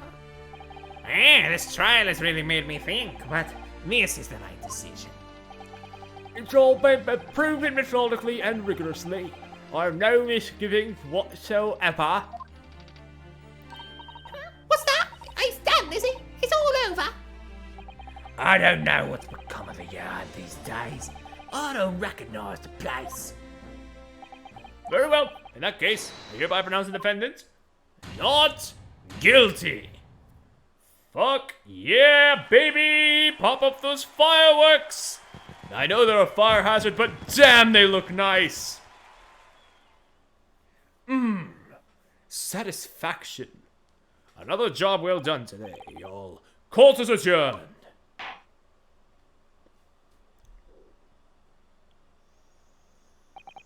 It's over. That was some trial.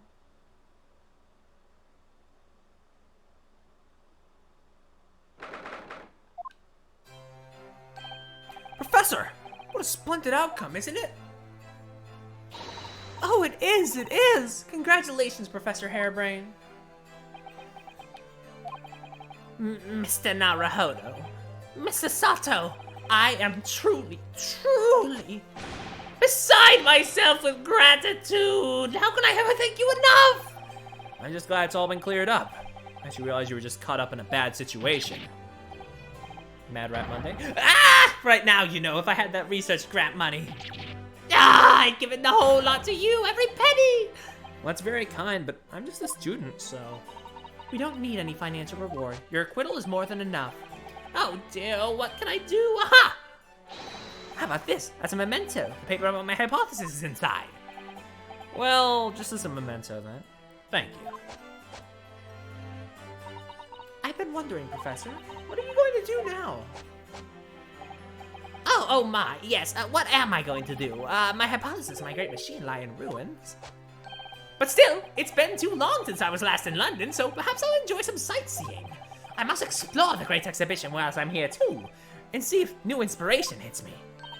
Oh, yes, it's a wonderful idea. I can't allow that. I can't allow that. Shit! Lord Van Zeeks, what are you doing in here?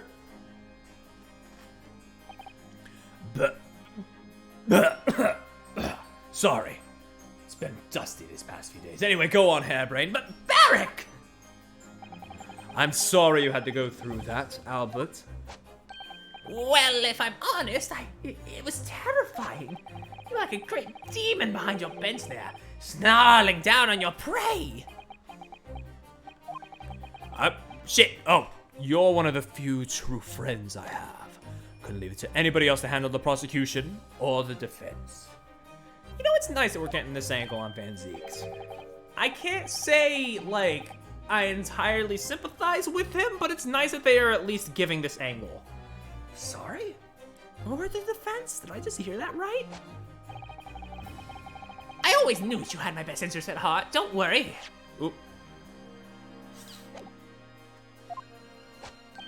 How about you show me around while I'm here in town? It's been a long time since we've left university. We have a lot to catch up on. Listen, Albert. In a few days, your acquittal will be made official.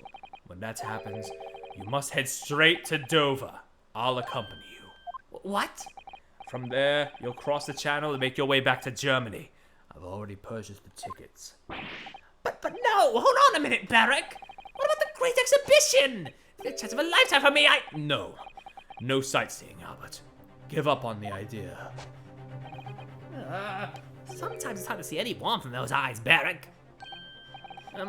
Lord Van Zeeks. So funny, his friend's just some guy, but I do not care for him. I mean, that's fair. I'm more so just interested in... I mean, I'm fine with Albert. I'm like 50-50 on him. he was kind of annoying in the first half, but he actually kind of realized the error of his like ego. But yeah, he's just kind of there. I'm more so appreciating like the angle it gives for Barrick in the long run. What's all this about? A necessary precaution. Yes, I think I understand. You do? Well, Iris told me that when you met Lord Van Zeek at his office some days ago, he asked how Mr. Natsume was doing. Yeah, that's right. I remember being surprised at the time and thinking it was nice of him to ask. The point is, Mr. Natsume is still alive and well, even though it's been more than 6 months now since he stood trial with the Reaper as the prosecutor. You mean the Reaper's influence doesn't stretch overseas? Those in the Reaper's sights meet their end days, or sometimes months after they are acquitted. That's been the pattern until now. But of course, we now know that Mr. Natsume and Gino were completely innocent. True. And perhaps that governs the Reaper's actions. The truly innocent are spared. That tracks, I think. But I don't want to take any chances with a close personal friend. Barrick? Like the mustache Nipponese, this man should leave the country without delay. That's why I'm packing him off to Germany at once. Right. Does your friend-shaped package get any say in it? Goodness, was this your intention all along then, Lord Van Zeeks? In court, where people think of him as the Reaper, this man seems absolutely merciless. And yet, sometimes I feel as though I don't understand him at all. It's time to go, Albert. Back to prison for the time being. Ah, yes, all right. Well then, Mr. Naruhodo, thank you so much for everything. Not at all, Professor. It was a pleasure getting to know ya. Best wishes, Professor Harebrain. Well, once the dust is settled, you must come and visit me in Germany. Anyway, goodbye for now.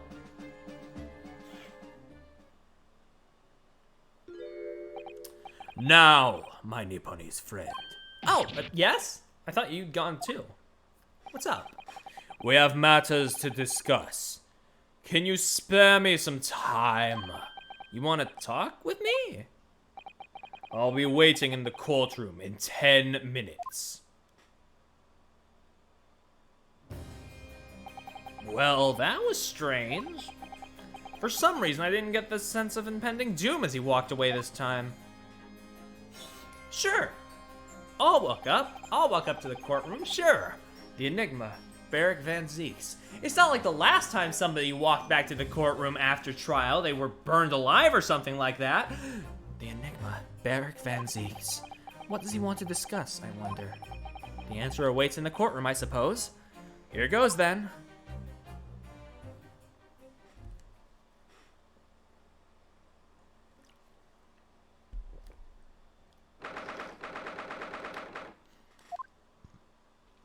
All right. So, are you satisfied? You saved a guileless scientist from a great injustice. Yes, I think so. I'm relieved, at least, that the man's innocence could be proven. Anyway, I imagine you've been wondering where my animosity toward you Nipponese comes from.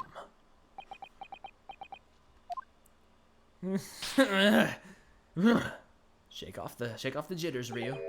Runo. Well, at first I thought you just didn't like me. I imagine you saw me as a pretentious child from an unimportant land who had no business being here. But now I think differently. You clearly know our ways, so I would guess that some specific incident led to your thorough dislike of my race. Will you tell me what happened, please?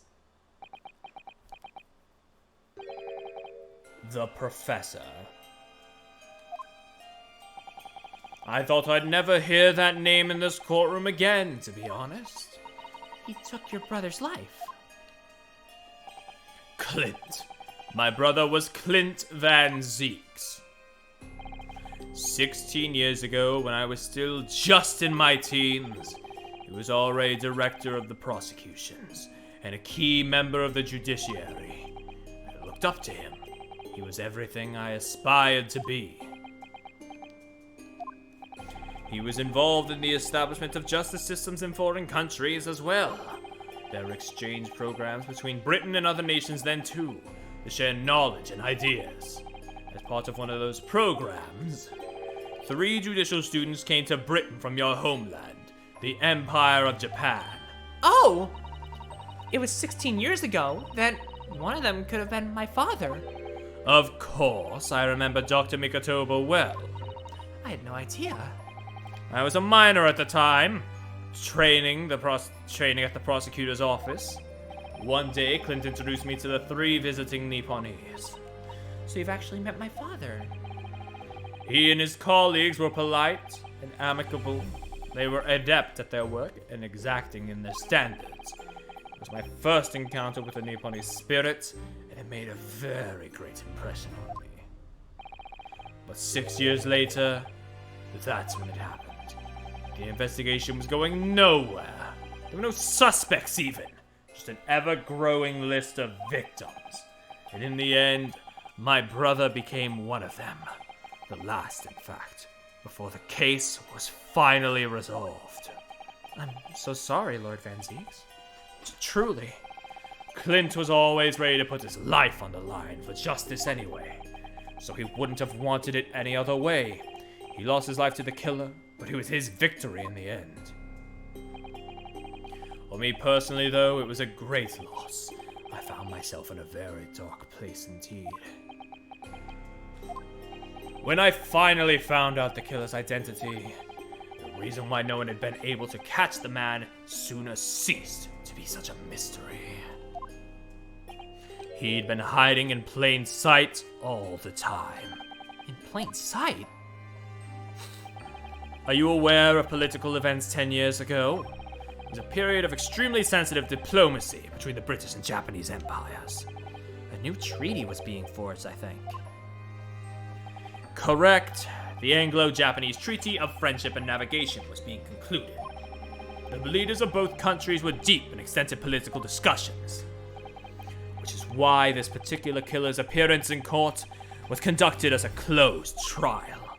If the British public had known the identity of the killer, not only would the treaty have been in jeopardy, but our 2 nations could very well have ended up at war. Yeah, that tracks. What? A war? Between Britain and Japan? But that would mean... Oh my! You mean to say a professor was...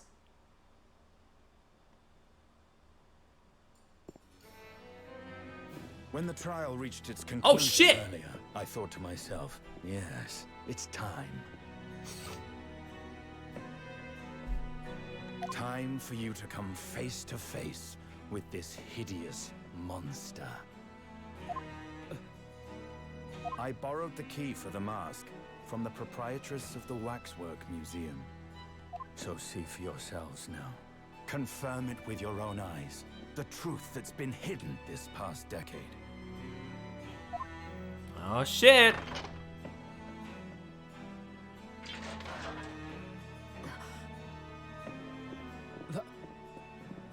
That's the professor? Yes, that's him. Until now, the thought never even crossed my mind. That the mass murderer, whose crimes shook Britain as never before, was Japanese. Wait a minute. That face. I feel as though I've seen it somewhere. It's strangely familiar.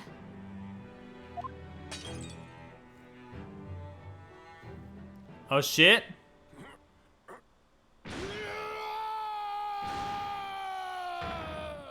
Buddy, you good?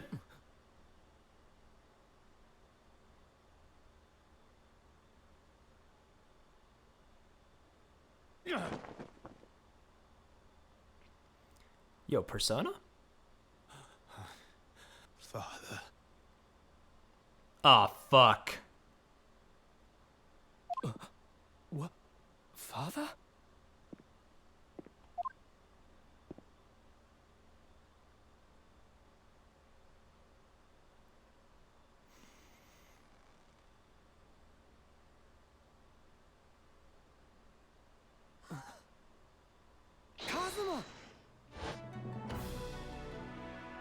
Damn it!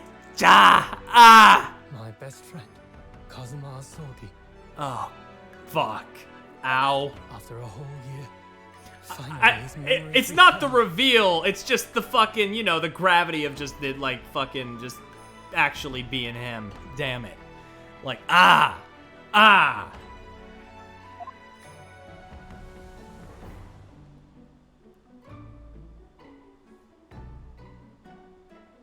as he stood there before me.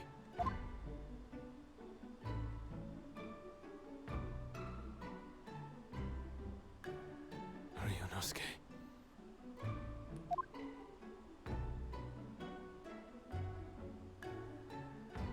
Hello again, Oh, poor baby. my friend. Kazuma-sama! Judicial Assistant Mikotoba. Okay, and one I thought Asogi was related to Edgeworth because he was proposing, but then he got me and I was like, is that a cravat?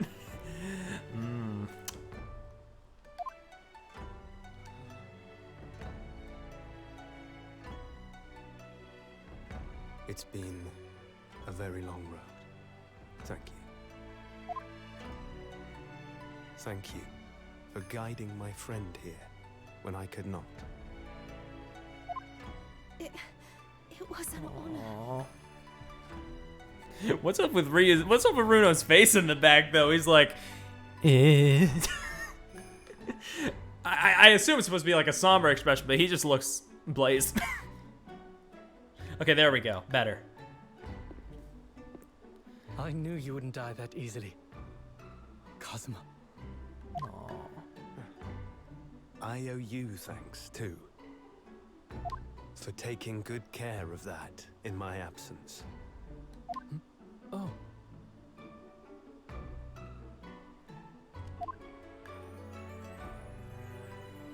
The sword. great blade of the Asogi clan, passed down through the generations.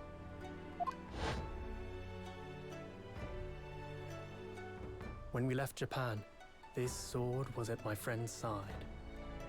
A Japanese man's katana is his soul, and he couldn't be parted from it. But then, when the incident happened, it was Susato-san's wish that I inherit the sword. And I've kept it with me ever since, along with my memories of the friendship we shared. Man. With this by my side, I always felt that you were watching over me somehow.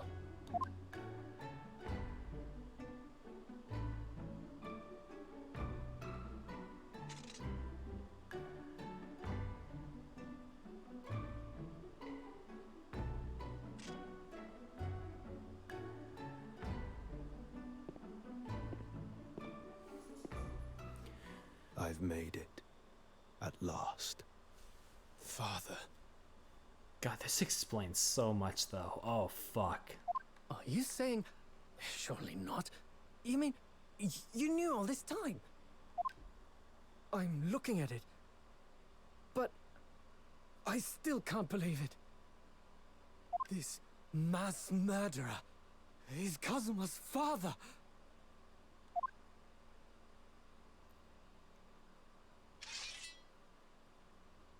Are we ever gonna get Are we ever gonna get like the formal explanation of of like the process of what happened with Kazuma, or are we just getting like what we have and that's it? I mean, I think they explained it well enough, but you know, a bit of elaboration maybe. Kazuma-sama. Anyway, yeah, cut that fucker down. Ryunosuke. We have much to talk about, but now is not the time.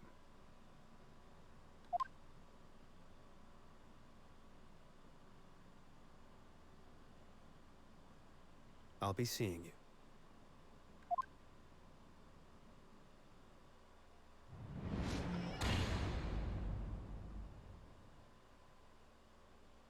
I think they slightly explain it more, but That's all Kazuma said. Before he turned and left us there, in the courtroom.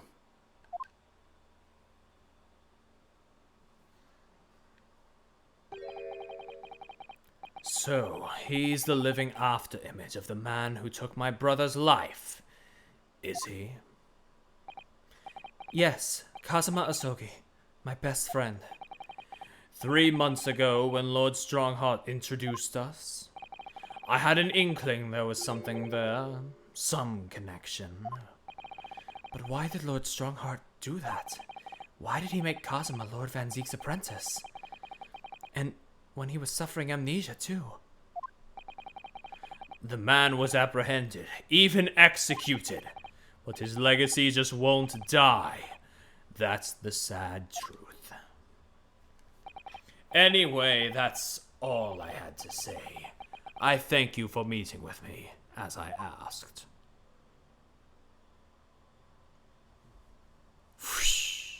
Right back to the vanishing. 10 years ago, my grandmother took me to the railway station. We were there to meet my father from the train. For me. It was the first time I'd ever seen him. Poor Sasato-san. All this is tied up with painful memories for her, too. She's never talked about this with me before, though. It took time to adjust to having father around, but just when I was starting to get used to it, he called me into his study one day. He told me that a great friend of his had passed away in London, that the friend had left behind a son, a boy 7 years my senior. Father told me the boy had made a promise to his late father, so he was studying to become a defense lawyer. I wanted to help, so I studied to become a qualified judicial assistant. As I'm sure you've worked out, that young man's name was Kazuma Asogi. So you see, that's how he and I met. For a brief moment, my great friend had returned, only to disappear again all too soon. But in that fleeting encounter, something stirred. Something that had been dormant for a long time. As if great wheels had been set in motion. I could almost hear them creaking into life. In some ways, it was the end of a chapter, but in many, it was the start of a new one.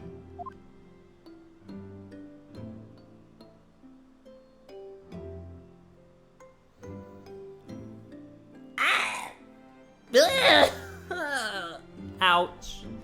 Ouch. Oof. My fucking heart. Anyway, god damn. I guess that's it for tonight, eh? Next time we will be here with episode 4, Twisted Karma and his lost bow. Or is it bow? I don't know which one it would be in this context. But, regardless, we will see this next time we decide to pick up the game. Still haven't worked out the schedule for the week, so stay attentive, I guess. For now, thank you for coming, thank you for staying, thank you for watching the show, and I will see you all next time.